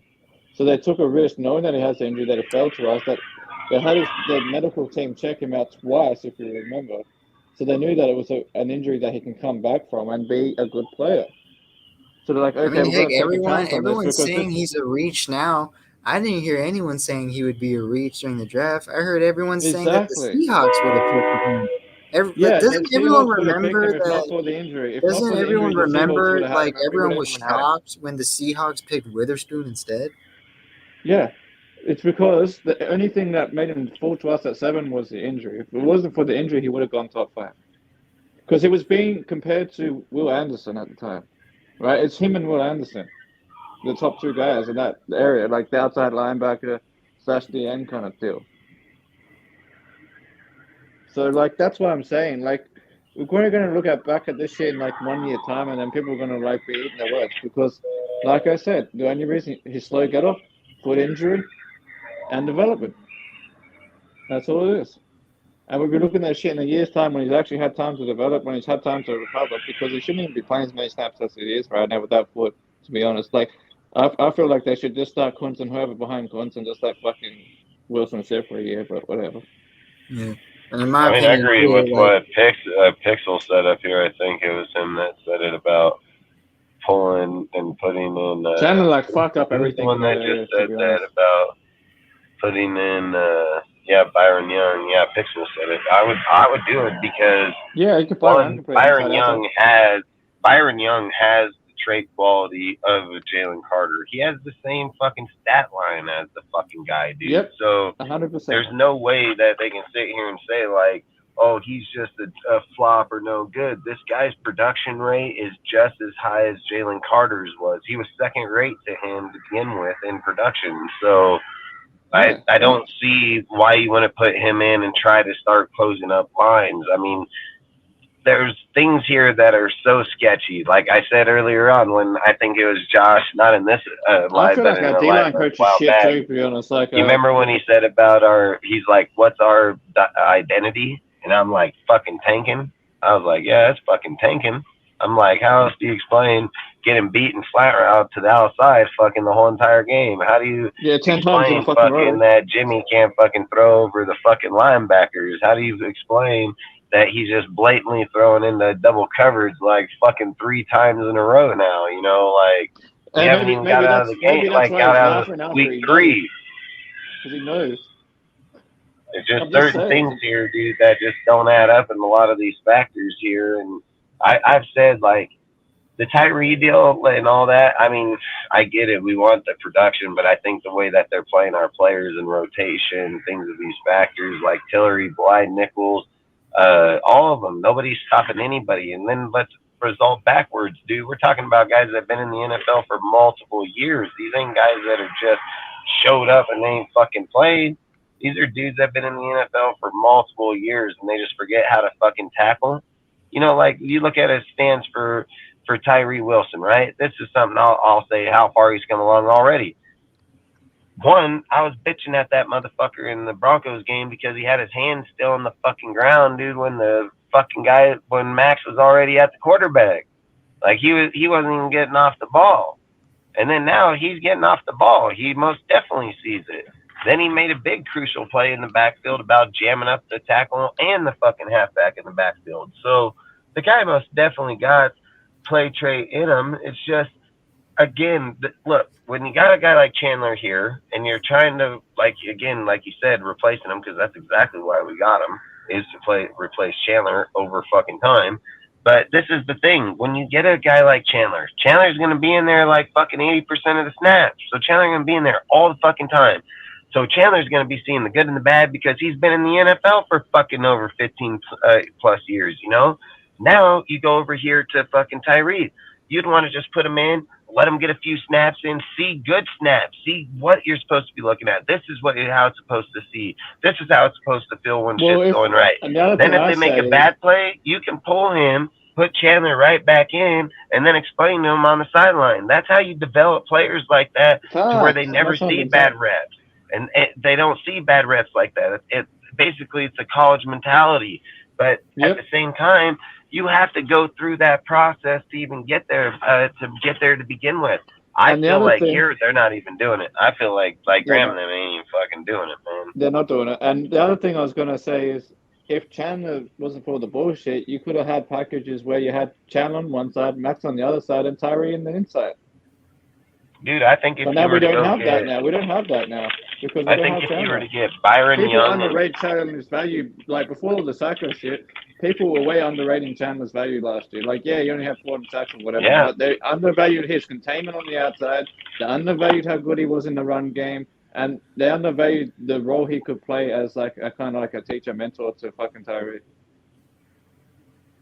So like, yeah. And this whole Chandler thing has really fucked up a whole defensive line this year. So look, and Jay, man, there's no way I agree with this comment. Specialist is shit. There's no way I agree with this comment. Tyree would be depth in the NFL. Foot injury has nothing to do with him starting or not. Yeah, the fuck it does.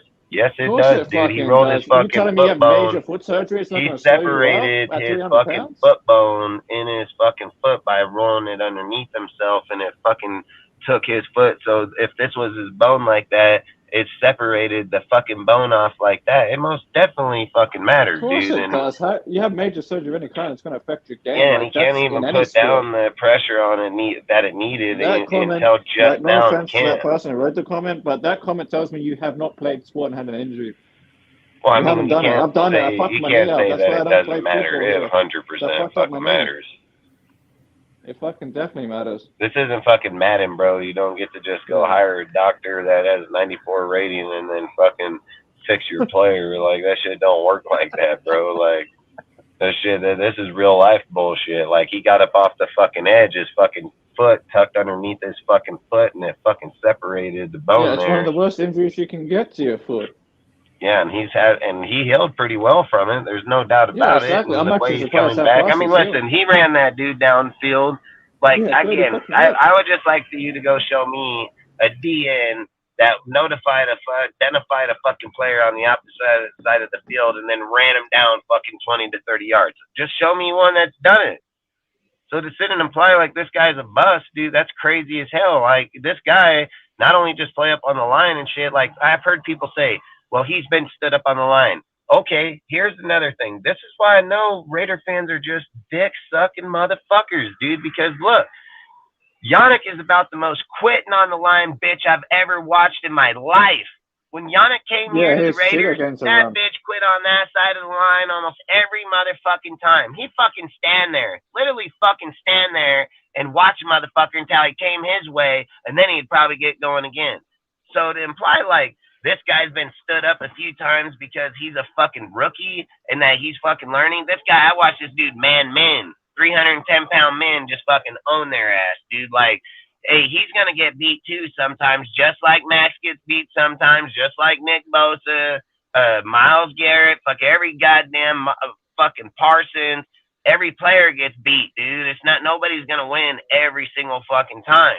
But to imply like fucking Tyree is just some fucking stooge, that's crazy as hell. That's crazy as hell. This guy's already shown development instantly, dude. It's just that he ain't been in fast tempo like this, dude, and you're asking him to do something again that we were prepared to sit for a year. So I don't know how we just negligate that whole point right there. Like, the point of him being picked is that his position and his value had high value. It had very high value. His injury was the only thing that was hindering him. He didn't get to go through camp. He's never been through camp before in his life in the NFL. So not only does he not get to go through camp, motherfucker just gets thrown out in the man's game in a man's world, dude, and sitting there saying like, all right, bro, you got to take on dudes like Trent Williams, dude. That's just going to bitch slap the fuck out of you. Like, you're going to be going against dudes out there that are straight up fucking grown men. And no matter how you want to look at Tyree and where he's picked at, he's still a fucking young boy, dude. Like, he's a fucking young man. He ain't a fucking, some of these dudes are straight fucking men.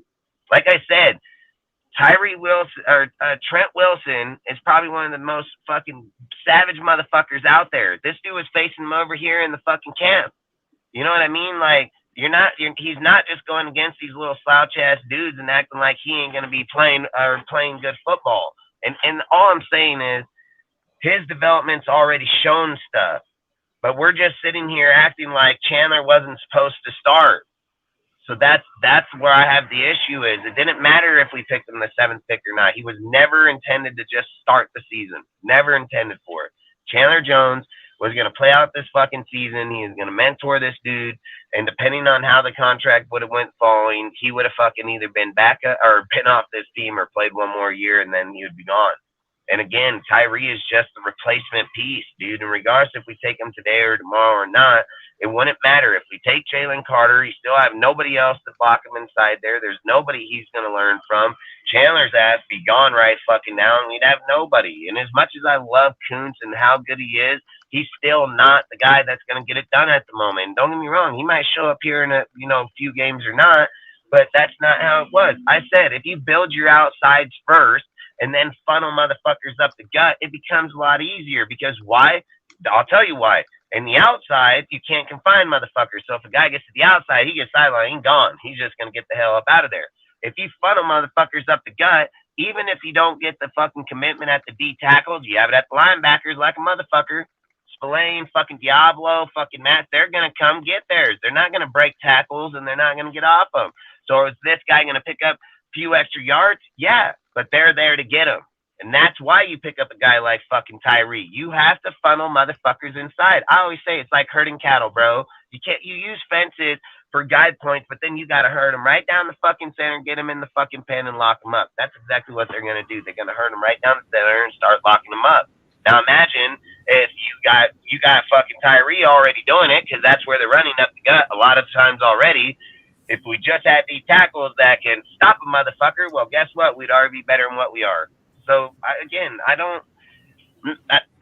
Tyree's a tough issue. Like, I'm not going to argue Tyree. Tyree's a tough one, man. Jay, I get hold it. on. He better show up next year and shit, but it's Hold up. Jay, who said Tyree was losing his job? I want you to tell me that. Who said Tyree was losing his job the season before his injury? Because if I remember correctly, Tyree was rated as one of the most, prospected defensive players, because not only was he, projected talent, like a raw talented player due to his, abilities, but also because the dude's pressure rate was insane. He had a higher pressure rate than Will Anderson.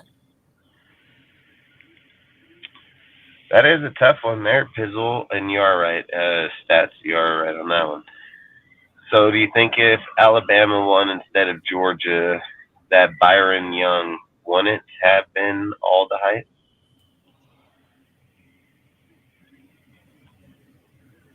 I don't know, man. That's a tough question, Dave.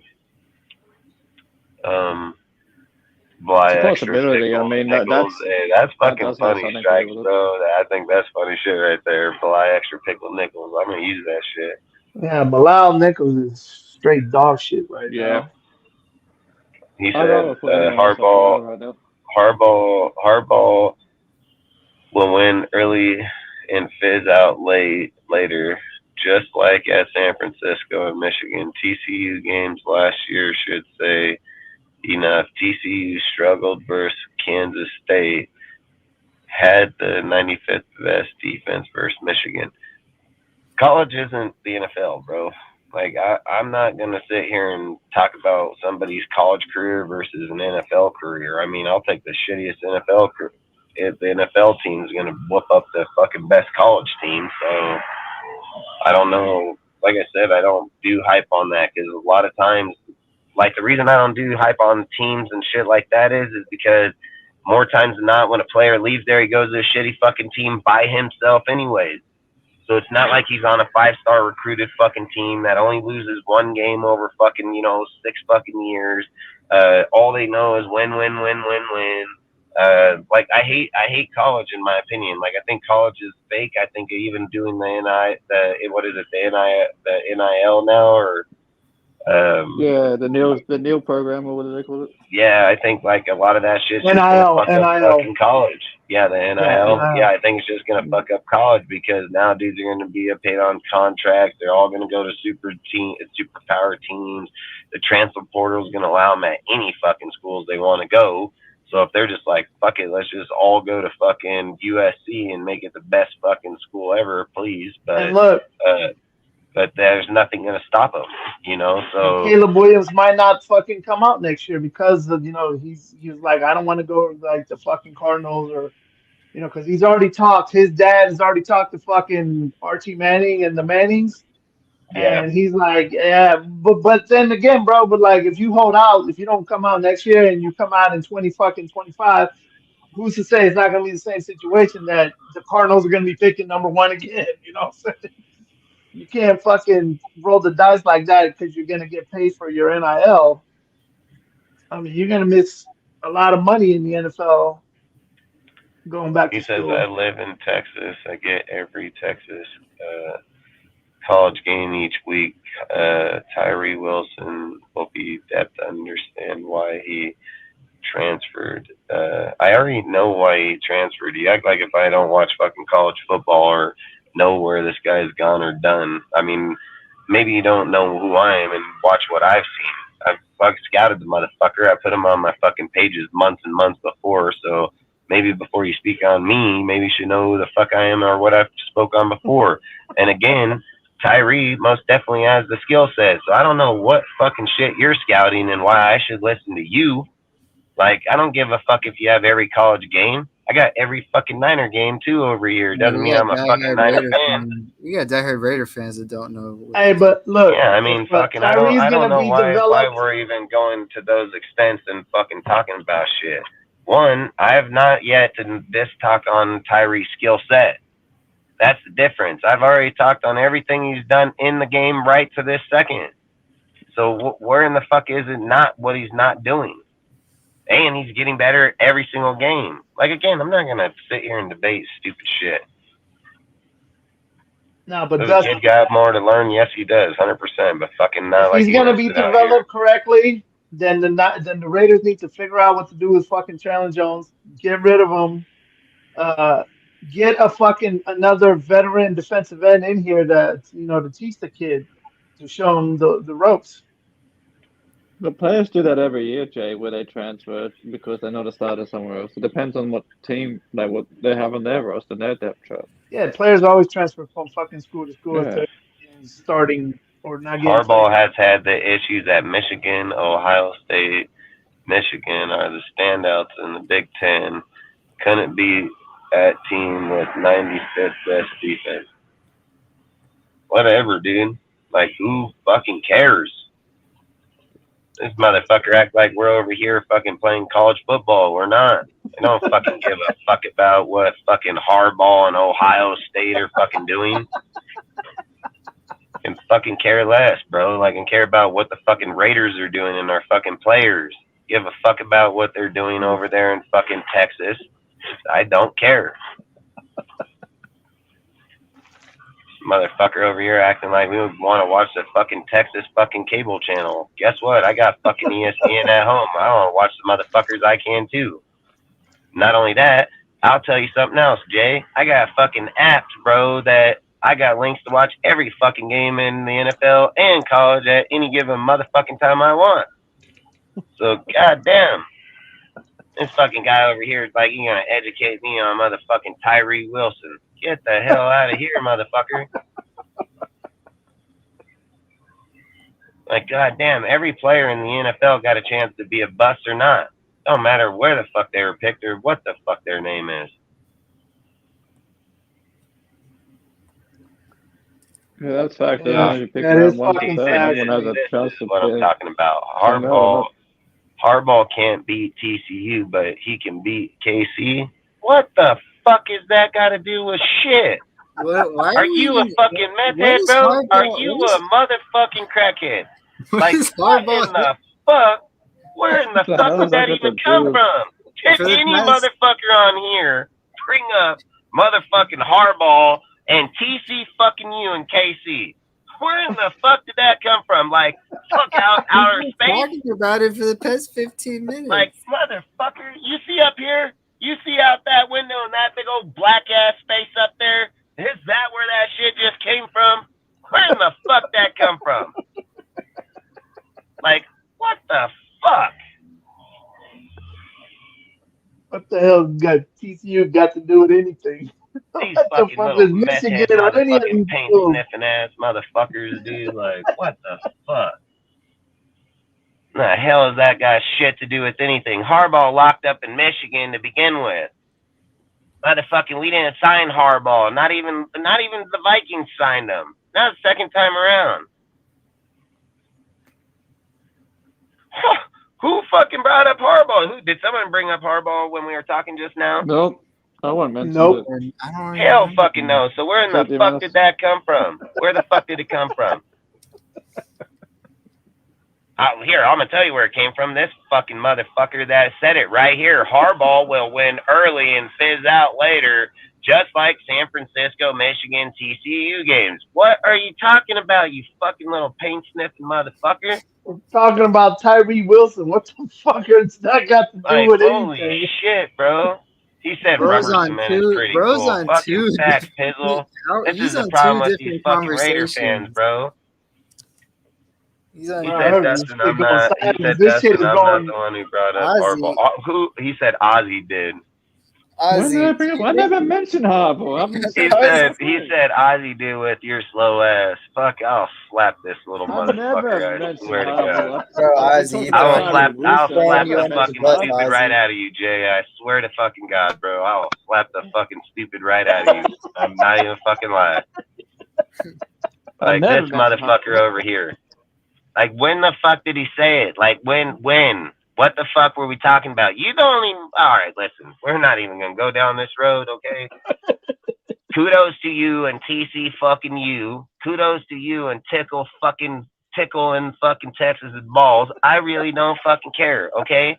Tyree's on the Raiders. We're going to wait on his development, see where the fuck he's at. Outside of that, I can really give a fuck about whatever college issues he's got or fucking, you know, you probably staring at your wall, kicking the wall, fucking Michigan, fucking Harbaugh, motherfucker. Tim beat KC. Oh, you fucking crackhead, motherfucker. Nah, fuck you even over there saying. I brought up Tyree, but I didn't bring up anything to do with Harbaugh. No, nobody brought up Harbaugh, bro. I'm not Just strolling up fucking the chat, bro, because am I gonna stroll up like fucking 4 hours ago? I never. Like, I'm not mentioned fucking anything to strolling do up with that Harbaugh. chat, bro. I'm not fucking Harbaugh. going up that bitch. I was talking about because I brought up Tyree and the fact that people need to stop like judging too hard on Tyree after 3 fucking motherfuckers. I don't even remember us talking about K fucking C. So why would we have said why would we have said from TC fucking U to KC? Yeah, bro. I rewind like about 15 minutes ago. Like no one talked about freaking Harbaugh. They didn't, huh?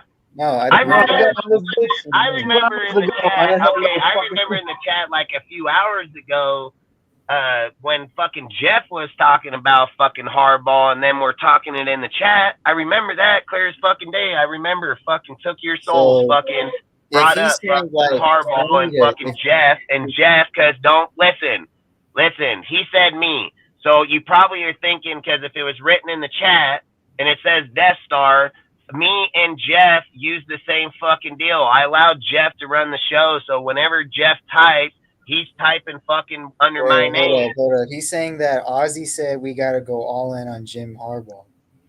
I never said that. What? He's talking about Jeff, dude. He's saying Jeff when they were earlier in the show. I guarantee it.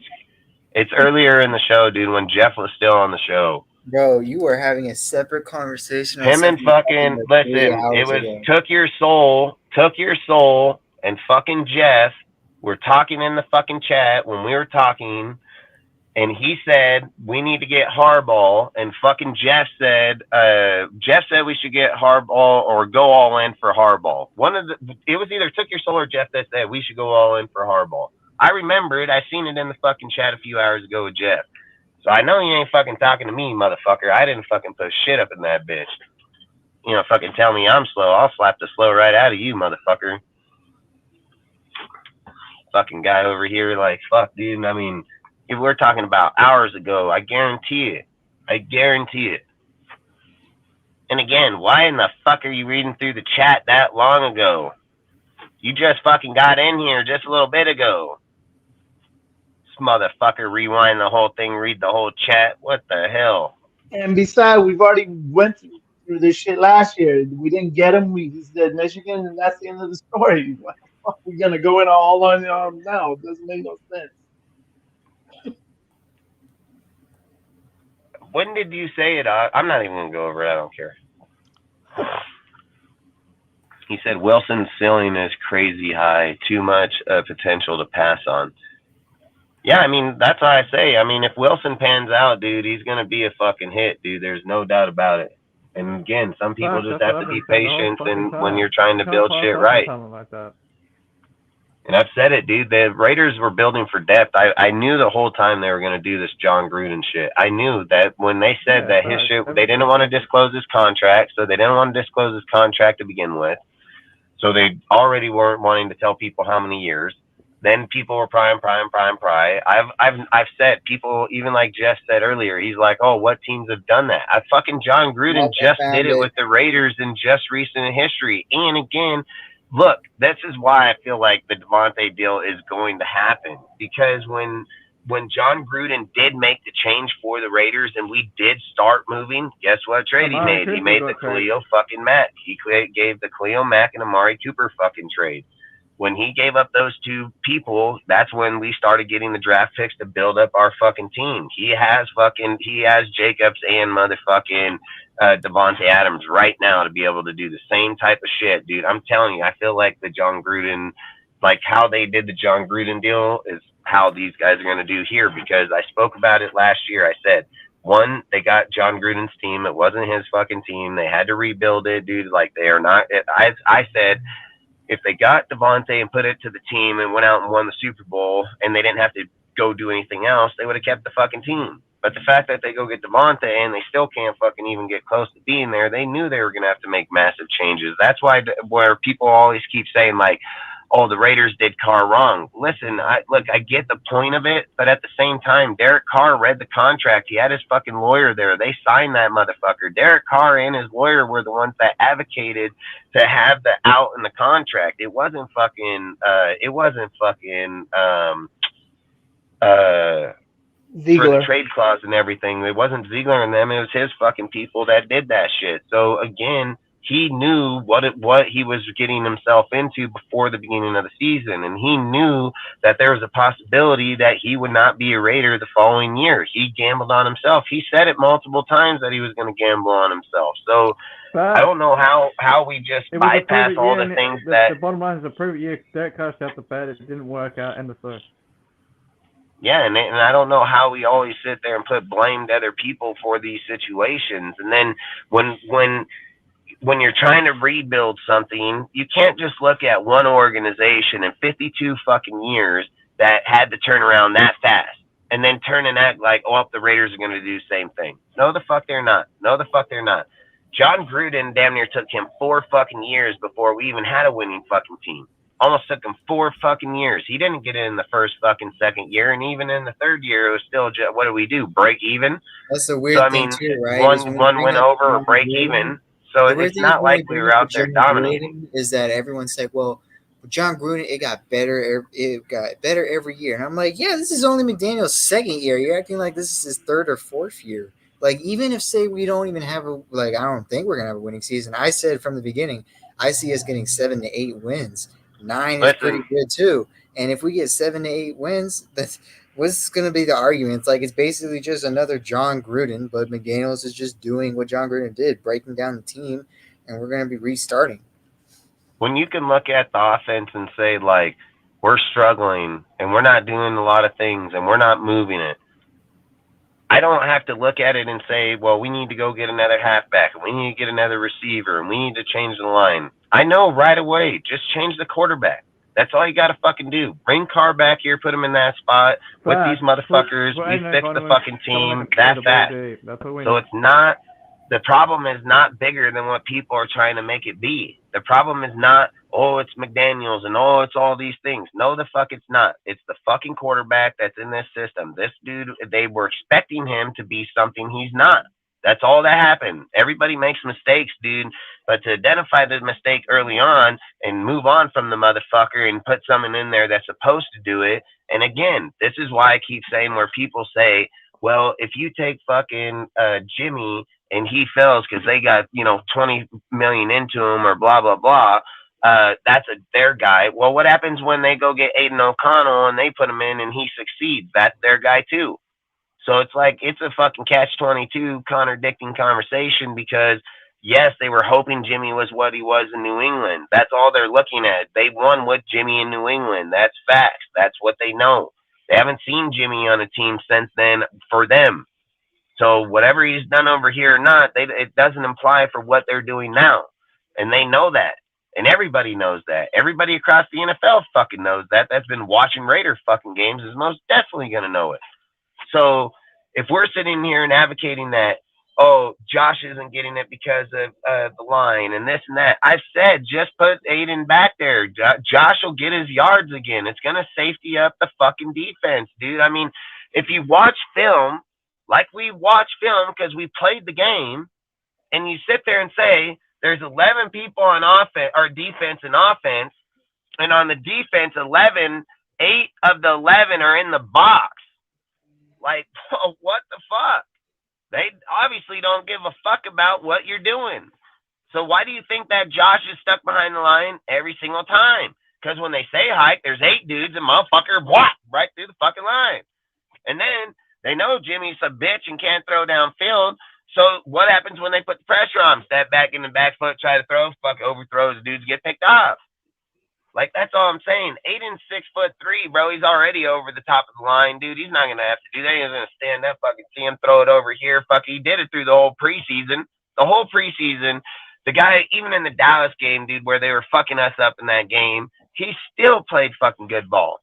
So, like I said, he'll change that team. He'll make our offense back where it needs to be. Again, I don't think it's the player or the coach. I don't think that. I think it is 100% Jimmy motherfucking G. Like, I think he can't play in the system, can't stretch the field, dude. He only locks in on two fucking players. He will not fucking push the ball around. You watched Aiden in the preseason. He does lock in the ball and do this and that, but he also moves the ball around with a lot of other fucking players throughout the whole entire game. So that's all I'm saying. Jimmy just hones in, dude, and he won't get off of it. And you can't win the game going with two people. I've said this last year, dude. Like, it doesn't matter if Devontae Adams has 2,000 fucking yards or not. It doesn't matter if fucking Jacobs has 2,000 fucking yards. We still only won 6 fucking games, dude. You cannot win every game doing that. You have to spread the fucking ball around. One guy might get 50, the other guy might get 40, this guy might get 30, this guy might get 20 with fucking 3 touchdowns. Hell, you know what? There was this guy, dude, that we played, maybe you guys recall his fucking name, where he only had 26 fucking yards, but he had 4 fucking touchdowns on us. You know who he was? You guys know his name? Travis Kelce. Goddamn right. So, again, it's not like you have to have big game fucking moments every single time with big yards. It's just certain people, when the player depth with positional depth is there, you can move the ball around. And that's the thing. You don't have guys over on the Chiefs that are like, oh, I got a superstar receiver, so I have to get him fucking, 1,200, 1,500 yards every season. They're not doing that. Kelce, dude, he'll get 1,000 yards. That'll be about it. But he's going to get a lot of fucking touchdowns and big game fucking moments that matter. And that's the thing. Like, I keep saying this. The reason that Andy Reid and their team work so well, where he can go and get dudes that have fucking like I say, Kadarius Toney, fucking Moore, Sky Moore, fucking numerous of these dudes over there. They have very good potential, but they do have catch issues or not, or little things. Andy Reid's gonna get them. He's gonna go through these little deals with them, and they're gonna end up being good. Watch, and he got them for nothing. Hey Jay, I will agree with you, bro. Like, come on. Jay, I will agree with you that a lot of the people that were like really hyped up on Jimmy G are now just deflecting on AOC. But over here, we kind of just wanted AOC from the beginning, just because it was just. I never wanted Jimmy. Fuck Jimmy. I never wanted that fucking sorry bastard. I never wanted Jimmy. Yeah, and everybody fucking knows. Everybody knows I didn't want Tom or fucking Jimmy. So they can both fucking suck it. Especially, by the way, AOC played during the preseason. We just wanted him to start.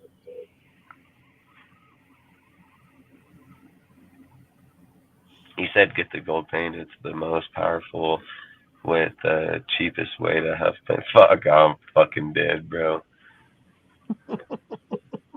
I'm fucking dead, this guy.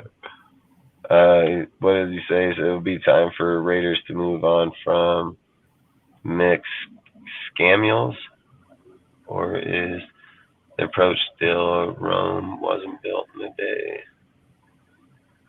Boy, I almost feel like, is this fucking Rudy Jr. over here, dude? Like, I mean, I don't know. This guy about fucking as negative as it comes, huh? No one wants Jimmy. We got stuck with one. That's facts. No one wants that. Sorry, bitch. Like, fucking, why would anybody want Jimmy, dude? I mean, I know why they got him, and I keep saying it. There wasn't anybody else in free agency that was better. I get that.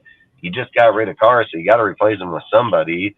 You go get a draftee. You don't think he's going to be that good, but you already signed Jimmy, and then this guy ends up being good. So you kind of got fucked, dude. So you got to play Jimmy. But I keep saying, listen, we can go back to the preseason and the offseason. I fucking said this clear as day in one of my videos where I said, don't be fucking surprised if Jimmy came up with a fucking injury out of nowhere or an off day where fucking Aiden got the start to play with the fucking starters. Like, that's the only way you're going to be able to test him and see how well he is with the people. I said that shit right on our live multiple fucking times, man. Like, it is not some, like I said, where the hell did Jimmy come up with the concussion? And then are you going to sit and say that if he was evaluated in the game that they faltered in there and then put him back in there? Like, I don't know. I don't know if you're going to do that, dude. And then he gets out. If he got off the field, something must have indicated that he even had it to begin with. Like, even I watched that guy get pummeled, bro, and not even want to come out of the game. Literally, so I don't know. I don't know how to buy this conversation because So just to I add, didn't. just to add something to this conversation, like right now with the restructure, Jimmy G is on 6.7 million. If we went to post June next season, we'll still eat some dead cap, about 15, but we'll also save 13. So we almost break even in that respect on the contract. So if they really want to, they could put Jimmy as a backup for the rest of the season and then cut him post June next season, and we'd eat 15 million, but we'd get out of the contract. That's facts. So I'd put Aiden in now because it's a divisional game. We need to see how he can do in the division. And then who do we play next week? Who do we play the week after this? After the Chargers? The Packers. Well, that's another. All right, that's a decent NFC team right now that's playing pretty well. So that'd be another good test for him. Yeah, I think, like I said, I told you guys before in the preseason, like in the off season, I spoke about this a lot about saying like, hey, we should play fucking Aiden in the beginning of the season because one, he's gonna play the fucking the Broncos, which is a divisional game. I said next he's gonna play the fucking Bills. That's gonna be a tough fucking playoff fucking team. So that's gonna determine one, not only his toughness within the division, but it's gonna determine his toughness within the AFC. So I felt like those were two crucial fucking games. And then I said, if he fell off in either one of those, you could have put Jimmy in at any given time, and then you could have started the journey with Jimmy that way. But you would at least known how Aiden played against phenomenal talent because everybody's trying to win right off the get-go. Like that's where you're playing some of your hardest football is in the beginning of the season. So I felt like that would have been a massive test. And then let's say that he plays really good against Buffalo because he can keep our points up with them. Maybe against defense versus defense probably would have still been the same way. But I feel like Aiden gives us a better chance at scoring is what I see inside of him. So if you go into that Bills game and say you're sitting there pretty close in there, but we lose out because in all reality, you had us losing just with hopes to win because we could have started out 2-0. And then winning or losing that game didn't matter to us. It didn't. It just was a game of seeing where our team was. Our team is nowhere close to theirs, but But the thing is like if Aiden plays good against that game, and then you go into that Steelers game, man, now you're talking about a fucking rival game that we've been in for fucking for centuries already with these dudes, and for the last 30 years, 40 years, and long story short, I feel like these are big game moments for a kid like Aiden if he's going to be your future quarterback for Raider history type people, dude, because people sit here and say like, oh, you're just going to throw him out there like Carr. Hey, why, what's so bad about it? Okay. What's so bad about it? Let's be real. Carr actually, before you would have got that injury in 2016, before that injury, Carr was actually on the up climb to be one of the best fucking quarterbacks in there in the first 2 years. And that's including in 2014 going 0-10, 0-11 before he even got his first win. 0-10. Yeah, and then what did he beat? The Chiefs? Chiefs was his first win? Yep. So, I mean, fucking, again, like, it's not like he didn't show that his progression took off right afterwards, and it did. And he started getting better and better and better. Dude, people were calling him Baby Rogers, dude. Like, that's what people were calling that fool right before he got injured. Baby fucking Rogers, dude. And then fucking he got injured and then fucking just shit fell off. That's just the way. But his numbers are still high, still good production. He just got a little scared, dude, obviously. But again, you can't take away from those facts. So if we're sitting here and we're trying to build our teams and we're trying to redesign, I always just look at it as just the best way I can. Derek Carr been in this system for 9 motherfucking years, and I don't give a fuck if they want to bring in Jimmy or Josh and change it around, this, that, the other. Carr played damn good in his first year under that system. He was putting up teams fucking 21 point. Dude, we had the fucking Chiefs up 17-0 in the second quarter with fucking 9:38 before they ever even started making a move downfield to begin with. Oh, this guy, he's reading through the chat because I know why he said the Matt Schaub, because I was trying to say about when dude was saying, when I said about, dude, fucking, why are you playing in the fucking replay and talking to us, dude? Like, how in the hell are you even doing that to begin with? He probably got it on like 2 fucking deals. He probably has it on the live, probably on a tablet, and he has his phone. He has to because he going through the chat and the fucking conversation. Because I was saying Matt Schaub because of the fact that was Carr that took over that job, and then fucking that took his job. But again, when you get to John Gruden coming back, right? There is so much like with everything going, like people keep saying like, oh, we should go back to the Del Rio day. No, you don't. You don't want to go back to the Del Rio day because one, again, that's a misleading fucking deal where they were riding the hype in one fucking year. But again, that year's falsified, dude. People claim that was our best defensive year. Yeah, I'm not going to lie. What was it, 22nd? So 22nd. And the thing that you can't take away from that is where people sit and say, like, the defense was closing out. No, they did not. No, they did not. Derek Carr in 16, he had fucking 5 fourth quarter comebacks in that year. That's fucking not fucking defenses closing out fucking games. That's him fucking coming back and winning games. You know, so that's all I'm saying is like you can't have those type of results and then sit and put those claims. Now, when we fast forward to Gruden, right? Gruden came in here. Like I said, when he didn't sign fucking Mac and them, I knew why he didn't sign him because Reggie McKenzie told Mac straight up, hey, if you want to fucking be a Raider, show up to the fucking camp, show up to practice, and then we'll work out a fucking contract. But he wasn't going to work out a contract until he showed up to camp. And fucking Mac didn't want to show up to camp. So they said, fuck it, we're going to fucking trade you. So again, it ain't up to fucking Mac or any of them to determine how that shit goes down. They're a fucking employee to the team at the time. Show up, they'll get you the fucking contract or at least work one out. But again, if you don't show up, you can't work it out. So long story short, besides how all that went down, what I would say is the next deal is that with Jack Del Rio, I'll go back. The second year that Del Rio was here, he damn near destroyed this team. He put fucking Todd Downey in as the fucking OC. And let me tell you what, that was fucking the biggest motherfucking mistake you could have done, period. Like, we went through it was such a bad decision that Mark was done with him immediately. Like, there's ain't no way you fired the dude that made our offense pop up. I might as well just hire Gruden right now. Yeah, so then they go and get Gruden. And then everybody thought, oh, Gruden's going to come in. It's going to be a winning season right off the fucking get-go. Bullshit.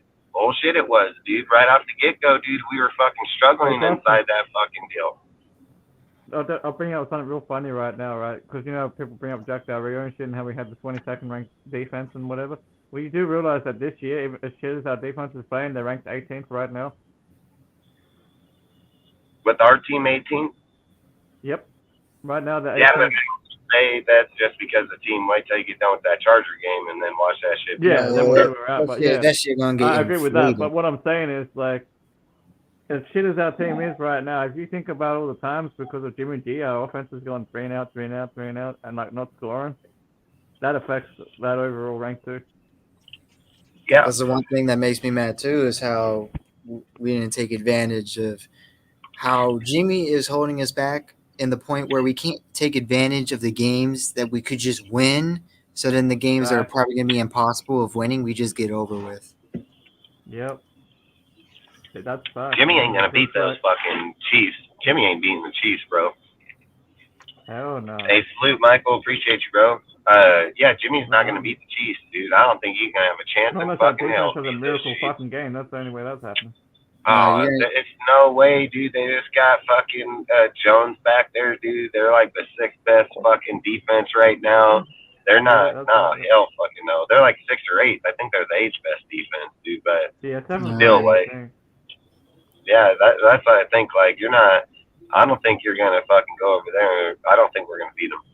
Bro, that's and I'm not going to say, like, these first 3 games, the Chiefs have played what did they play? Chicago. Fuck, they played some shitty teams. But Chicago, Detroit, and Jacksonville. Yeah, so I mean, I think now they're going to be playing against the Jets. That's going to be a tough game. But I still think the Chiefs will beat them because fucking Zach is garbage, dude. And Mahomes is going to get his, dude. That's just fact.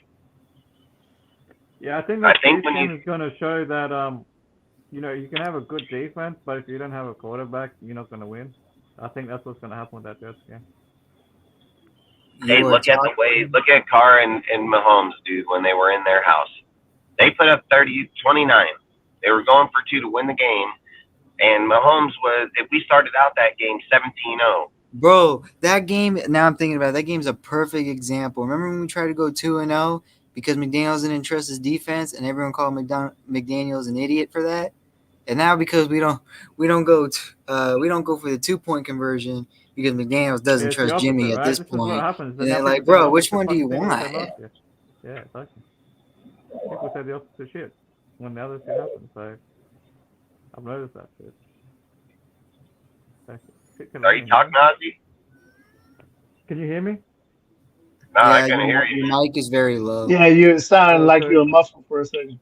Can you hear me now? No, your mic is still kind of low. Hang on a sec. I'm gonna disconnect this thing this minute. Pull it out of the mouth. No, I was kidding. You are talking about Derek Carr's first year. Who else was QB? Matt Schubb, Dustin. You can't be that. What the heck? I don't even know at this point. Man. I don't even know what he's talking about. I don't even know what the argument is.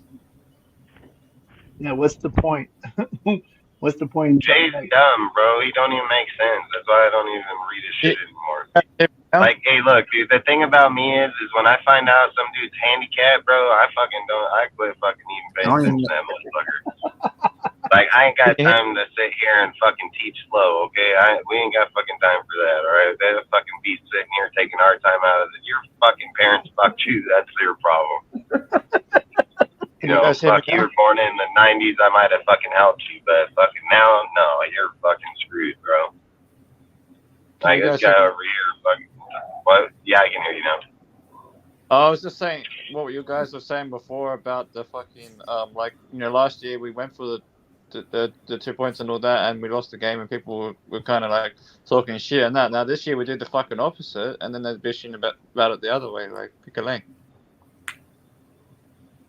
Like, yeah, no one knows what they want. It's just, and what makes it worse though too, it's like that's why I asked to Dustin, like, this is everyone's like biggest argument why. It's because Raiders in this situation specifically, Raiders are the first team that just don't go for the touchdown and then go for 2. And then that's why, like, I don't know if we're gonna say it 1,000 times over, like, what's the success rate of you getting the touchdown and then you getting the 2-point conversion? Like, are you just mad because he didn't try? Like, is that why you're just mad? Like, you knew it was going to fail. You're just mad he didn't try. Like, you're going to complain either way. Either we go for it and we miss, or we go for it and we make it either way. It's just weird. Like, you already don't trust Jimmy throwing the ball at this point. Like, you know what's funny about Jay is I didn't even read that comment, but the one thing I will say is I said it was him, dipshit. Fucking dumbass. I said it was fucking Matt Schaub. I couldn't remember his last name for a second, but I said it was Matt Schaub and Matt Ryan that he beat out. That's, I don't, what the fuck. I swear that Jay is on fucking drugs, bro. He's arguing with himself. Like, fuck, yeah, I know. I swear to God, you know when you're a fucking crackhead, when you're over there fucking arguing with yourself, like getting in fights with yourself. Fucking dumbass. Swear to God, what's wrong with you fucking Raider fans, bro? Stay off the fucking drugs.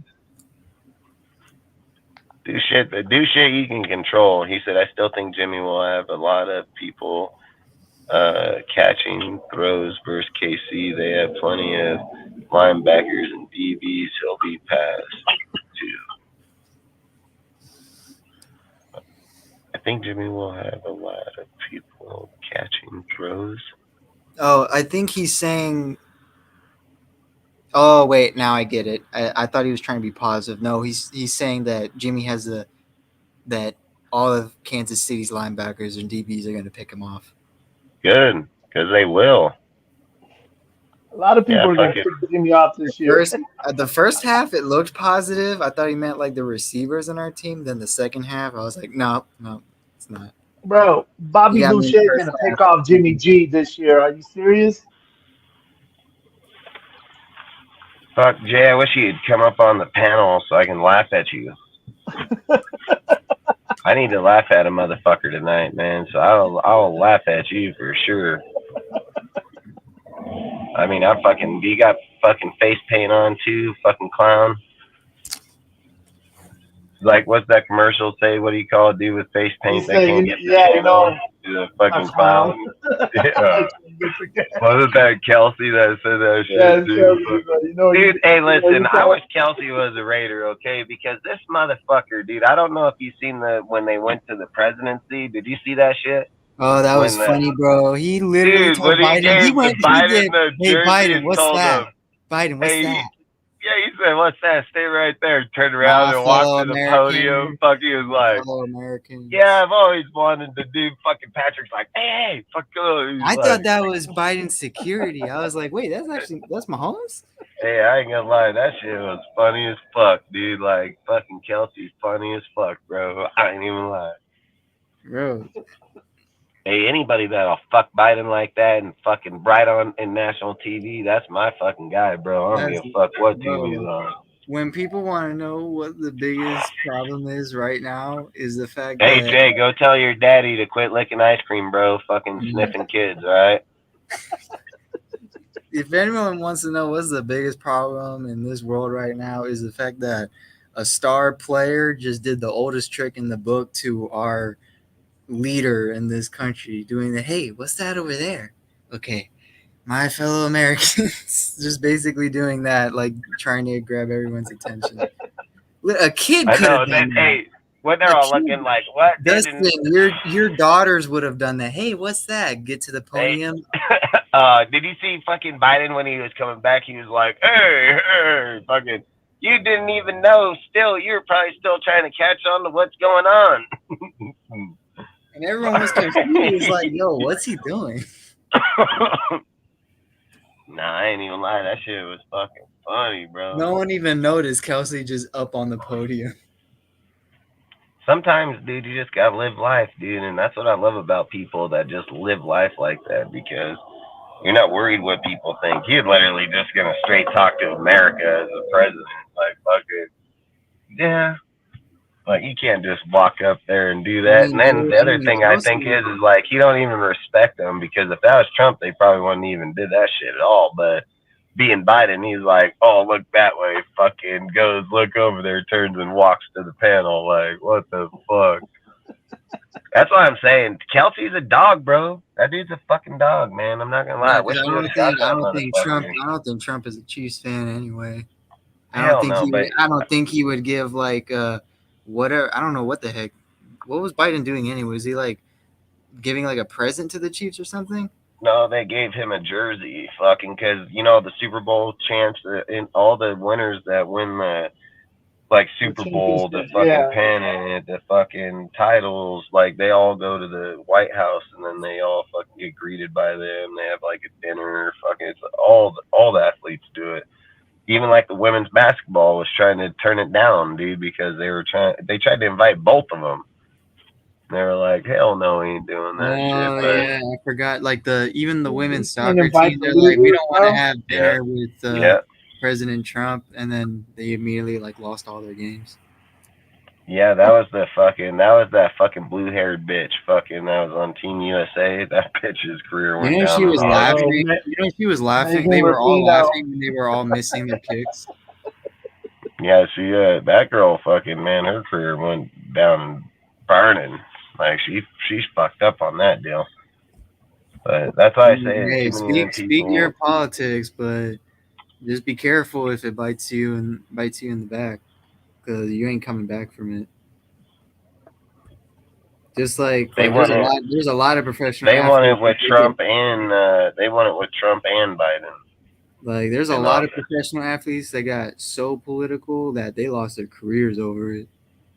Hell yeah. Like, heck, look at Kaepernick. Kaepernick wrote a whole letter to the Jets begging them to just be on their practice squad, and players are calling him a scrub.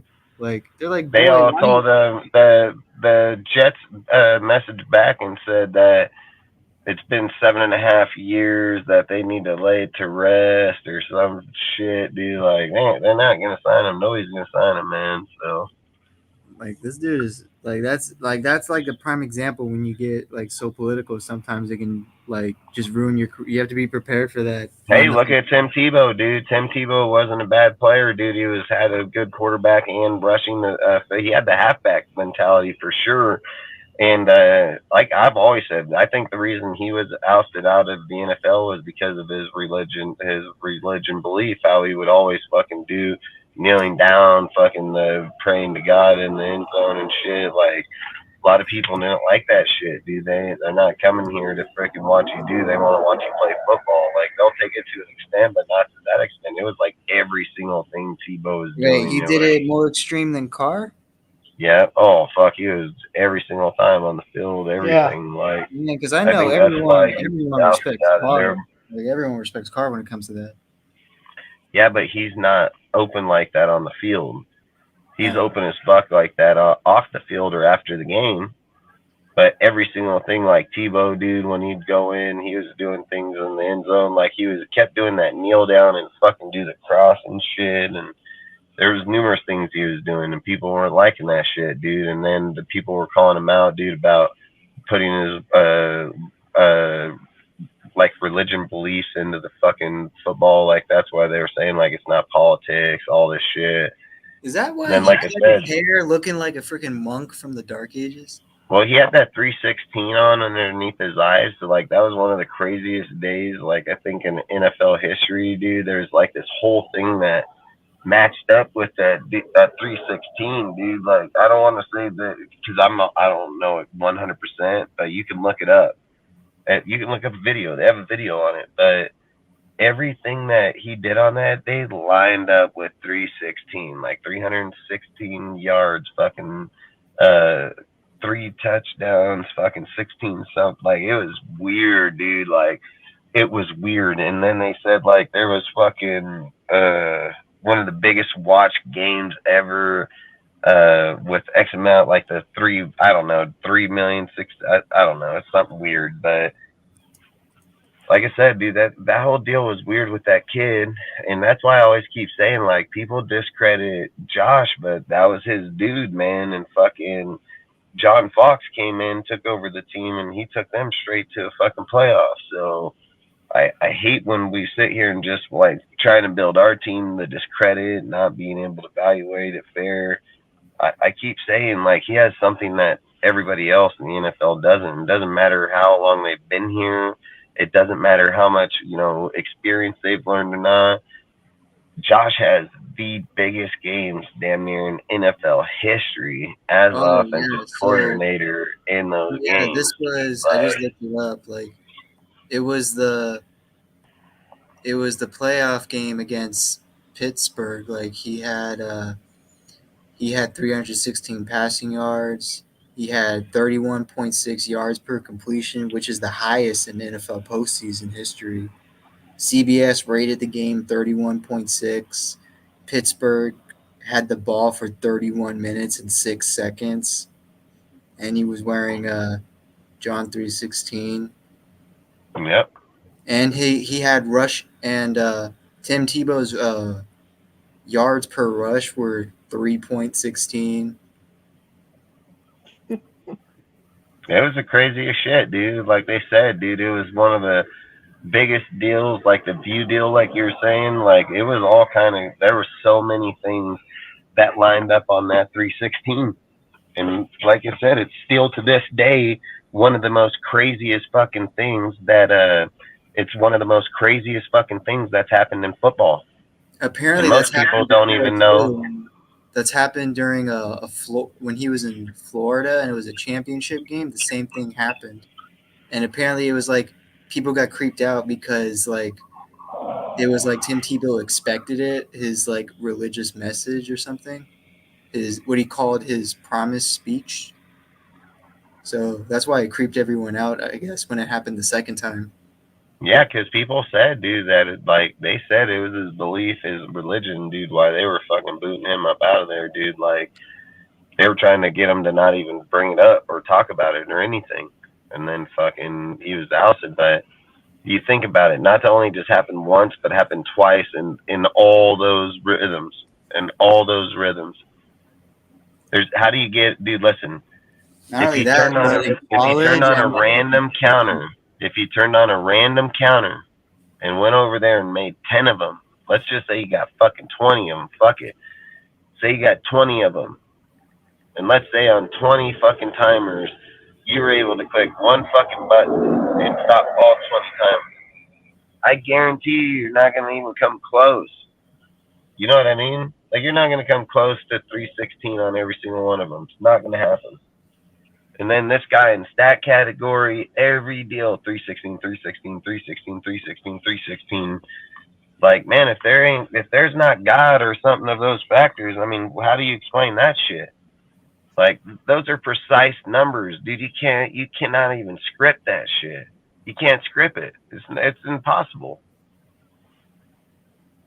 But I don't know, man. I think that shit was weird. And then, like I said, Josh had a good team over there, dude. I think he just didn't get the time to fucking go over there and be able to build it. I mean, let's be real. Josh didn't get to coach that team the following year, so we'll never know what he could have done. But again, you got a coach there that's been pretty successful coach everywhere he's gone that just walked in there. So, I mean, yeah, I don't know. It's not fair in my opinion. I'll just be honest. That's why I don't want to do that. I don't want to make the same mistake twice. I'll just be 100% honest. I don't want to make the same mistake twice. Let's, like, make sure that if we put Aiden in, he can't do nothing, hey, and then let's get rid of this motherfucker. You know what I mean? But I'm telling them,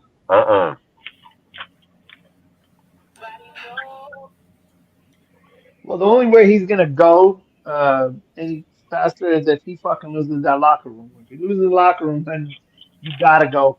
I mean, there at that point, there's no fucking because the players are not gonna play for you anymore. Mark Davis is gonna be like, okay, I gotta make a decision now. But if he doesn't lose the locker room, yeah, the fucker's gonna be here. Well, let's hit up some Raider players and ask them if Patrick Graham lost the locker room, because I'm pretty sure he has. Let's go. I want to know. I want to know because I don't know if this is just some weird propaganda stuff that scouts trying to make again to get popular again. Where you saw those quotes where where the Raider, like anonymous Raiders players, were like talking crap on like the schemes and the plays and the system, or like how it's like these offensive players like said this and that, and then everyone like we're starting trying to guess like who it was, and then I'm over here thinking, if this came from Scout, like I highly doubt it. What was it? What did he say? It was these freaking quotes from players, like it came from Scout. So like where it was like these offensive players were like talking crap, like I hate this offense, or like I hate the play calls, I hate the system, I hate this Patriot system. And then I started, and a lot of people were like, what players? That's the thing; they were all anonymous. We don't know. And that could have been you. That could have been you writing it. Yeah, that's why I said if this came from Scout, this is probably him just trying to get popular again. You know, you see the fucking bullshit we're doing these days. Hey Jay, make sure you give fucking Scout a follow. You'll fit that motherfucker for sure. Well, fucking anonymous. I'm a fucking Yeah, that's why I always take such articles like that. Hold on, here's even another question. Ozzy, did he know about that post? No, it's the first I'm hearing of it. But what I'm saying is, Gojo, did you? I heard something. You knew. You answered it right after that. You knew. Yeah. No, what I'm saying is, if a guy like Scout is writing that shit, then I don't believe it for a second. My point is, this motherfucker wrote an article or put out a post that said anonymous, claiming players. Anonymous, bullshit. What the fuck? Yeah, that's what I'm saying. If it says anonymous, then it's probably just it's bullshit. That troll ass server they got, bro. That troll ass server over there. Oh my god. But to me, if a player can't put his name to something, then I'm not gonna believe it for a second. It's just someone trying to make up shit to get likes or to get. It's clickbait shit. It's clickbait bullshit. That's what it is. And it's just stuff to try and like Sergio was saying, it's just stuff to try and get a name for themselves again. He said, "I don't know, Scout." Good. Don't, Jay. You're not a bad guy. Don't fucking All go. is No. forgiven, Jay. All is forgiven. That's the bare minimum. Yeah, you're a good dude, man. Don't fucking follow that guy. He'll really get fucked up. Stay away from the light, Jay. Stay away from the light, man. Yeah, I don't believe any they put out fucking Raider photos. Wow. Did you also see that supposed like 30-year I'm fucking. Raider fan I'm that saying, wrote, Dad, bro. that wrote that goodbye Raiders? That's Like he's no longer a Raider fan now. Oh yeah, I heard about that guy. That one. What Yeah, is it? he's been So- What is a it? sport. So this guy that was like, he's been a Raider fan since like the 80s, but he was born in the 80s. So if like say like maybe he was a fan like earliest maybe 6 years old. So like let's say the 90s. He wrote this like big paragraph, like 1, 2, 3. There's like 4 paragraphs, and this is big thing where he said like he's done being a Raider fan because it's affected his life so much, like it's made him stressed out so much. His mental health, and yeah, the last 20 years have affected his mental health, and it's not good for him to keep stressing out like that. So yeah, it's a fan. Oh fuck! I'm dead. I'm fucking dead. He literally wrote the Raiders that I'm fucking going through it. I'm in a padded room right now, losing my shit. Fucking motherfuckers can't fucking build a team for your life. Like, what the fuck? And I'm fucking got to go through my whole life fucking loving this team, but fucking losing every day. He's like, I'm already fucking losing in life, bitch. Like, I need some fucking hope here, okay? Like, give me some fucking hope. I'm already getting kicked when I'm down. I don't need to turn on TV on Sunday and get kicked again. Like, fuck, dude. Like I said, he's probably that dude with the fucking, the fucking Instagram post, dude, where they got the soccer player, dude, where he's the goalie, and he's trying to block the ball, and the ball smacks him in the face, and then he fucking standing there, he gets smacked again, and then he's all at the black fucking eye, they're putting him in the chair. Yeah, we get fucking locked again. That's that dude. Fucking just fucking, that's it. Bah, bah, bah. Never ends, man. Just never ends. Hey, listen, man. Some people just aren't strong enough. Some people just aren't strong enough. Like, I can't hate the dude, but like some people just aren't strong enough. That is facts. I don't blame some people just being done because I mean I'm a young Raider fan. Some people have seen this stuff way like my whole life. We just been losing. I've only seen 2 winning seasons my whole life, and then some guys like Dustin. Dustin's probably he's seen way worse than me. Like he lived through. That's all I've seen. When Jamarcus Russell was around, I was probably like a baby, so everyone saw that. And then I watched it through the 90s. I seen it into the 2000s. I seen it massively in the 2000s. Bro, I've seen 8 winning seasons in 34 years. I'm like, are you serious? Yeah, that's probably about where I've been. Me and you're probably around the same age, so I mean, fucking most I'll probably end up like about you the same. guys, like probably in the next 10 to 20 years, where I'm just angry all the time. That was right around 2000, so.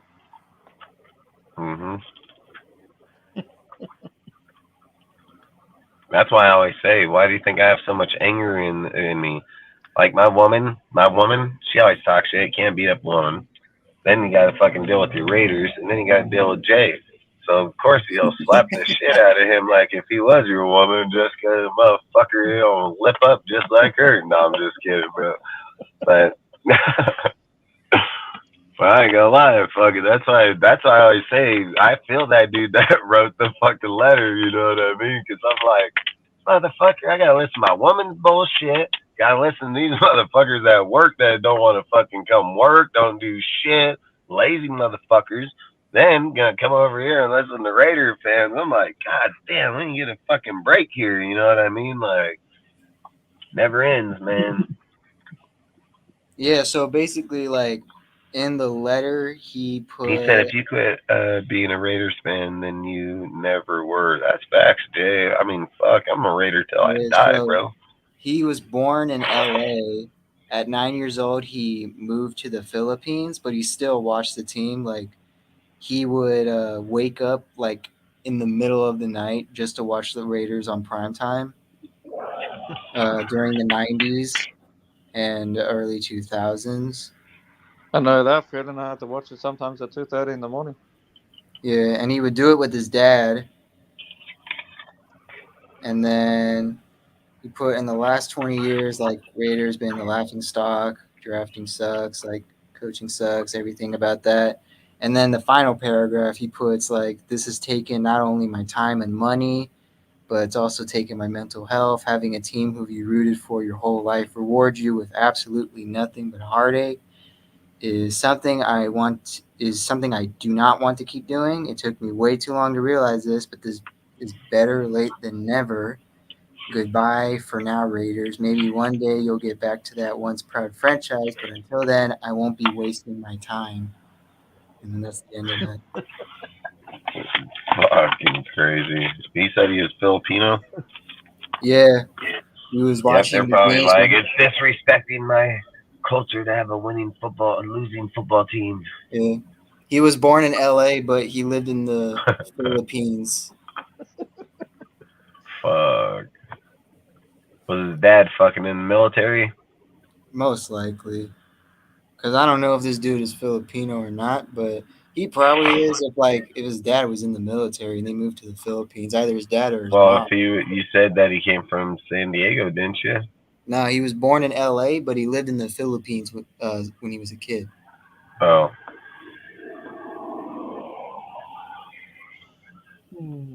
So yeah, one of his parents must have been Filipino. Hell yeah, freaking. And who was that? I don't know the dude's name.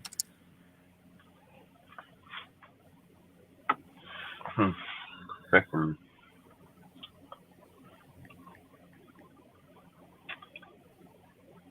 I don't know, fucking. I just wish they would play Aiden. That's all I wish. I mean, I wish it wasn't so complicated to change the team around, you know?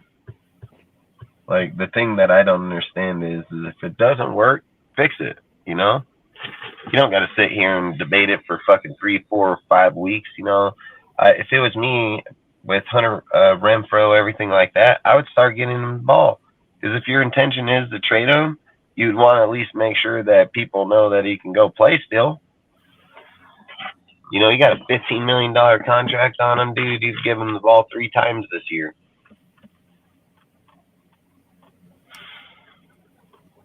Fuck over here, they're like all debating. Oh, Jimmy, fuck Jimmy, dude, fucking guy. That guy, I swear, I hate him. I hate him as much as some crackhead asking me for some change outside the gas station. You know what I hate even more?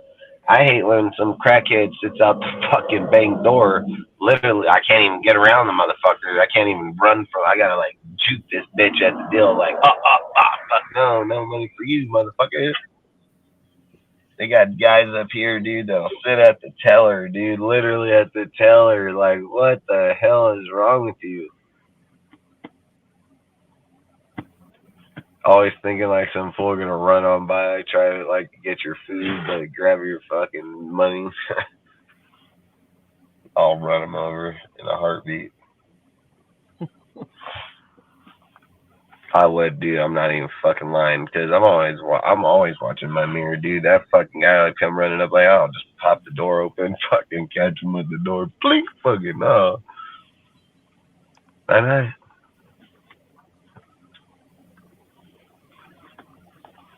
don't know. I said, what else you guys want to talk? Are you guys done for the night or what? Yeah, I'm done. Yeah. Only other thing I can talk about is what I told you, you know, fucking protection. You know, whoever's back there is going to need to be protected from Bosa and Mac. Otherwise, they're going to be beat up all day. All right, we want to talk on the protection. Yeah, Like, what kind of protection does he need to bring? Like the rubber protection, or They said the rubber. No, they're gonna need to fucking slap some tight ends on the ends. You know, on the fucking. I mean, he loves his tight ends. They're gonna need a chip because if they give a 4 sacks last Sunday, what do you think is gonna happen this Sunday? Probably give up 8 sacks.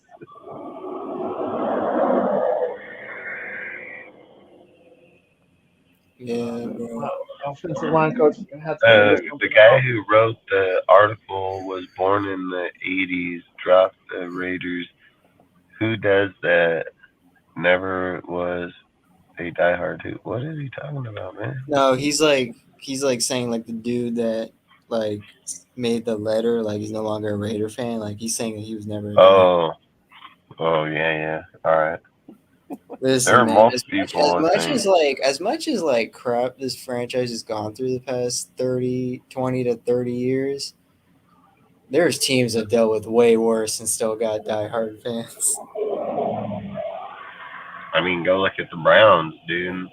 The Browns probably got some of the fans because in the AFL before the merge, the Cleveland Browns were the most dominant team in football at the time. They had 10 championships. Fucking, they were one of the best. Period. Then when they made the merge, never again. Dang, I mean, look at the Lions. Like the Lions, like 10 or 13, if I remember. The Lions in the prehistoric age of football, like the 1920s or 40s, like were super dominant. Then when the 50s hit, they got that curse on them, and they were just horrible after that. The Jets, right after they won, I think it was the 3rd Super Bowl, they just sucked after that. I was going to bring that up before we hop up out of here, man. We got a new blog page article. It's called the DeathStarReport.com. Go check it out, man. Sergio and Eric are writing new articles all the time. At least a few weeks sometimes. But outside of that, I've had a good time talking a lot of chat tonight. Appreciate you, Jay, showing up, man. No hard feelings. Always welcome back. Always like to have fun. So don't take nothing personal. Outside of that, freaking anybody else that's been here, we appreciate all you guys here tonight, man. Like I say, appreciate all the mods. Appreciate everybody. Salute the Menace. Everybody like on the panel. Appreciate all you guys. And then on Friday we have a new timer video and a new intro video. We were gonna play it tonight, but the timer video ended up being too big where we couldn't upload it before the show. So didn't want to end up playing the intro without the timer video. So either way, we'll have a new video. Shit, on Friday, we'll be back at 7 p.m. Pacific, 10 p.m. Eastern. Probably be doing a pregame show, too, on Sunday. Do you guys know what time we play on Sunday? Morning or night? I think it's 125, 105 or 125. Here, let me check.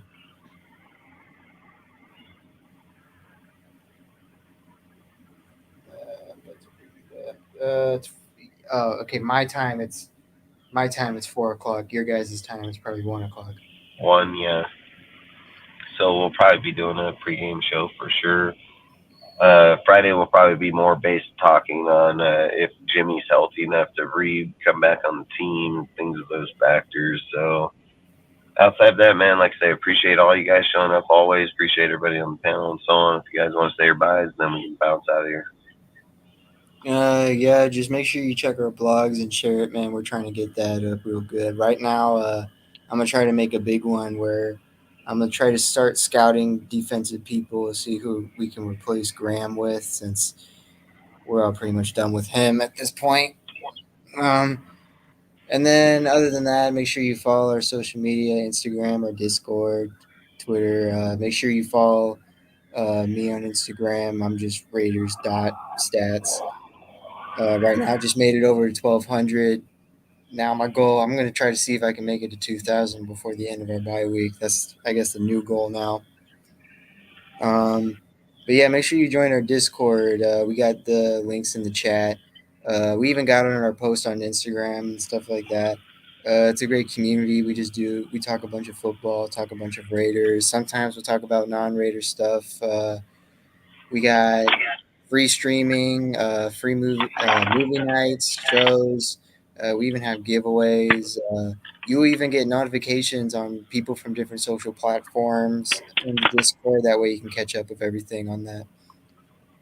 Yeah, that's facts, Jay, man. Like I say, tune in, bro. We're always live every Monday, Wednesday, Friday, 7 p.m., 7 p.m. Pacific, 10 p.m. Eastern.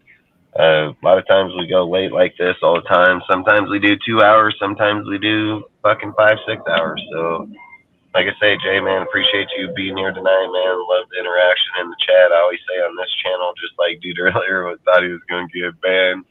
We're never going to ban nobody here, man. Unless you listen. I always say here, if we're debating football and talking shit, great. Fucking bring anybody's family in here, man. Well, I'm not even gonna fucking tolerate that shit, dude. It's just gonna be instant out of this motherfucker. So won't be over here talking nothing to anybody. So I always just say, if you want to talk football, be part of this deal, talking hot takes or shit, no problem. Just no family talking. Outside of that, everybody will get along just fine. So, and I've always said we haven't banned anybody here yet, period. And we've been over a year. Timeout. Well, you know, I did actually ban somebody because I banned 2 accounts, but they were pretending to be freaking Dirty Low. That's why I freaking banned them. They came in as Dirty Low. Yeah, one I think was trying to pretend to be Low. Other one was trying to pretend to be, I think, Menace. So ban them, but outside of that, you know, we don't do that shit here, man. I've always said this channel is for controversy. It's to have that engagement, so you can learn or debate things. So you can't learn shit unless you're debating shit, man. Like, not everybody knows everything, no matter how smart you are. And people can see things from a different perspective, like you being there in Texas, you know, seeing that. I mean, don't get me wrong, you might have paid more attention to it. So you never know. But from what I've seen in my life and playing the game and so on, I wouldn't just say he's a bust, you know. And until after next year, after the next year, full year of next year, then I would maybe indicate something of that. But you got to give them a year, because that's how it is. And it doesn't matter if we agree with how they chose to do it or not. That's how it was done. So if you follow the process, you have to give the process the time of healing, the development, and so on, if you're being fair. And that's why I always say here, I don't like to be biased, because I think when you're biased, you can't be fair to your team. You can't have fair conversations. So, like I said, until after the end of next year, if he gets out there and is a starter and he can't do anything, then I would 100% agree. But until then, again, it was good conversation, good debating, and we'll all go from there. So, but outside of it, any guys have anything else to say? Yeah, let's not get embarrassed on Sunday. Well, we'll speak on that on Friday and Sunday morning. No, it's good afternoon. Ozzy, you have anything, or are you good? This is gonna be a long season. Hell yeah, freaking outside of that, man, like I say, stay safe, Raider Nation, man. Don't drink and drive. If you do, man, fucking do drink. Try to sleep it off, call an Uber, fucking, I always say, you ain't gonna kill you, you're gonna kill somebody else's family.